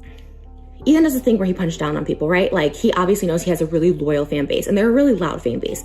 I'm obviously the one getting all the hate. They see that. So for them to do this video, like, defending themselves when I'm the one getting all the hate, it's like, it's really just punching down. It's just punching when it's low. My sister deleted that TikTok within an hour. Trisha's newest video has further sought to justify their own perspective by making Ethan look more unreasonable than he believed himself to be. Allegations that although he tried to laugh at, he clearly construed as very serious, and similarly hit back at Trisha. And as they took to social media to relentlessly attack each other, it began to feel like there may be no way back. However, if one fact is indisputable, Trisha is consistently inconsistent. And although that would once again change their tone, this time, it didn't quite heal the wound. With each of Trisha's videos, it felt strange, because in spite of the fact that they were clearly unhappy with Ethan Klein, there also appeared to be this expectation that by the next Tuesday, they'd be back at the studio and this would all be water under the bridge. Trisha even alludes to this themselves in a tweet, one which Ethan very quickly rebuked. I'm not subscribed to the school of philosophy that believed Trisha was only upset about the money. And it's not that I don't think there were no legitimate qualms, but it felt like Trisha's videos from a certain point were designed to elicit a reaction from Ethan. And I don't think they did because they loathed Ethan or they wanted to hurt him. I think it's because they almost wanted to play out the situation so that there could be some degree of mutual responsibility spread to the point where they would be inclined to patch it up on the podcast. Although leaving with the usual fireworks, it's clear that Trisha still had a part of them tied to the podcast, even at one point starting their own show called Enemies, which as you can assume was Frenemies without Ethan, something they referred to a few times. So yeah, this is the podcast Enemies, where I just make enemies, because that's just what I do, and I guess I own up to this. Disclaimer, I actually don't want enemies. I will speak the same truth I spoke on Frenemies, but people don't care if there's not like a man next to me. And that's just like the world we live in. I'm not trying to be over here like a feminist, whatever. Like, I'm fine with that. Like, I'm happy to leech onto another dude, like for my next venture. Like, you know, that's just how it has to be if my voice is gonna be heard. I have an apology to Ethan and the staff coming out this week. Me just like, go watch Frenemies. I support him having a new co-host or co-hosts if he has multiple. We had ad reads for the whole year, so, you know, get that bag, get that coin. In the past, this sort of outburst had motivated Ethan to bring on Dr. Drew, discuss their differences and find some sort of compromise on how to move forward, something that once again Trisha references in one of their response videos. However, this time Ethan didn't really change his tune and wasn't interested in resolving any differences between himself and Trisha with their relationship in the state that it was. And less than 24 hours after the launch of Trisha's new podcast where they take multiple jabs at Ethan, there is once more a change of message. Like, the very first thing my therapist told me was like 4 things, which is like, get plenty of sleep, get out of the house and socialize at least a couple times a week, and, you know, eat a couple meals that are good for you, put good stuff into your body, and do physical activity, like even for 20 minutes a day. And I just like neglected basically all of that. I was like, whatever, I'm in therapy.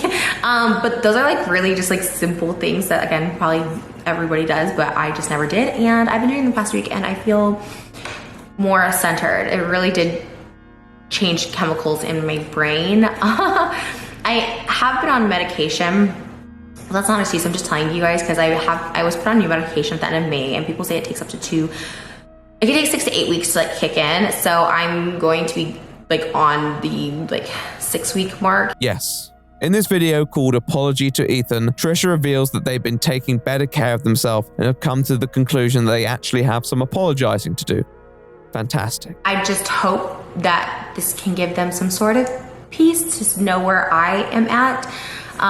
And it is totally up to them if they want to accept the apology or not. This is my apology. And I kind of avoided it because this was the Taurus in me. I am pretty stubborn. Sometimes I'm like, but I'm also owed an apology in this.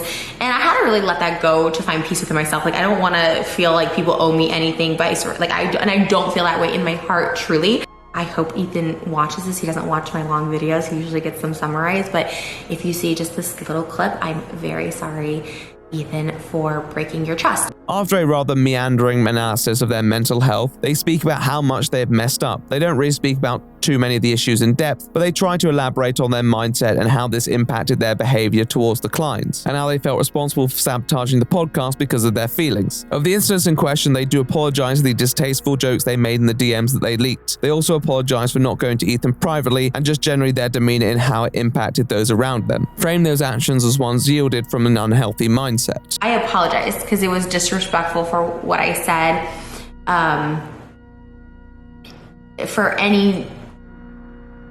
For whatever this is worth, like, it was never my intention to attack the crew. I see exactly how it came across, and I see it very clearly, and I'm so embarrassed because, again, I'm a mess. I'm a messy person. I'm drama. I have issues, as everyone does, but I've always prided myself in being like a nice person. I apologize for bringing up money. I apologize for just really, again, poor communication. I feel like I've worked on communication so much in my relationship that I've neglected to work on communication, like, on other ways, like speaking up when, even little things, speaking up if I don't like something or don't think, I'm such a hype person. I like to like hype everything. I love it, love it, love it. And then like it got me in trouble with Nikocado, and I was like, yes, let's hang out. And then I hype, and then ghost because I love to hype. I don't ever like to shoot down ideas. I don't, you know what I mean? But I really need to be better at communicating when I don't like something, I don't want to do something, and just be better at it and just grow a pair of balls and talk about it. I'm really sorry. I really am. It's now, it's the stages of a Trish freak out, and like, I feel good. I feel strong. I feel like, loved and cared for over here. Ethan, the crew, and Hila, that I'm sorry, and I hope in time that we will be able to talk again. Like, I know once trust is broken, like, it's nearly impossible to gain back, but I'm willing to put in effort. I don't think it's necessarily the wrong way to go about it. It's important that you make people understand where you're coming from and how a mindset may have caused you to act out in a particular way, and some appeared to praise him for this. However, some also question whether this should have been done privately first, and not too long after, Ethan Klein replied, echoing other people's issues and emphasizing the damage he believed they had caused with their prior content. She said in her video, I'm going to make this apology and Ethan doesn't have to accept it. It's not that I don't accept her apology. It's that I don't want to gloss over too much what went down. I mean, it's a lot for me to forgive this fast. Now, I think a public apology for a public issue is always useful because viewers know where you stand. But Trisha had reached the stage where so much of themselves was online that each public video felt performative, and therefore Ethan was going to be suspicious of this sudden about turn, even for Trisha. I think the problem, and this once again ties back to Dr. Drew, with the previous onset of disputes, it became an established solution to almost use other things as a medium to channel frustrations that they weren't prepared to express, let things escalate, and then rely on the other party's recognition of that matter. I don't doubt that Trisha likely had qualms with the process of the podcast, and didn't know how to express them at first, so lashed out unnecessarily. However, with the context of the subsequent videos and the apology, the initial departure didn't actually feel like a genuine expression of intent. It felt like a way to once again make a statement on a problem that they perceived. In many of these videos, Trisha would emphasize how they're sound of mind now, either due to therapy or changes to their lifestyle, as a way to justify how this was them now speaking with clarity. It was a way to frame their past behavior as impulsive, not the real them. But with this, it was difficult to know when we were ever receiving the real Trisha. It felt like Trisha was trying different techniques for the same result, trying to present each one as their real findings and then gauging reaction. Despite my criticisms though, I will say one thing. It showed that regardless of the defensive fronts, that Trisha still clearly cared about their friendship with Ethan. Really, all these methods screamed to me that this was someone who wanted something but didn't know how to get it. Unfortunately, because of previous instance, it seemed that the easiest route was to be somewhat hostile. This time, however, Ethan drew a line, and in spite of what may have been an apology, Ethan couldn't accept it. He acknowledged and even appreciated it, but he stopped short of accepting it. The apology may have come from a genuine place, who knows, but it couldn't overshadow the fact that it followed 2 weeks of continuous public mudslinging. It felt like Trisha was looking for the ends but didn't understand the means. If this was 20 days earlier, then maybe it would have started rebuilding that bridge. But at this point, the ravine between the two was just far too wide. How was Ethan to know that this wasn't just another vehicle in an attempt to relaunch Frenemies? There were lots of points that could have marked the firm end of Frenemies, but I think Ethan's tepid response to Trisha's apology indicated the return of the podcast was beyond hope. I think Ethan had come to terms with this end not too long after Trisha had announced they were stepping down, and this was his ultimatum to Trisha to accept it as well. How would they move forward from this? Well, sometimes frenemyships aren't built to last.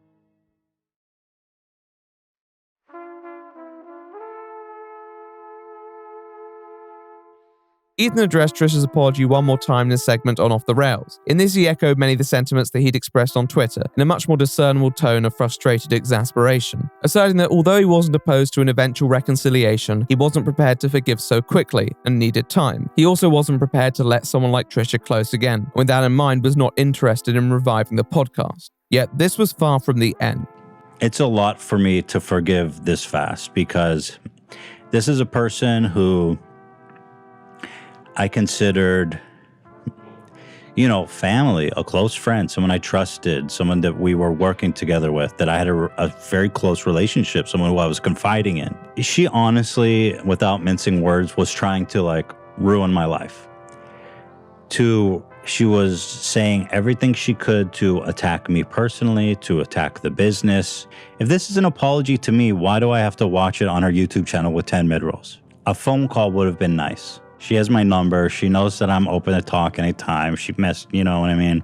And she apologized to the crew. She said previously she doesn't have any of the crew's contact information. I'm sorry, but that's not true. We're all in a group chat on WhatsApp. She has everybody's phone number. Around a week and a half after, Trisha uploaded a video claiming there was an unaired episode of Frenemies which featured a greater reconciliation between the two parties, including an apology from Ethan. Many seem to believe this was filmed to promote their post-breakup merchandise release that was being dropped around the same time. However, after the merch sold out nearly instantaneously, the motive to upload the video was assumedly diminished. After Trisha's video covering this, many podcast fans requested that Ethan not upload the video as they didn't want the drama prolonged, and the episode, whatever its contents, was never released.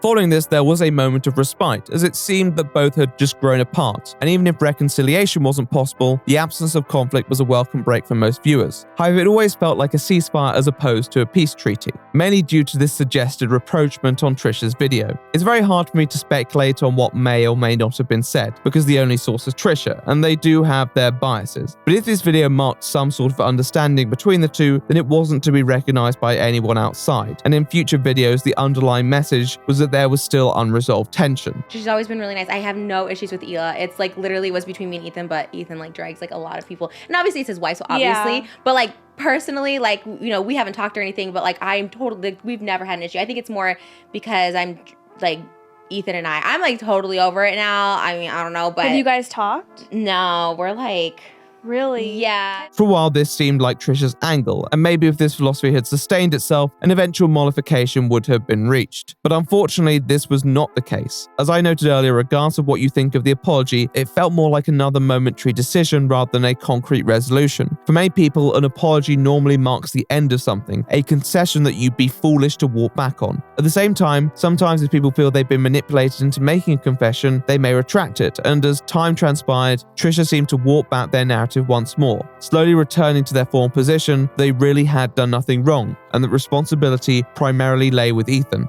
I think the ending, honestly wasn't my fault. No, but the last podcast, he admitted to oh yeah, because he whatever. It's a whole thing to get into, but he screenshotted my text, sent him to his staff. He's yeah, I probably shouldn't have done that. Basically saying that I wanted them fired. And I was show me a text. So he basically lied, whatever. And I think he ultimately couldn't continue the show because he was the one that was at fault. It felt like the situation ultimately wasn't resolved. Trisha felt inclined to continuously make these statements to try and keep it alive, while making it look like they weren't necessarily going out of their way to talk about it, coincidentally appearing on these podcasts who just seemed to be interested in discussing the latest tea. Throughout all this, Ethan really didn't say much, and whether that influenced Trisha's next move is your judgment to make.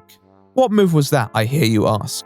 Well, as I mentioned a while back, Ethan's often quite vocal with who he despises, and one person who definitely fits that bill is Keemstar, who Ethan has waged war against for a good few years.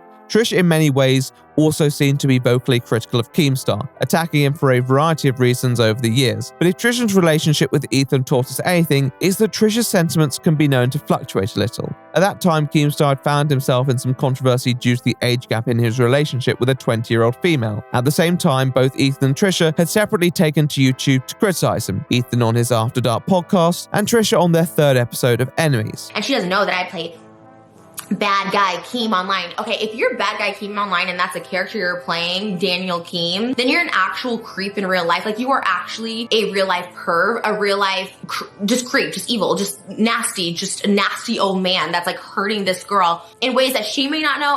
But you know, because I know he knows, because he's constantly bringing up things people are gonna say, the power play, the this, but she's not a fan. Trying to rationalize it on this show, on Spotify, on his podcast, is like mind-blowing to me. Keemstar played this off with the usual bombast that many expected from him, leaning into the stereotype rather than running away from it. If anything, it showed that neither side was willing to yield. Yet for some fans, it may have been refreshing that Ethan and Trisha finally agreed on something once more. But this moment of blissful harmony was short-lived, as less than a week after this, Keemstar tweeted a picture of him with FaZe Banks, alongside, lo and behold, Trisha Paytas, all looking rather pleased with themselves. I wonder why. This, of course, provoked a response from Ethan, who expressed disappointment at Trisha's newfound allegiance. Trisha responded over a variety of mediums, but we're going to skip over those for now. However, what would the podcast actually be about? After all, you can't just judge a book by its cover, and Trish requested that everyone give the episode a chance. I met Ethan going on his podcast because he did a vile video about criticizing girls' looks, saying that they look like whales, Twinkies, that I look like a corpse, that I look like a WWE wrestler, showing before and afters that I posted myself, trying to be like, wow, they're really fooling you. Just vile shit. And I still went on his podcast because I'm like, let me have a discussion. Let me see where this goes. In the podcast, Keemstar explains how he'd reached out to Trisha offering a truce, and Trisha had agreed. Trisha is fast to clarify that they're not necessarily befriending Keemstar, and they're actually still more pro-Ethan than pro-Keem, though they definitely don't hold back in analysing Ethan's behaviour over the previous months. Trisha, Yeah. Ethan will not put himself in a situation where he knows he's going to lose, all right? This is why the last podcast of Frenemies, never aired, right? Yeah. Can I say that publicly? Am I allowed? no, you're There's an unaired last episode. Yeah, we shot one more for closure, and it was really good because I do feel like I fucked up a lot, but it was the first time Ethan admitted to screenshotting my text, sending it to girl stuff, and I was like, oh, perfect. This will give me some redeeming qualities because he admitted in that I never said fire the crew, and I was like, perfect. People are gonna know, they're gonna stop hating on me. But then, he didn't post it because he's like, well, I don't want more hate to the crew, and it's gonna stress out this person. And I was just like, you posted all my breakdowns, but you're not going to post this one where I kind of look like at least we're balanced and being in the wrong. Yeah. So I have a little animosity towards him. I still obviously love Ethan, but I do have a little bit of that. I get what you're saying. I think being sat down with two people who have a history of conflict with Ethan kind of draws Trisha into this discussion about him more than they probably planned to be. The conversation isn't just about Ethan, but it regularly returns to him, with Keemstar driving home the point that in his opinion, Ethan is a moral weather vane and panders to the popular opinions to garner a social advantage, while receiving special treatment from YouTube. Trisha often plays off this narrative with their own personal experiences, talking about many of the previous incidents that still seem unresolved to them. So he's a walking, talking hypocrite. Yeah. Yeah. Oh, for sure. And I don't think there's anything wrong with that because I'm also a walking, talking hypocrite. I think, again, it's just the lack of admitting that. I feel like if you can admit it, because I 100%, even me sitting here, people are like, she's so hypocritical, whatever, you know what I mean? But I don't think it is that either. I honestly think it's just having discussion, but. I want to bully. I want to harass. I want to fucking talk shit. I do. Toxic, man. I want to roast toxic. this guy, but I can't because YouTube won't let me. But he could say, I got a little dick, fuck puppets. What is this? Right. And I think that is the hypocrisy of Ethan. Imagine if you were silenced by YouTube and you couldn't say anything about Ethan, but he was just dunking on you, saying you're the reason why Frenemies. You'd get so frustrated. But then you make a video, respond, it gets strike down. You know what I'm saying? It's weird. No, totally agree. I agree. I mean, I think it's gross when people do make fun of people's looks or small penises or whatever. I don't like when people make fun of people's aesthetic. But I'm telling you, that's how me and Ethan first met. He made a whole video calling me a whale, a corpse, all this stuff, saying how I photoshopped my pictures. So he did the same thing to me. So it is a little hypocritical. But I do think that was ironic that this was approximately a year after Keem had offered a truce to Ethan, who started Frenemies shortly after. This time, it was Keem's turn to platform Trisha, though. It seems that Keem had worked out that although Trisha talked a big game, they were regularly swayed, and in this case, it worked out almost exactly as envisioned. Well, for Keem at least. This wasn't out of the ordinary for Trisha. They're known to go on podcasts with people they have grievances with. That's why they appeared on the H3 podcast in the first place. However, given how the discussion does tend to pivot towards Ethan, and given how Ethan doesn't quite share the same philosophy, people weren't entirely happy. And neither was Ethan.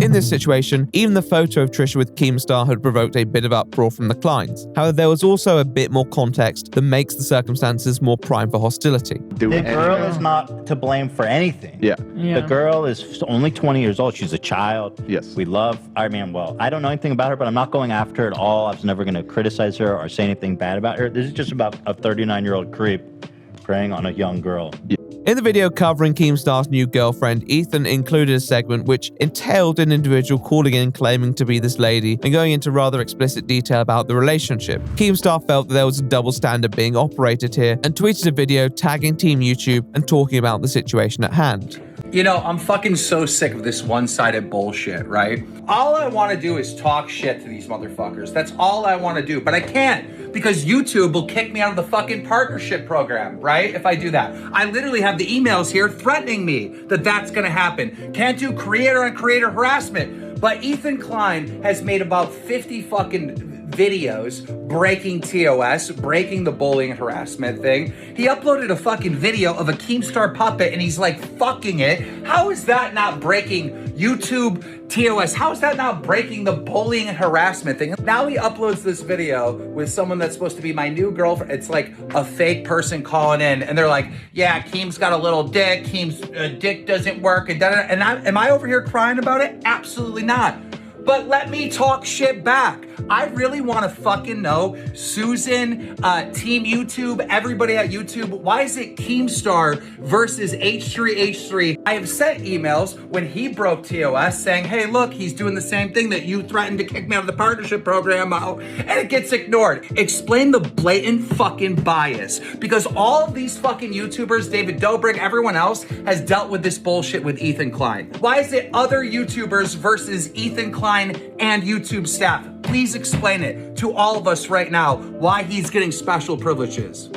Not too long after this, the H3 After Dark video on the matter was removed for violating YouTube's terms of service, with many assuming that Keemstar played a hand in this. Though he denied direct involvement in the removal of the video, it was hard to completely buy this idea that his vocal outcries hadn't influenced YouTube in some sort of way, with many requesting to see his flag history. For someone like Ethan, who already vehemently loathes Keemstar, there was no two ways about it. Keemstar had committed an attack on the podcast, and a form of Friends alliance at a time of heightened conflict was a stonewall betrayal. With this in mind, in his first H3 off the rails back, Ethan decides to address Trisha Paytas one last time. So basically what this is to me, she is what was the name of that famous turncoat during the Revolutionary? Benedict Arnold? Yeah, she Benedict Arnold me big time. This is an unforgivable, traitorous act. And I'm going to explain in great detail why. And I'm going to be totally honest with you guys. A part of me wanted to take the high road on this and just ignore it. But at the same time, I'm so sick of her disrespecting me and my family and causing shit and just being so toxic, lying. And I'm just so freaking over her. Now, as I've noted, it's not exactly surprising taking a perfunctory look at Trisha's history. They wanted to go on Keem's podcast. Though Ethan certainly compiles a fair assembly of clips that make even this decision look a bit inconsistent on Trisha's part, especially given their familial relation, throwing some shade towards Moses as well. Trisha's even gone on podcasts with Gabby Hanna previously, so it's clear that they're not entirely hostile to anyone. But in a way, although it makes sense that Trisha would do this, the question Ethan wants to ask is, should she? Why do you think Keemstar posted this clip to tease the podcast? Do you guys want to take any guesses? Could it be because Moses is on the couch and he wanted to rock the boat that way? Is it because his 20-year-old girlfriend that Trisha just ripped into him a week ago is sitting right there next to Moses and everyone's just happy-go-lucky? And Trisha literally says, how did this story get blown out of proportion? Girl, what? Go ahead, playing Trisha, take Daniel Keem, then you're an actual creep in real life. Like, you are actually a real life perv, a real life just creep, just evil, just nasty, just a nasty old man that's like hurting this girl in ways that she may not know, but you know. Also, Jesse and all these other people that you've been an absolutely disgusting, vile person to. You are disgusting, you are a liar and a psychopath, and you need serious help. So don't even think for a second that you're trolling or winning or anyone thinks you're relevant. So she has that much energy for an R-word apologist, but keep the same energy because Keemstar on the same exact situation said way worse things. And if you care about Jessie Smiles, she seemed to have been way more offended by what Keemstar said than Gabby about the protecting. You have handled this situation with such poor taste. You're right, you don't know what happened, but you sure felt like you did all these years when you consistently called me a liar, mocked my accusations. Sorry you hate all these R-word cases. By the way, must be hard on you. And she included a screenshot of Keemstar saying, sorry, Jessie Smiles, tagged her on Twitter. Only has 140 characters. Please don't accuse me of R-word. He's making a joke out of it. Basically accusing her of making false, allegations. This is just one specific example of Keemstar's continued history of not believing victims. In part, he does respond to the narratives espoused throughout the podcast, but more tries to take a holistic standpoint that this is Keemstar taking advantage of Trisha for his own game, showing a variety of tweets and clips that seem to imply that Keemstar is enjoying the situation much more than anyone else is, even supposedly inviting Gabby Hanna on the same day they were hosting Trisha and joking about it with FaZe Banks on the podcast. Keemstar ends the show early so that he can bring, of all people, in the same studio on the same day, Gabby Hanna wearing the same clothing. Banks is in the same clothing. Keemstar's now wearing jorts, his trademark jorts, because I think he took a swim. He took a dip, which we'll get into that too. Yeah, Banks is in the same outfit, and Keemstar just got jorts on. Legend. Here, now, again, she's a free speech advocate all of a sudden, and she believes in talking to anyone about anything, right? So here they're kind of teasing her a little bit. They're kind of making a fool out of her. Listen to this. He was here. I swear I thought you were going to do that. No, but listen. Imagine if Gabby was here and we posted a picture, FaZe Banks, Keemstar, Trisha, Gabby. I'd bolt. The internet would She'd bolt. She's there. Gabby's there. Or at least she's on her way there. So Keemstar's being like, well, can you imagine if Gabby was here? He's testing the water a little bit. Says, I'd bolt. Interesting. Good break. No, we wouldn't do that to you. She's the only person I wouldn't do that to you. On the whole, though, this video is designed to be the final nail in the coffin for Ethan and Trisha's working relationship, and dare I say it, friendship. Even goes on to discuss the unaired episode which Trisha had been bringing up over the last month, and explains that the reason it wasn't released was because he didn't feel like it gave anyone the closure Trisha claims it did, and it was actually quite an uncomfortable recording which he rather regrets. He also notes that Trisha claims to have recorded the episode and has been alluding to it in the DMs, stating that he is not fazed by the implication that they may release it. How everything had gone down. I was feeling bad about the rift that it had caused in the family and everything, and I wanted to make amends. And in my heart, I thought, what would be great is if we could just come together for one final episode, for it to be wholesome, for it to be just a beautiful experience where we just reflect on the nice experience we have and part ways amicably. As soon as we sat down, basically almost immediately, it just went sideways. It just went off the rails. It just turned into more accusations, and it just got really icky. And I was like immediately regretting it because it was just not at all what I wanted or expected. This whole claim that like I had never apologized to her, she keeps saying like he apologized.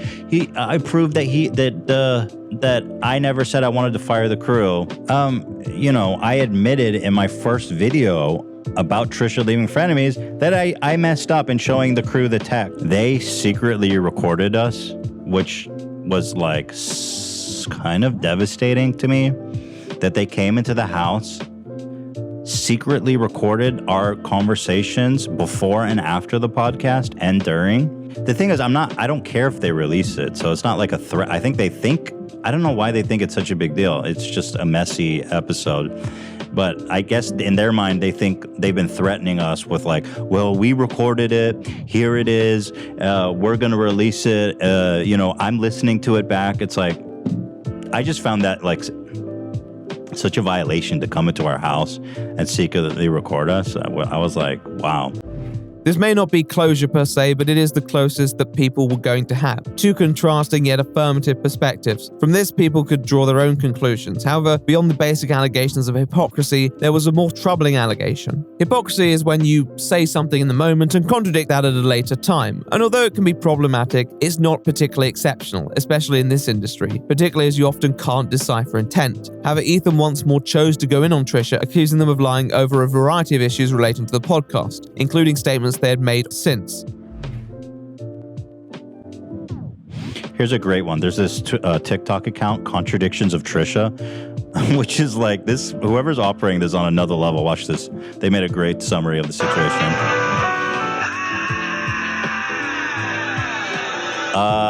Yeah. Have her on. We are in family. Have her on. He did show me something. I'm not gonna say what it was because I don't want to put this on blast. But he did show me something. He's like, I would never do that to you. Like he showed me something that could have happened that didn't. Do you know what I'm talking about? When he showed me that thing, he's like, oh, maybe you don't know, but he showed me something that like would have like devastated me, like really like hurt me. And he's like, I would never do that to you. Like, that meant a lot. Like, I almost texted him just now. Anyways, it just meant a lot that like he didn't. Wait. It could have been just like an attack. How many followers does this account have? Oh my god! They're actually, well, because... Holy shit. He also gave some attention to accounts that seemed dedicated to showing these rather conscious contradictions, particularly those on TikTok. He seems quite amused by most of these clips, and although you can understand why they would have irked him, often after the collapse of a working relationship, you are prone to trash talk your former colleague a little. So these aren't exactly surprising. However, there is one clip that he seems to take slightly more seriously, relating to an anecdote that Trisha shared while the podcast was still operating fairly smoothly. Dude, I'm over it. I'm just totally over it. But here's something I saw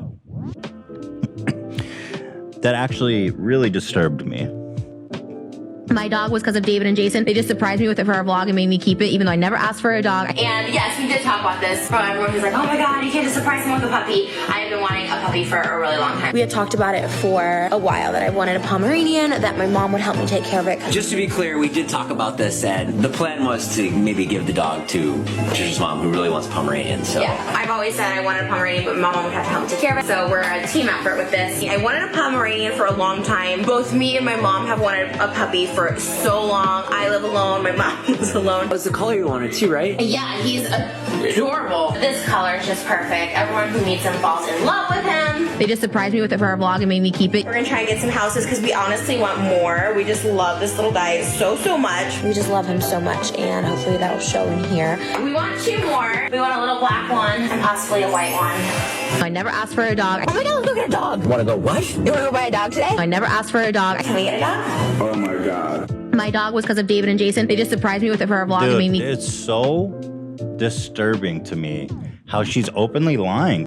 In this clip, Trisha's prior behavior appears to directly refute all available testimony that they articulated on Frenemies, leaving Ethan rather bemused, and even concerned as to Trisha's capability to expound mistruths. So disturbing to me how she's openly lying. She really convinced me of this dog lie, and she really successfully assassinated their character. Now, I mean, this specifically has me questioning everything.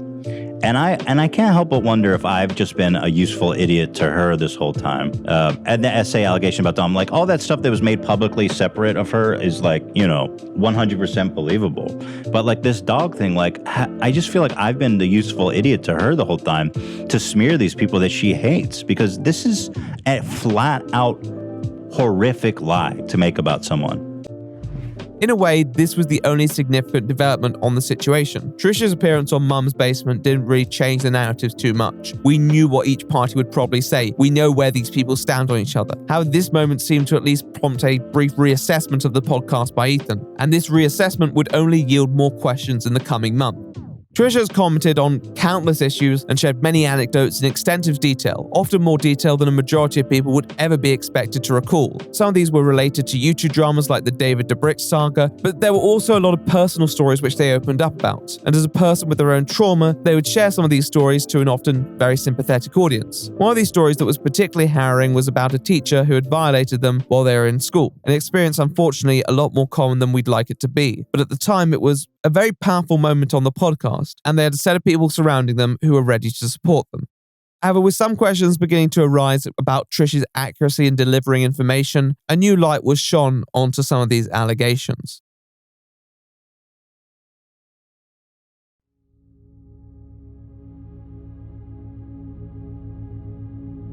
September 2021 was a rough month. Trisha's decision to appear on Mum's Basement had already put a further strain on the family relationship, under burden from numerous incidents, some of which were documented on the H3 podcast. What you texted Moses is the most evil thing to ever put out into the universe. If I'm a weasel, you are Satan. Oh my goodness, she thinks I cast a spell on her too. She said, you are Satan for even putting that energy out there. You're an evil woman to write down what you wrote. It's unspeakable. To put that burden on me the way you did is the worst karma. This had continuously manifested with other family members involving themselves, one of them being Moses Ackman, the individual who served as the keystone in the connection between the Kleins and Paters. He had recently become more vocal in his participation after certain claims were made about his conduct, defending himself while also criticizing Ethan for his behavior. As both parties stewed in the fallout of the latest strife, questions were being raised about the story that Trisha had told on episode 17, the violation story. Not funny, but like my 6th grade teacher, I talked about it on TikTok, the one that used to me would play like heads down, and he'd come around and like grab my breast and like put his hands on my face. He did get arrested. His name was Mr. You or because of other incidents? So someone else came forward. I never did. Gross. But he had on his computer Ew. at the school. Oh my God. But that guy did get arrested, and I don't know where he is now, but he did. One of the details Trisha divulged during this anecdote was that this teacher was eventually arrested on charges of CP. However, with some digging, certain people began to uncover information that disputed this claim. As a matter of fact, it was discovered that the teacher mentioned had retired from his role, passing on from this world in 2019. Along with other supposed inconsistencies, this was covered in a 1.5-hour video uploaded by a creator called Mysterious. Then the 4th time she mentions the same story is on TikTok on March 19th, 2021. This time Trisha encourages her followers to search the teacher and look up his arrest. So Trisha specifically says that this teacher has been arrested. It seems legit, right? Surely if Trisha is encouraging their audience to look this up, it would pop right up when you search it. That isn't the case at all. In fact, when you Google exactly what Trisha says, this teacher does pop up under the top results, but it isn't because he was arrested. It was because he passed away in 2019, and his obituary pops up when you Google what she says. This observation began to garner traction in forums and comment sections, with some calling on Ethan to amend the story with mind to information available, and on the 11th of September he released a statement. This echoed much of what the concerned parties at the time were professing, that although it was not necessarily his place to discredit a survivor's story, he also couldn't keep that story up in good faith knowing the elements of it simply weren't true. Now, it's completely fair to acknowledge that given how trauma affects memory and recall of certain events, it's possible that Trisha may have confused the details and names related to these accounts. However, with the previous contradictions in mind, it obviously occurred to Ethan that maybe there was the possibility that this version of events had been somewhat fabricated. And in that case, especially when dealing with criminal allegations, it's fair to err on the side of caution. Ethan had also followed up privately with Trisha, seeking clarification of these claims, with many audience members also publicly stating their desire for this to be addressed. How did they respond to this inquiry? Well, Trisha first put out a deluge of tweets defending them and Moses from those who they felt were applying pressure, and feeling threatened by Ethan's tone in the DMs, decided to share the messages themselves and let people decide on who was behaving with the most decorum. And honestly, it's a dumpster fire, with everyone throwing blame at each other's feet. Ethan compels Trisha to make a public statement, and Trisha shares many posts that they believe were contributing to unnecessary harassment. Both Trisha and Ethan seem to use this accused individual's family in their narrative, Ethan in his post and Trisha in the messages. It's hard to know what the family themselves want, but I'm not sure this is it. In the end, they become secondary to further allegations leveled towards Trisha's fiancé, Moses, which had been circulating recently as well. These allegations included stealthing, which, as I understand it, is the removal of the contraceptive device during sex, without the consent of the partner. Allegations also resurfaced surrounding Moses' intent to date Trisha in the first place, with some still wondering if he was just there for the money. He responded to some of these claims in a tweet longer where he asserts that the main complainant had an unhealthy obsession with him, which has subsequently warped their view, sharing DMs to supposedly substantiate this. It brings one person's motive into question, but it doesn't disprove the claims themselves, especially the ones made by others. With that said, it's hard to comment further when you don't know these people involved, and I honestly don't. However, in the DMs, Ethan expresses belief in the person leveling these accusations, and seems to imply that Trisha is being rather hypocritical in their stance. They express visible distress at the situation. pleading. I've texted Ethan and Hila. Please stop. Stop talking about us. This was clearly having a negative impact on others as well, though, with Ethan announcing that he and Hila would be taking a week off the podcast in light of everything. The stress had just become too much for them to bear. At this point, although I think everyone was exhausted, people were by no means appeased, and remnants of the feud persisted over the following weeks, with a variety of people and media sources contributing their think pieces. Much of this occurred on fan forums, where one person shared a message from someone who claimed to be a former student at Trisha's school. They attested that although the teacher in question had been dismissed from their role for possibly disreputable behavior, it wasn't related to his conduct towards the student specifically. Once again, this wasn't verified, and to be honest, it's quite hard to verify without people revealing private details, which most people aren't, but it was more food for thought.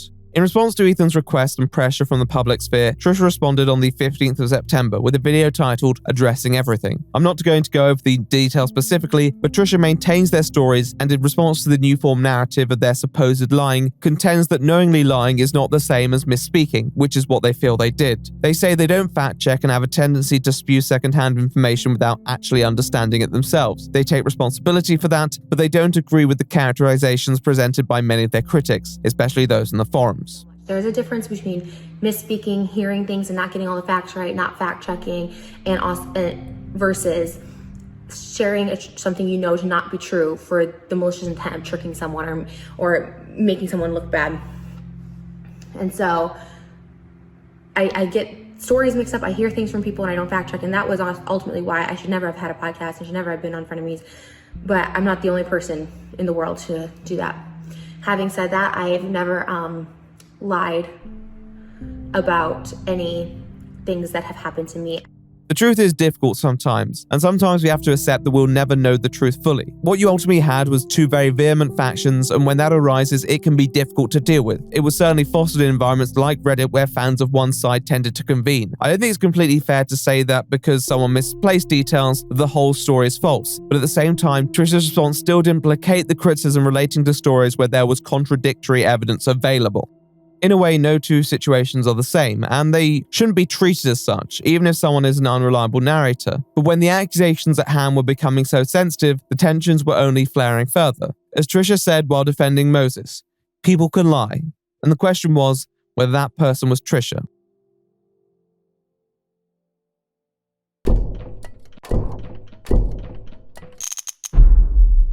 In the week after their video, Trisha removed over 1,000 videos from their channel, cleansing approximately 1 billion views of their work.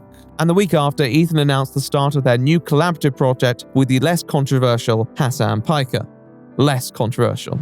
You said America deserved 9/11. Did you mean that? No. Obviously not. With the family connection also firmly in tatters, it would be fair to assume that this would end the drama, especially with Ethan seemingly making a commitment to withdraw from discussing Trisha, and Trisha seemingly wanting the drama to be over. However, a lot of internet criticism persisted, particularly the two sides who wanted to portray the other side as dishonest, because what we saw was a stalemate, which meant fans felt completely free to make assumptions about the characters of people they were criticizing. After being referenced in Ethan's stream, accounts dedicated to publicizing alleged inconsistencies such as contradictions of Trish on TikTok began to pick up traction, only further creating groundswell around these narratives. The account raises interesting points, though at the same time, some of these clips are a decade apart and are considerate of the fact that people's perspectives change. But we'll come to that in a moment. Besides that, there were still occasional allusions to each other's existence, and with Trisha's upcoming marriage to Moses, it was hard to keep them both out of mind too much, particularly when such an event would usually bring the family together. Well, my friends, happy birthday to Hilda. Hilda! Who is pregnant, who is beautiful, who is everything. You are the everything. I love you so much, and I'm so excited to spend the weekend with you. On December the 10th, in a stream the day before Trisha's wedding, Ethan made a comment in passing that tomorrow was Hila's birthday, which would have been the 11th. However, Hila's birthday is actually on the 12th. This caused some of Trisha's fandom to claim that Ethan and Hila were lying about their birthday to purposely draw more hate towards Trisha, as some other fans had also been claiming that Trisha was purposely mimicking impactful dates of the Kleins in a continued attempt to provoke them. Thank you, everybody. Hope you all have a great weekend. New leftovers on Sunday. Going over the streams, it seems that Ethan may be celebrating Hila's birthday on the Saturday, as he declares that he's recording another episode of Leftovers, the one with Hassan Biker, on the Sunday. It would be one hell of a way to try and rile his fans up, though as shown, many audience members' perspectives were so cynical that they couldn't help but theorize if every comment had an underlying meaning. It's unsure whether either party believed that the other was taking backhanded jabs at them, but this all seemed to boil over when Trisha posted a rather tone-deaf TikTok barely a few days after the wedding. Hanukkah, Hanukkah, come light the menorah. Let's have a party, we'll all dance the hora. I mean, tone deaf is one way to put it, but it is just ridiculous that they thought this was a good idea. I mean, it's not an active admission that it's what they did, but it's a pretty heavy inference. I can't really see any other punchline there. I'm pretty sure those dance moves don't directly relate to Judaism, unless they're implying that such seductive dance moves are payment. But I have to admit I'm not familiar with that currency either. Either way, it's anti-Semitic, and Ethan, displeased with this, decided to break his vow of silence and directly address Trisha in a response. So you say you couldn't finish your conversion classes, which tells me that you don't care enough about the culture to put in the actual work to do it the right way.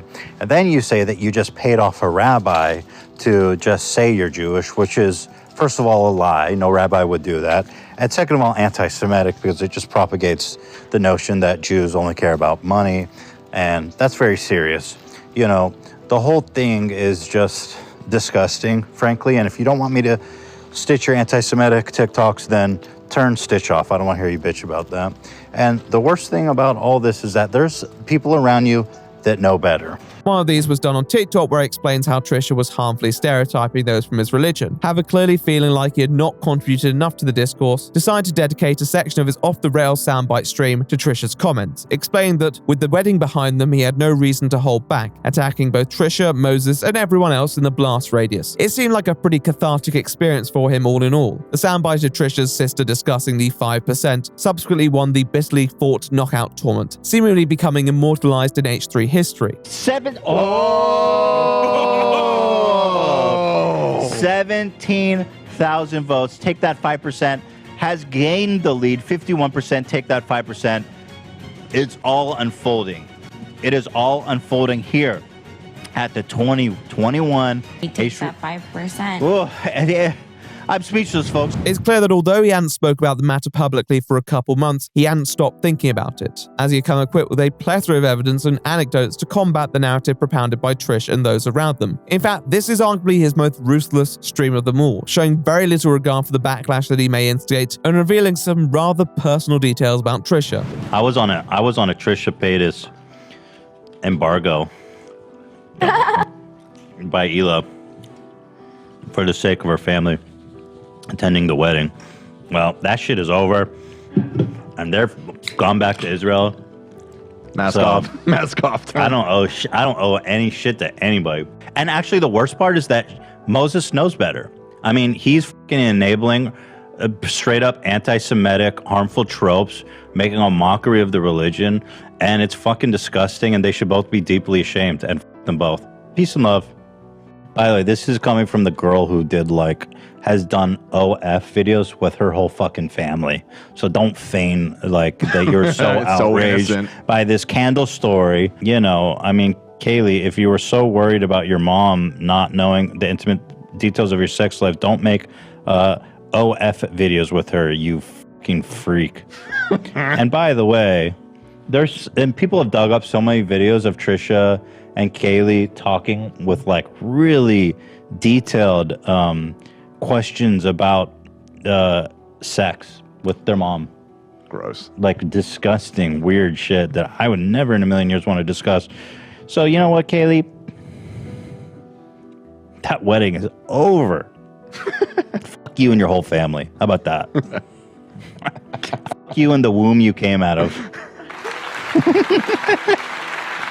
How about that, Kaylee? Yeah. Cool. And once I asked Moses if she ever asked him to pretend like he's Hila, and he said yes, but he refuses to. Well, if you ask Moses, they're all water, so incest is fine. All sex is yes to Moses when everyone's water. He's like, hey, it's all good, baby. Defense of like, why? I deleted it after it was up, after everyone was telling me how fucked fucking dumb of a take it was. But everybody already downloaded it. You already said it, and you tried some shit. It ain't my fucking fault. You're an influencer. Don't act like you're not. She is. She's been on the videos. She has her own OF account. She's an internet personality. I don't give a though. Got 5% of an operating brain. Oh boy. I was bottled up. What can I do, you know? Ethan isn't a person who necessarily abides by the internet's code of honor all the time. And whereas the milder individuals who spectate this may find its savagery a bit disconcerting, Ethan seems to be under the impression that this is his justice. For all the times he has felt wronged by Trisha's behavior, their lies, their manipulation, this was his chance to deliver that blow. However, Trisha obviously didn't respond well, releasing a video pleading with him to leave her alone, calling both Ethan and Hila obsessed, and basically every other word under the sun that would frame them as a victim to the client's endless tirade of abuse. Every little jab, every video he's made obsessing about me, it always scares me. The backlash I receive from their subreddit and their fans, to Ethan himself just obsessing over every little thing I do. Meanwhile, Ethan can't stop talking about me. Can't stop getting bans and strikes going off on Twitter, on just random people blocking his content and just being so angry. And lawsuits and all this stuff like that. And I get it. He's probably himself in a dark place right now. Like, I really could see that. I was like, I know he's in a dark place, so okay, I'll take a couple jabs. But this F them and anti-Semitic and Moses enabling, talking about Moses, talking about my sister, people who literally did nothing in this situation. And bringing up my sister again, just knowing he's inciting all of this. I went from having the absolute best weekend of my life to this, and everyone, my family and Moses, and oh, he wants a reaction. Don't let him get this reaction. And I'm like, don't let him know that he ruined your best weekend. I said, but he did. He won. Like, can you stop now? Please. Like, please. In this case, unlike previous videos, Ethan relented and cut out a large proportion of his Trisha rant. It's also important to note that Ethan was facing a pretty harsh set of characterizations from an individual known as Ryan Kavanaugh, who had initiated a lawsuit against the client. His lawsuit mentions Trisha by name and frames them as a victim of Ethan's actions. Ethan had been vocal about the stress this lawsuit had caused him and may have not wanted to increase any risk of defeat, given that the case explicitly mentions defamation on multiple occasions. Ryan had also been blocking many of Ethan's videos which he had tweeted about around the time, and not too long after, he was again blocked from uploading after an old video was supposedly mass reported by trolls. Once more, Ethan announced that he would take another break, even after having the strike removed. It seemed that his attempt to close out this story was opening more new wounds. But why? Well, because there's no situation with Trisha in which you can win.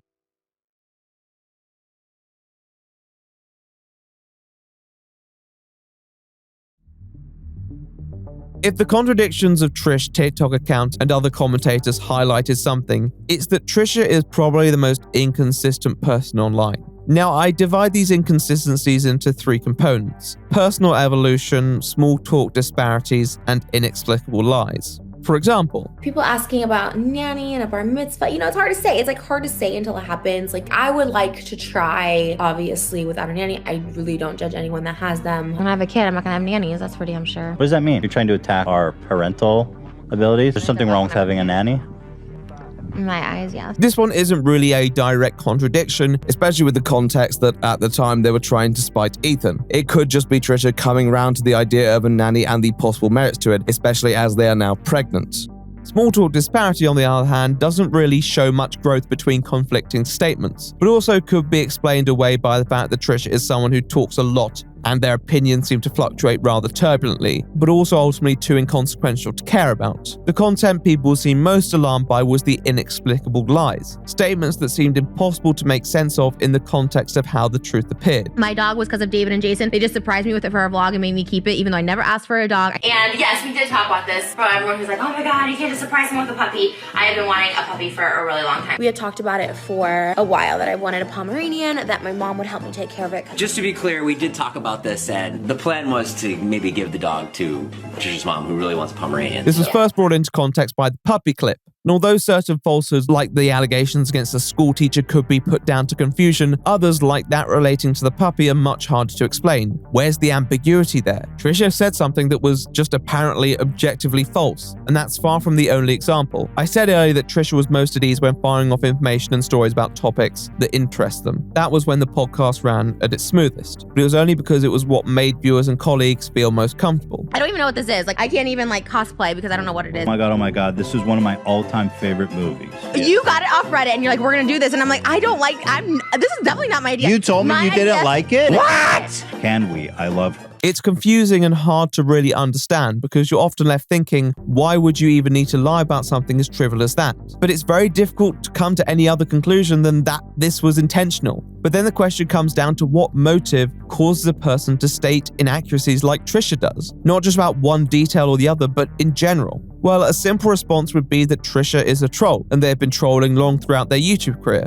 On one hand, yes, this is true, Trisha has been a notorious troll since the early days of this platform. But on the other hand, it seemed that trolling was a bit more identifiable, particularly in the narratives and the tone. It was also something that Trisha claimed to have left behind them on a fair few occasions when discussing it. So when people said no, then I did troll and make a video where I started going into altars if that's what people wanted to see. But it was clearly a troll. People were upset that I did that. And I get it. I get the upset with that, but that made it triggered from people being like, you don't have this, you don't have this. Meanwhile, everyone's saying, you're crazy, you have this, you have everyone diagnosing me. It's like, well, when you make a video like that or the trans video or whatever, you get a lot of attention. You're an attention seeker, but you usually get a lot of negative attention. Do you see a difference between negative and positive attention? Yeah, well, that's what I was saying. It's like my trans video and my DID video were never to be negative. They were never to get negative attention. And I got my last one where I willingly seeked out negative attention was like when Trump ran the first time. I was like, hey, I'm a Trump supporter. I'm not. And I loved getting negative attention back then. That was when? 4 years ago. So it was like, I haven't done a negative attention seeking video since. This was not just a relationship that enabled Trisha to post a few videos. This was a fully fledged business partnership that generated significant income for our prima donna. It precipitated a romantic bond that produced a marriage and a pregnancy. For all that to be a troll would require some mastermind level preparation and emotional robustness that even Trisha, in all their longevity and fortitude, may not be capable of. What's the alternative explanation then? Well, I think the idea of Trisha being a troll is reductionist. A troll is known to actively carry out undesirable actions for attention, and although Trisha has done that, they're not just a lover of negative attention. Trisha has a way of inserting themselves into stories that makes them relevant to the situation at hand. I think if any of the perceived contradictions highlight a common factor, these are often situations where the people who Trisha may be commenting on are unlikely to respond on a public platform in a way that may illuminate these lies, either because they're embroiled in drama that contains valid criticisms so they struggle to respond in general, or they literally can't respond. Trisha's stories always seem to be rooted in some grain of truth, but it's hard to know exactly what followed. I didn't want to tweet because I actually knew him, and I'm not saying like, oh my god, we were like best friends, but I hung out with him at least a dozen times when I was younger, like 19 to 20, and I won't really say how we knew each other, our relationship, just out of kind of respect for him or his family, and you know what I mean? I don't feel like I need to air out dirty laundry or any drama. One of the curious stories Trisha told back in the day was about an interaction with famous actor Robin Williams, who passed on from this world far too soon. Trisha stated that when they worked as a courtesan, their paths had crossed. This story was recounted on their channel not too long after Robin's passing and repeated on the podcast, where Trisha brings it up and then seems hesitant to elaborate further. I knew Robin Williams. Let me guess, you fucked him. I don't like talking about him now that he's deceased, but I did do a story time on him one time, and he was really, really nice. But I don't like go into detail of how I know him, but he was really nice, and he Wait, how do you know him? I just said I don't want to. You better tell me now. No. So you were a prostitute and you hooked up with Robin? It was like he's known for, doing that stuff. Yeah, but he was really like again, of all was he a good lover? He was really nice. I don't want to talk about it. I just feel like it's so disrespectful. I don't want him to like roll, you know what I mean? Like, you think he'll haunt you? That's flubber. Now, once again, with the legacy of Robin Williams and the awareness that we have of his often complicated and problematic character, it's not in the realms of impossibility. At the same time, it's another situation which involves an admittedly rather unlikely scenario with only one available source. This is the case with a fair few other public figures and even private ones. Although in many cases these stories are mostly inconsequential, the discomfort from Ethan's perspective was that he believed he was used to prop up a false portrait of someone. And it's not hard to see why. It's important not to understate the more sophisticated aspect relating to Trisha's understanding of internet culture. Trisha isn't someone who just exists to lie. They have desires and aspirations. I think in this case, the podcast provided a platform for Trisha to tell a new story that would contextualize their behavior, that would almost be this new chapter in their life. Trisha knows what to do to maximize their attention, and although in the past the best way to do this was through often shallow provocation, here it was actually to create a deeper, more sympathetic portrait, one that would make them look more human and have the audience rooting for them. Many people would have that naturally within their character. With Trisha, it's like another persona for each moment. Trisha's nature to adapt to situations and bring themselves to the forefront of conversation is so prominent that they couldn't help but misrepresent certain situations, while spectators looked on and nodded their head. When Trisha was caught up in lies before, in their first appearance on the H3 podcast, when the lies were quite obvious, people didn't feel so threatened by them. But as people bought into the greater story in its entirety, the impact clearly affected people more significantly. While the podcast was running smoothly, everything went well for them. Their platform was used, and it's clear that many began to fall in love with the Trisha they thought they were becoming familiar with. And because they deemed Trisha a likable individual, very few questioned these stories. I don't know Trisha inside out to say without a shadow of a doubt that they actively, intently lied. But they did not tell the truth. And in the months following, it was clear that Ethan grew bitter, believing that he had been duped into providing a platform for someone to speak so carelessly and using his trust to provide an extra veneer of credibility. But that's only one perspective. What's the other? How much blame can we assign to Trisha, and how much can we assign elsewhere?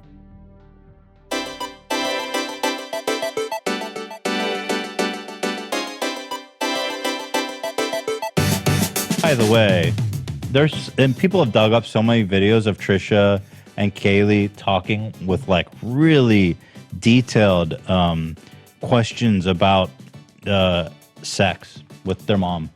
Gross. Like disgusting, weird shit that I would never in a million years want to discuss. So you know what, Kaylee? That wedding is over. Fuck you and your whole family. How about that? In the kind of months after their pre-Christmas spat, although Ethan and Hila had mostly cleaned up their legal obligations relating to Ryan Kavanaugh, the release of certain pressures didn't draw them back to the topic of Trisha, other than a few subtweets. Likely because Ethan going full mask off wasn't actually a rewarding experience. Trisha did what many expect and put Ethan in a position where if he said any more, he'd be the aggressor. He'd be the one unduly ruining a person's honeymoon. Yet, many were still frustrated, pointing towards all the times that Trisha had spoken endlessly about frenemies after they broke up. But unfortunately, they're not quite the same, are they? One is Ethan, and one is Trisha. Many of the accounts that we've used today, and many of the people who've taken to call Trisha out for their behavior during Frenemies, were completely on board only months before, despite the fact that many of Trisha's comments were firstly made on Frenemies and made long before Frenemies, statements that were well known and acknowledged at the time. In many ways, Trisha's demeanor always strangled the line of trolling masked to seriousness, and people expressing outrage at this shouldn't necessarily be that surprised. Trisha did exactly what they normally do. Isn't this what we expected to happen anyway? In Trisha's first collaboration with the Kleins, they were called out for specifically lying about a rather important detail relating to drama. Surely it was obvious that this was a pattern. This channel called Psyche in Real Life, they did How Frenemies Reveals a Mental Health Misconception Perpetuated by the Internet. This was a really good one. This was someone who was like in our favor. Some people are in our favor that we show the ugly side of BPT. They're like, you know what? Everyone's a mental health advocate until it's ugly. And So another theory began to arise, and although I don't think it's the most popular one, I think it's worth addressing nonetheless, particularly given the undercurrents of mental health. As discussed earlier, many felt that given Trisha's noted instability, responsibility ultimately fell on Ethan for platforming them in the first place. One of the initial appeals of Frenemies was that Trisha Paytas was such an interesting character and that they often lacked a filter and would say stuff that people do deem offensive. Trisha never deviated from how they were known to behave, so why was it fair to treat them any other way? I think the problem is that this ultimately arose from the desire to keep the podcast together, friendly bias, and some of Dr. Drew's less helpful advice. Ethan did obviously treat Trisha differently when they were a part of the podcast. Although he was no pushover, he didn't really treat Trisha's worst comments with the seriousness that they could have been treated as a critic or even as a friend. And some would even say that he almost left people to observe it like a specimen under a microscope. It was part of the theatre. It could easily blur the lines between melodrama and serious disputes. In the months after, it became easy to view what seemed like melodrama at the time in a much more serious light. light, and many did, but losing perspective of the original context they were viewed in. Exposing Trisha Paytas is such a strange concept because everyone knows so much and so little about them at the same time, and I don't know what you could say about Trisha Paytas that would surprise me. I spoke earlier about Ethan's bias, and I think it's what's made him a contentious figure. During the Keemstar girlfriend drama, a clip began to circulate of what he said to Boogie, another creator on the older side who'd had an interaction with the younger girl, and Ethan's supposedly differing perspective. She's a strong, powerful, smart girl. For her age, Strong, I just independent. was shocked. How old is she? How old is she? She will be able to legally drink soon. Damn, you dog, dude. Yeah, it was bad, man. It's not bad. She's legal. You're out there. You're Yeah, it was shaking your bad. dick. Don't try and find out who the girl is. Don't try and do the anything. girl is not to blame for anything. Yeah. She's only 20 years old. She's a child. Yes. We love, I don't know anything about her, but I'm not going after her at all. I was never going to criticize her or say anything bad about her. This is just about a 39-year-old creep. Now, this once again harkens back to the hypocrisy narrative that many assert. However, I think it more shows how often Ethan projects his judgment of character onto an action that many others may refrain from making assumptions about. Ethan believes that Keemstar is an inherently opportunistic, shady individual, probably many worse words, and therefore, from Ethan's perspective, Keem's attraction to younger adults is based on something more insidious than if it was an action carried out by someone he had more respect for. The only issue is that Ethan often doesn't elaborate on this himself and uses general logic that could be applied to any of these situations, and therefore, for people who don't think it's fair to cross-apply those assumptions, these positions will seem conflicting. I think the Trisha fallout showed that friend-enemy dichotomy that Ethan clearly experienced, and in a way, it makes sense. Someone who you may perceive charitably may have their faux pas viewed as requiring education. However, if you come to the conclusion that actually that person is not well-meaning, then you may think that they already have the education, they're just discarding it. With that said, it is a distinct polarity, and although some would say that Trisha certainly poked Ethan until he bit back, others would argue he unquestionably gave a platform for a person who was known for their falsehoods and then adopted a victimhood narrative when those falsehoods were turned against him. It's not hard to wonder if the famous episode 17 would have even been considered for deletion if Frenemies never split up. As we've seen, it's very difficult to use Trisha's words against them because you don't know what's real and what isn't. The truth is, no viewer or audience member will ever truly know who Trisha Paytas is or what they believe, because they throw out so many statements that makes me question if they know what they believe themselves half the time.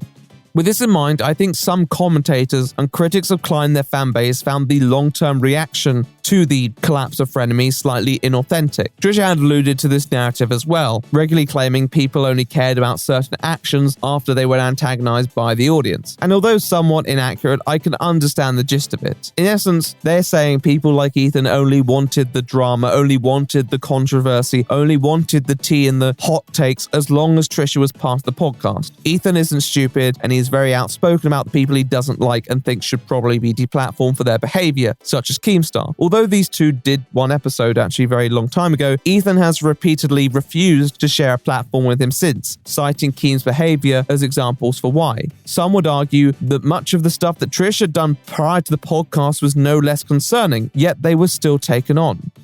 How come?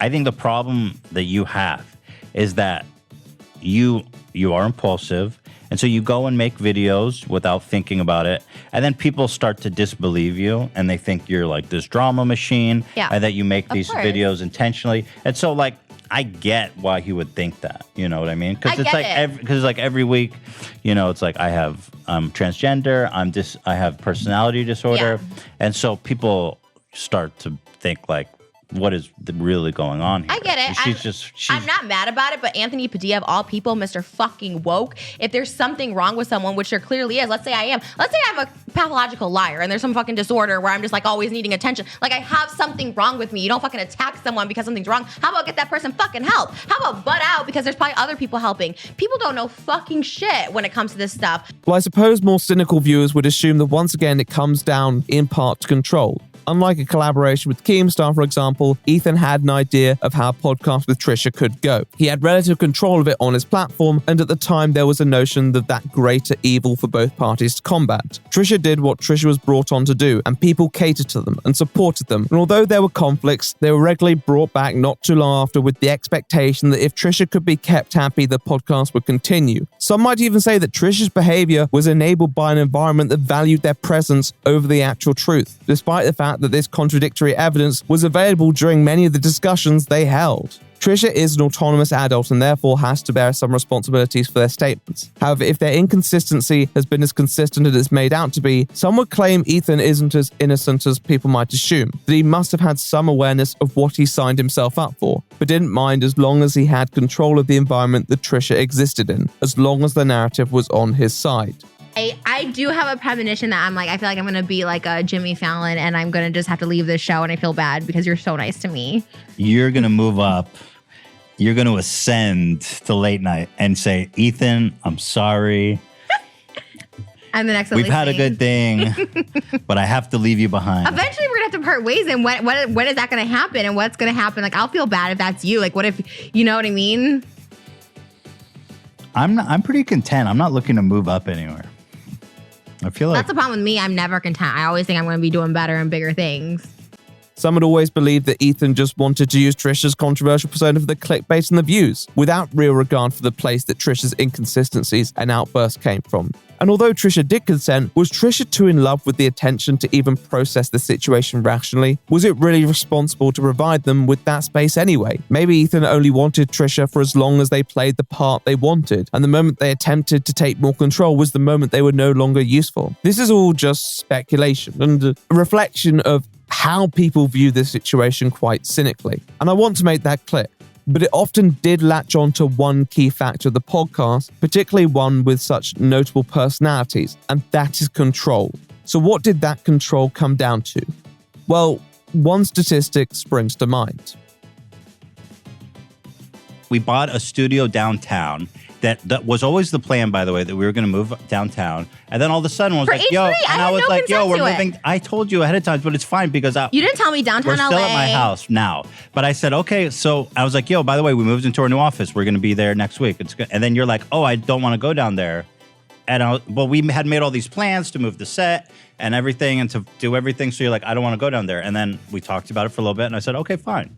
And so we had to buy. But that was the first time we ever spent money on production costs. It's not about that, dude. It's literally about we are producing the show and I'm taking a cut. I feel like that's beyond reasonable. All the highlights. Beyond reasonable. 5%. Yeah. 5%. Do you realize how much 5% was of our last one?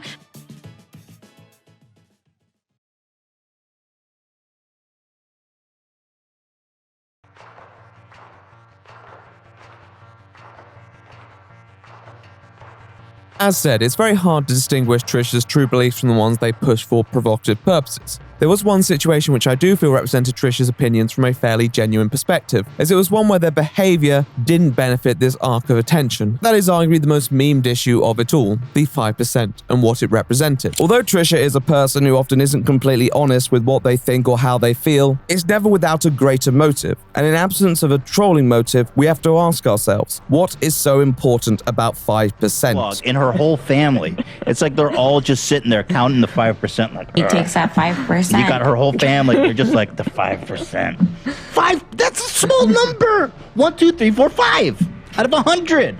He takes 100 numbers. There's 5 of them. 1, 2, 3, 4, 5. That's it. Now, the quotes and jokes run deep, and rightfully so. I don't think there's anyone who believes that with the production costs, Trisha and Ethan's profits should have been split completely evenly. However, I do think the banter has often clouded the core points that were trying to be made, that weren't completely unfounded. It also reflects the ultimate flaw in the structure of Frenemies and the dynamic between Ethan and Trisha. Both parties purport a sense of betrayal when discussing the capitulation of the partnership, that they both gave a lot to be on the podcast before being thrown under the bus by the other. And maybe this was because that in later episodes they seemed to become much more comfortable with each other. Trisha was invited on the podcast by Ethan, with Ethan owning all the production resources and investing in it himself. Therefore, although it was hosted by both of them, there was the steadying hand of Ethan to keep the show afloat under all circumstances, which made sense given Trisha's unpredictable tendencies. However, it also meant that Trisha was almost always a guest on their own podcast. Although their outbursts often resulted in certain concessions, it also reminded people that their presence was still unreliable and didn't give them any stead to expect more control over production. However, 35 episodes in and half a year since the last serious quarrel, I think Trisha believed that they had become enough of a mainstay to expect a bit more authority over the direction of the podcast. The girl that he cheated on with, this Ava Louise girl, he called her a gremlin. It's like, you fucked her. Go off, you can't queen. I hate Go when the fuck off. guys fuck girls, and because they got caught or whatever, then they call the girl the gremlin and stuff like that. Like, oh, she was good enough to suck your dick. Like, what are you Mike is such a woman hater, and he hates sex workers. And you can see this by Lana. He's cheated on her. He's like publicly admitted to it in a game, saying he got head from people. Like, he's so this is the kind of guy that in virtual reality has to get head from somebody over in fucking Florida or wherever the fuck they are, and thinking that's cool. Like, oh yeah, baby, give me. Like, you are such a loser. You fucked up, Mike. Perfect example of small dick energy that you need a virtual person to suck your dick. You psychopath.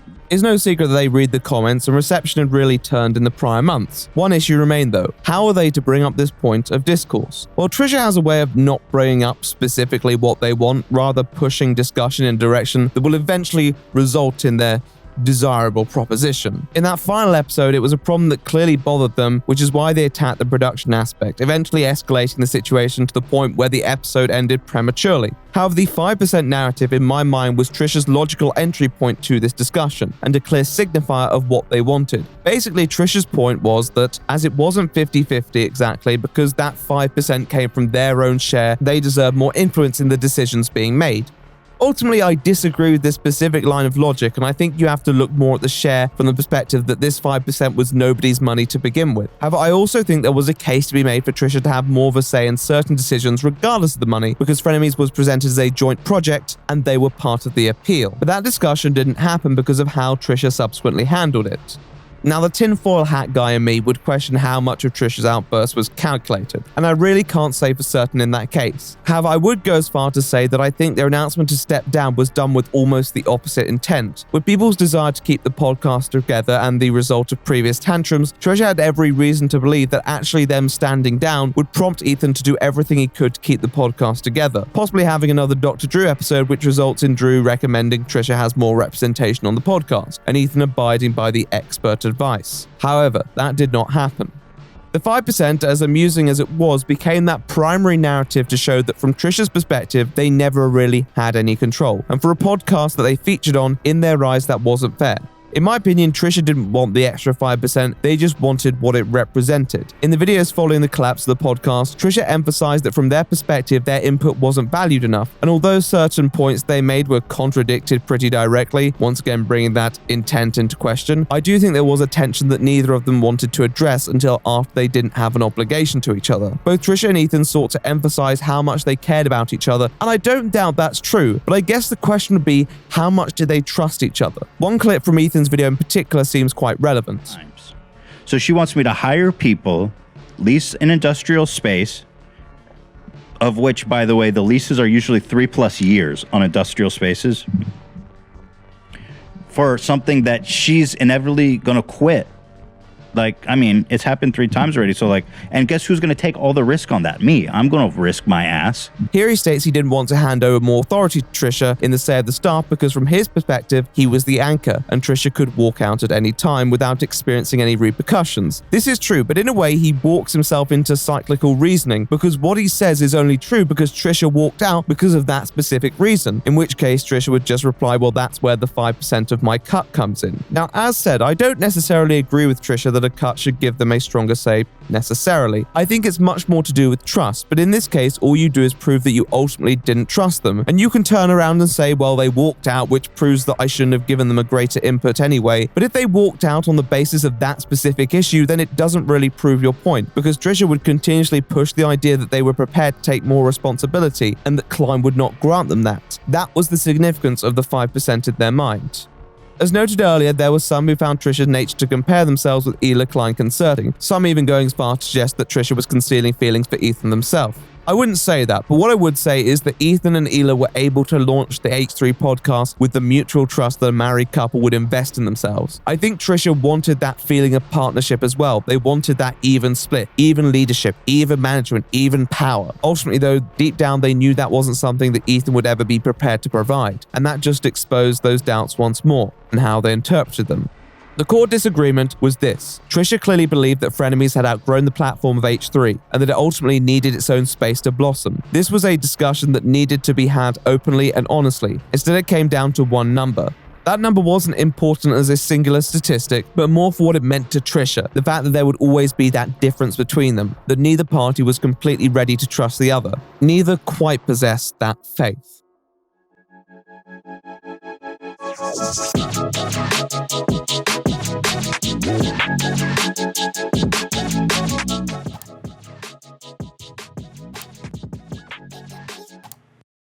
This is a serious message to everybody watching my update right now. Peace and love. Peace and love. Again, with peace and love, and I mean this with peace and love. Peace and love with peace and love. Peace and love. Can you soundbite I'm warning you with peace and love?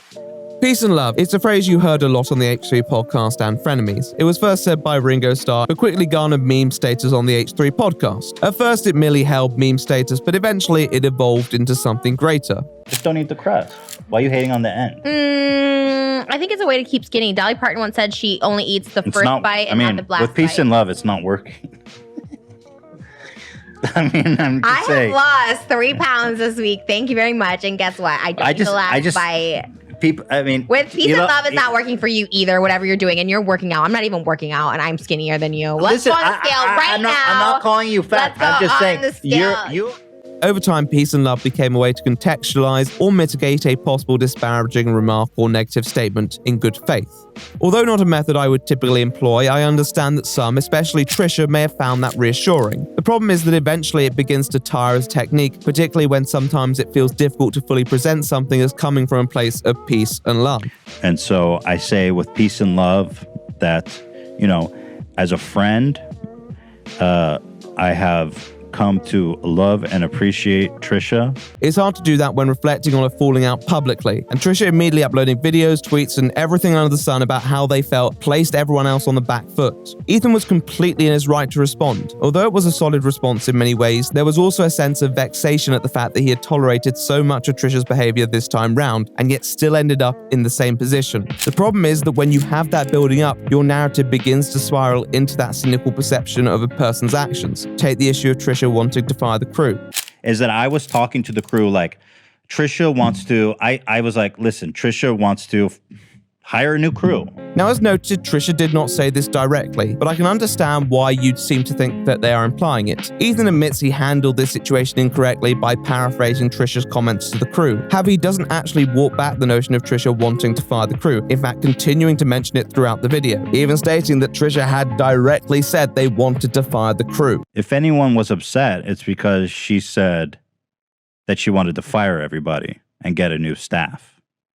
That made people uncomfortable. The reason they were upset, that I misunderstood, is because she said she wanted to fire them all. Now, Ethan is completely entitled to his interpretation of Trisha's comments, and Trisha hadn't done themselves any favors in the previous days. But once again, it exuded a lack of faith in Trisha's intent. Although Trisha had been unnecessarily rude about the crew, they hadn't explicitly stated that they wanted them fired, and continuing to assert this interpretation cements your stance that you believe that their expression of these feelings didn't come from a genuine place. Some may say, well, he only has this interpretation because of how Trisha had been in the previous days, but he asserts that this was his understanding before Frenemies had disbanded. The wording of firing is also going to be quite evocative because it often implies that people are going to be losing their jobs. However, in this case, as Ethan notes himself, these are people who work other jobs for the podcast, and therefore it was unlikely that this would be the case. How did you hire Sam without consulting me? It's like, I'm sorry, this is our business. She's not just working on Frenemies. Why do I need to consult you who I hire for my business? I don't think his point is completely invalid, but I think it conveys a restrained bitterness that was never spoken about while the podcast felt redeemable, which then skews the perspective of that specific case and obviously causes more subsequent anger from Trisha in their responses. He's bringing up cutting the whole crew list again. We fronted the money. In what world? You have all these receipts. Show the fucking receipts, Ethan. Now, I think its presentation is clearly clouded by Ethan's own feelings about the situation, but I do think it does represent that sort of thing that a peace and love tone cannot offset. And although I think he had decent grounds to believe that Trisha may have been hinting at hiring a new crew for the podcast, I think his representation just showed he hadn't progressed his opinion of Trisha as much as the viewers thought he had. It was clear that he still harbored great doubts. Trisha was no different either. Even though they opened their video expressing love for Ethan, that soon dissipated. It's interesting he'll show all the DMs except the ones where I say fire the crew or what he said to me the night of things that happened in the order it happened. Trisha's video is not the easiest to follow because it's Trisha, but even amongst the numerous anecdotes they can fire off, you can tell that these are evident problems, and they've been evident problems for the longest time. The whole leaving Frenemies situation in itself was a good example, but in all honesty, if you just watch back the episodes, there are so many moments where they clearly express hesitancy to accept support or the peace and love vibe, likely because they weren't entirely happy with the podcast as it was. Moment, because I always think that I'm on the defense with you when you were actually on my side, and I'm always on your side. Always. I had no idea that so many people would like it. Yeah. And I just want to say thank you for doing the show. And I think you are so funny and talented, and you make the show so great. As noted, I personally find it difficult to write off the idea that Trisha's departure was actually a stunt, intended to result in further negotiations for an issue they viewed as present. But if anything, they proved that they didn't believe that being honest with Ethan would actually bring about the desired result. Instead of patiently talking it out, they believed they had to generate negative attention because they believed that was what Ethan would respond to. They didn't trust Ethan didn't trust Trisha, and they both clearly had issues but didn't have that open discussion because they thought holding it back would prevent more harm. No matter what anyone says, and I don't care if this sounds cocky, I don't care if people like your channel shit, it doesn't matter. Like, I've seen the stats, like I've helped like subscribers go over to H3. I see comments that say Trisha bought me here, but I'm staying for Ethan. Like, you know, if it was on my channel, I would have gotten their audience to come find mine, you know, if we would have hosted it on mine. In actuality, this only yields further frustration because then the other person has to consider the fact that you never really trusted them as a friend and that they were just tolerating your presence for the maintenance of a business partnership. It embellishes an already present rift. And Trisha was the worst person to experience that because they often seem to seek justification for why people hated them, which inevitably implanted the narrative that they were only used for views. This then spirals and only furthers the bad faith interpretations they have of each other. And in the remainder of 2021, we saw attempts from both sides to really twist the knife in because they believed it was the only justified response when the other willfully tried to hurt them, far from that peace and love we'd seen before. Unfortunately, that philosophy can only work as much as it's what a person positively responds to. And to be honest, sometimes I think Trisha needed more than peace and love, or at least they required a tougher version of it. It often represented the eggshells that Ethan felt like he walked on, something that Trisha specifically said they didn't want in messages and later videos. However, if it wasn't what they wanted, why did they support it when it was first mentioned by the expert himself? Cool. You know, sort of. We're on camera. You're responsible to. You're trying to make a show, and you want to not trigger her so much, but you have to get used to de-escalating things, and that's. I don't know how to de-escalate when she goes into. Stop pushing. So the nanny thing, it was a jab. Why don't you just be like, next topic, instead of, tell me why I'm a bad parent. Tell me why my mom should be watching my kids. Like, you just kept going for it, and then you could have just ended it. You have to learn where that line is. You have to really learn it and just stop. You have to just go, okay. What Trisha and Ethan really needed was some private sessions to talk about what frustrated them with a paid professional to make sure these problems didn't boil over. And instead, what they received was this. You are allowing the wedge to be put into place. And the podcast suffered for it. There's one video that I've refrained from talking about yet because it may just be the worst of them all. During the era where Trisha was attempting to talk about Frenemies without doing it on their own channel, they went onto a podcast with many people. One of these people, though, was Dr. Drew, the former mediating party of previous therapy episodes. In this video, when discussing the demise of Frenemies, Drew continues to repeat previous narratives that he had imparted so helpfully during his appearances on the defunct podcast in question, just with more confidence now that the two had actually parted. It's really strange watching the man who was meant to help resolve it almost play into it and the questionable narratives at hand. In a way, I don't think Dr. Drew's core advice is of no use. But the problem is that he takes a lot of what Trisha says at face value, and that ultimately nullifies nullifies a lot of his conclusions. I was repeating them to him to help him understand them and try to frame his response to them, because he's not with the one struggling, although he's in the thing with you. He was evoked by what was going on with you. I've already delivered a fair few criticisms of Dr. Drew, but I think with the full context of the face of the podcast, we can now see the ramifications of clumsily handled relationship advice by fully understanding the actual problems that Trisha and Ethan seem to perceive. The truth is that I'm very grateful for the experience we've had with Frenemies and all the learning and growing and developing and the amazing growth that our channel's seen as the result of that show. I mean, it's been popular and successful beyond what either of us anticipated. Trisha wanted to transform the podcast. Both they and Klein acknowledged its astounding success and view count in comparison to similar series on the channel. Frenemies clearly had a presence and an audience of its own, and Trisha's interpretation to me seemed almost like a child, wondering how long they would have to behave before Klein entrusted more responsibility onto them. But Klein didn't want to move on that because he didn't want to rely on someone who may not stick around. Why is that? Well, Ethan still didn't trust Trisha enough. Ethan couldn't predict what Trisha would do and wasn't prepared to put that faith in his own judgment alone, and that was something that should have been at least worked on during the 2 pivotal episodes with Dr. Drew. In a perfect world, counselling would enable both parties to find closure, yet acceptance in the differences they hold. This doesn't always happen, and for two people as diametrically opposed as Ethan and Trisha, maybe that could never happen. However, the insight they received was probably the least helpful it could be. It created this norm where problems were swept under the rug in the hope that ultimately the strength of the podcast would prevail. But tensions boil over, and bottling up problems will eventually break bonds down. There were eggshells that everyone was walking on, too afraid to address them. With Ethan, I mean, from the beginning, we've always been combative, as opposed to like you. I know you're always Team Trish, as opposed to like, again, it's fine, but like, I know it was like to exploit me, right? He wanted me to walk off that set that day. So my attitude's different, which is fine. I exploit myself. Like I said, that's my like one entertaining quality for the internet. So I was like, fine, that's fine. But it's like, I knew that going into it, that he was always trying to like do another walk off, you know what I mean? So it's a little different as opposed to you. In many ways, it told Ethan to essentially seek appeasement for the sake of the podcast longevity. Repression isn't resolution though, and if you have these apprehensions that persist, you should talk about them. Even if Trisha may find it upsetting or offensive in the moment, in this case, longevity itself is still temporary because eventually these things break down, because eventually you lose your patience or the other person picks up on the fact that you're still unsure of where you stand with them and begins to unravel themselves in an attempt to change that. That rollover mentality. It showed itself as demonstrably detrimental when Trisha was trying to assert those worst expectations in that final episode, because Ethan just went ahead and confirmed it to try and end the argument, to try and move on. But sometimes people don't move on until they've cleared something up, until they've repaired that trust. Thank you for giving me a third wave. I feel like I've gone through. Shane gave me the first wave, then David, then we don't have a falling out. Well, we almost did, but we pulled through. You're marrying my brother-in-law, so it's like we're stuck. Kind of removing the options.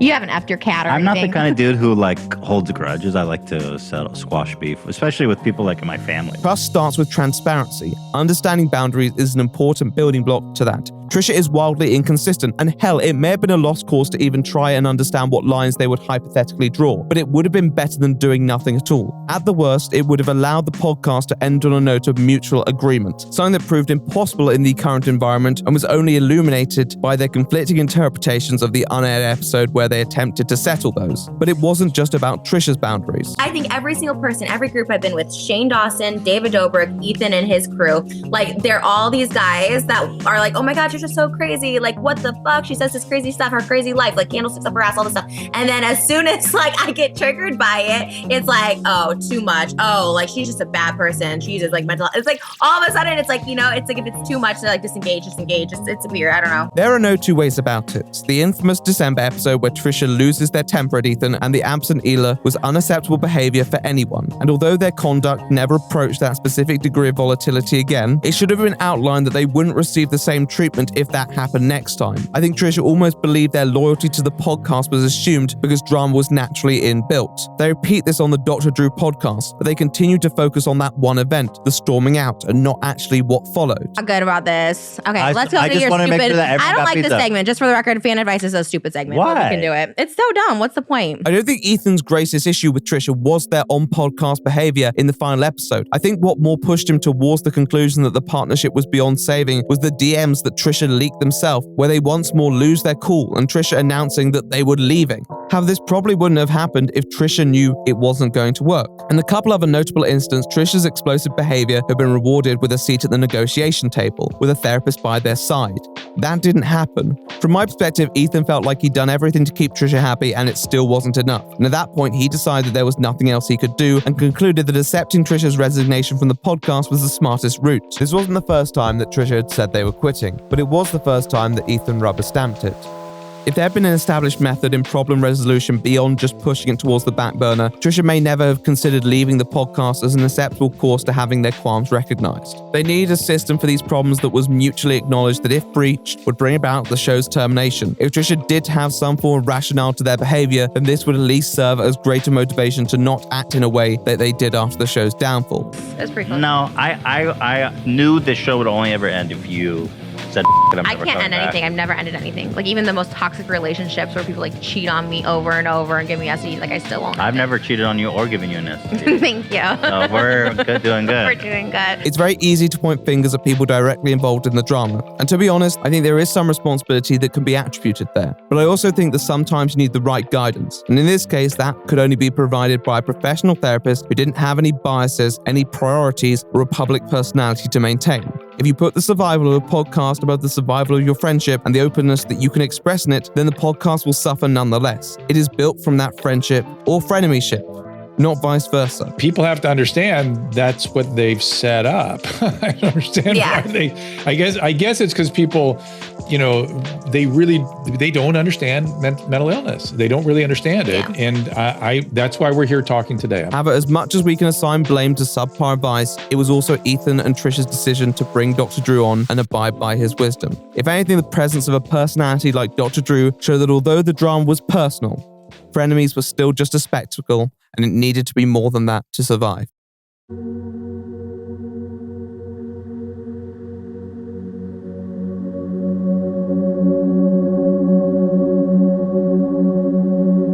When Ethan started the H3 podcast channel, I think he hoped that it would allow him to present a more unfiltered, authentic version of himself. And in a way, he achieved that. However, he also experienced issues expressing that natural self and working it into conversations with other guests, and often getting into drama himself. Drama and conflict aside, there was definitely a need to surround himself with people who would play off his best parts and ameliorate his worst. Nowadays, he does that pretty successfully with his crew, but back then, Trisha was the catalyst to bring H3 into a new era. Dude, Coachella versus open casket funeral. Who would have guessed that a few select comments could spawn such a tumultuous and memorable partnership in the YouTube history books? And in many ways, they did create something timeless, an experience that many were grateful for. Given their characters at the start of the podcast, people really didn't believe it would last more than a few episodes. But over time, that expectation changed, and the investment manifested as well. And for much of the time, the show appeared to undergo an evolution that transformed both Ethan and Trisha, moving from a dynamic of tense rivalry to strong camaraderie. With that in mind, there was a perpetual sadness that the podcast couldn't be something greater, as it seemed to be progressing in that direction for so long. I keep saying I love this show, and like everyone just like stop the podcast. I'm like, please don't stop this podcast. It's all I got going. Well, let me read you what they said. Without context, the episodes constructed a poignant story, one where Trisha had experienced so much maltreatment and desertion that their own responses were a product of their reception. In some ways, it seemed like a believable account, particularly given the cannibalistic nature of internet culture, and the conviction that Trisha spoke with made it all the more convincing. It was an occasionally difficult but very sympathetic portrait of a person who is often judged quite harshly by the internet. Additionally, it was a sobering moment for a lot of viewers, and maybe prompted a fair bit of reflection on their behalf. However, often the problem with the internet is that it's a pendulum. It judges an individual either far too harshly or not at all, and in the deluge of sentimentality, some left their better judgment at the door. So many were sold on it, and maybe if some had detached themselves a little more, they would have picked up on certain lies designed to play up this story. I don't think this means that Trisha hasn't suffered in their life. I want to make that clear, but I do think they were too committed to it, too committed to a vision in their head that wasn't going to happen. Trisha is a person whose words have often held very little impact online because of how notably unreliable and melodramatic they are. But Frenemies changed the game for them due to the assumed realism of that podcast environment. Unfortunately, although it was a new format, it was the same old Trish, and given they'd proven to have lied a fair few times prior, including during their debut appearance on the H3 podcast, it was almost impressive they managed to rope people in once more. I think in this story, Ethan saw himself in a position where he could be the start of a healthier online relationship for Trisha. He really did try to make that difference in their life, but they weren't quite ready to let Ethan in. And I think Ethan picked up on that because Trisha knew that the podcast wasn't quite where they wanted it to be. Trisha had greater plans for this story and Ethan didn't. I think deep down they both apprehended its collapse, either due to Trisha's own nature or Ethan's response to it. And in a way, Ethan's subsequent reaction to Trisha's lashing out helped preserve the abandonment narrative in their mind. I think every single person, every group I've been with, Shane Dawson, David Dobrik, Ethan and his crew, like they're all these guys that are like, oh my God, Trisha's so crazy. Like what the fuck? She says this crazy stuff, her crazy life, like candlesticks up her ass, all this stuff. And then as soon as like I get triggered by it, it's like, oh, too much. Oh, like she's just a bad person. She uses like mental. It's like all of a sudden it's like, you know, it's like if it's too much, they're like disengage. It's weird. I don't know. Right. Yeah. Then they abandon. Yeah. So exactly.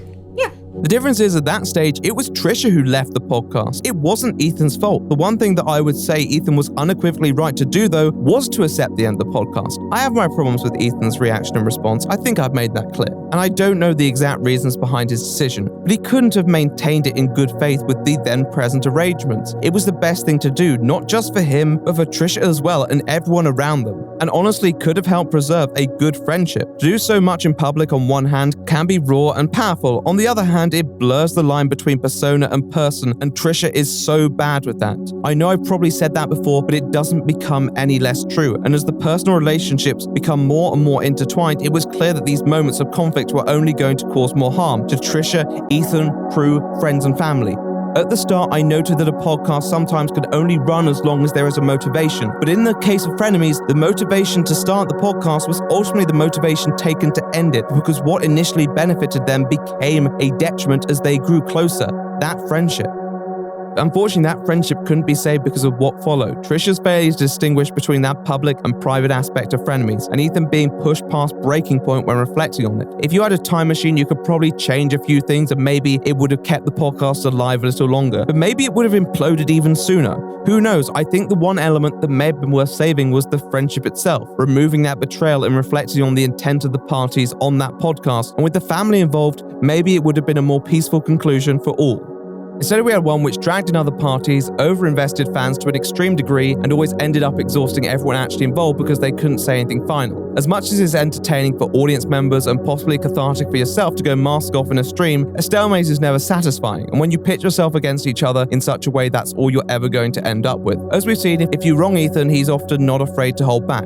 That's for better and for worse with him, particularly when he wants to rip into someone the way he would occasionally advise against. We're pretty PC in general, too. Like, it's a comedy podcast, but I feel like we are pretty respectful at the same time. So I don't know. I think some of y'all are just too sensitive.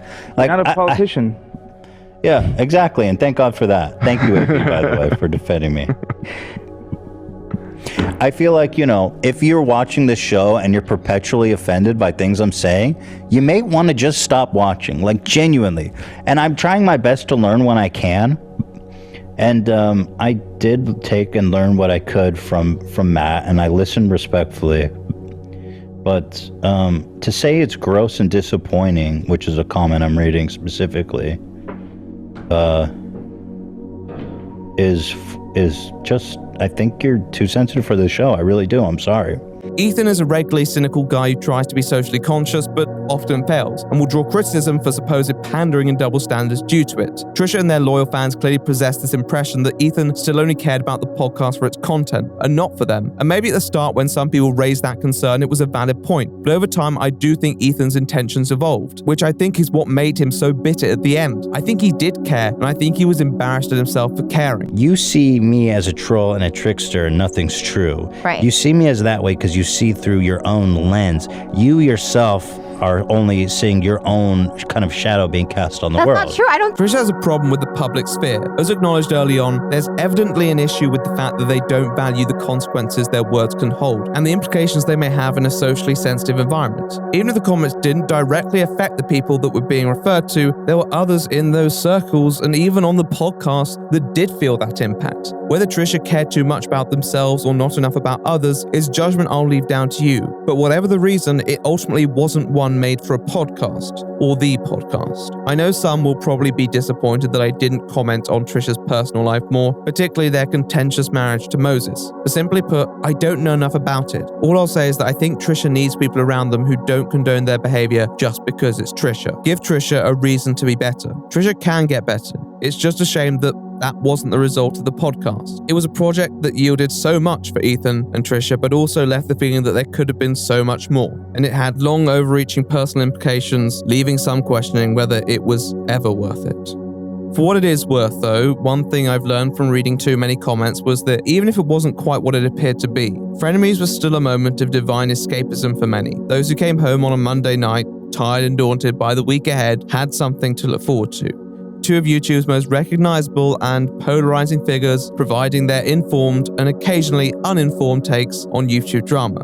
Frenemies was chaotic, problematic, and deeply flawed, but it was also a compelling story that many followed closely and wanted that fairy tale ending from. Sometimes fiction is more fanciful than reality, and this was one of those times. Yet, even if its legacy has been tainted, in many people's hearts, Trisha and Ethan will always be frenemies.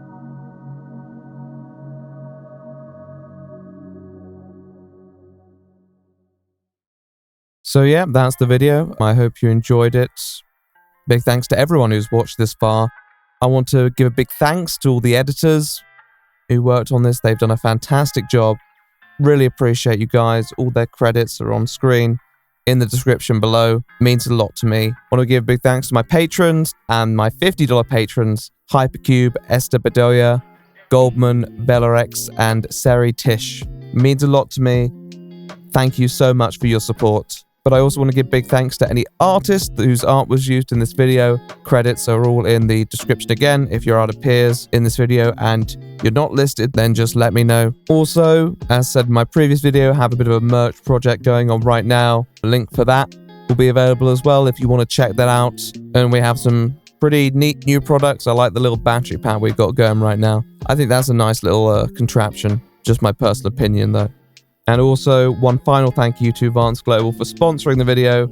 As said, the link will be available in the description. Remember to use those discount codes. It would be foolish not to if you are going to purchase some of their product.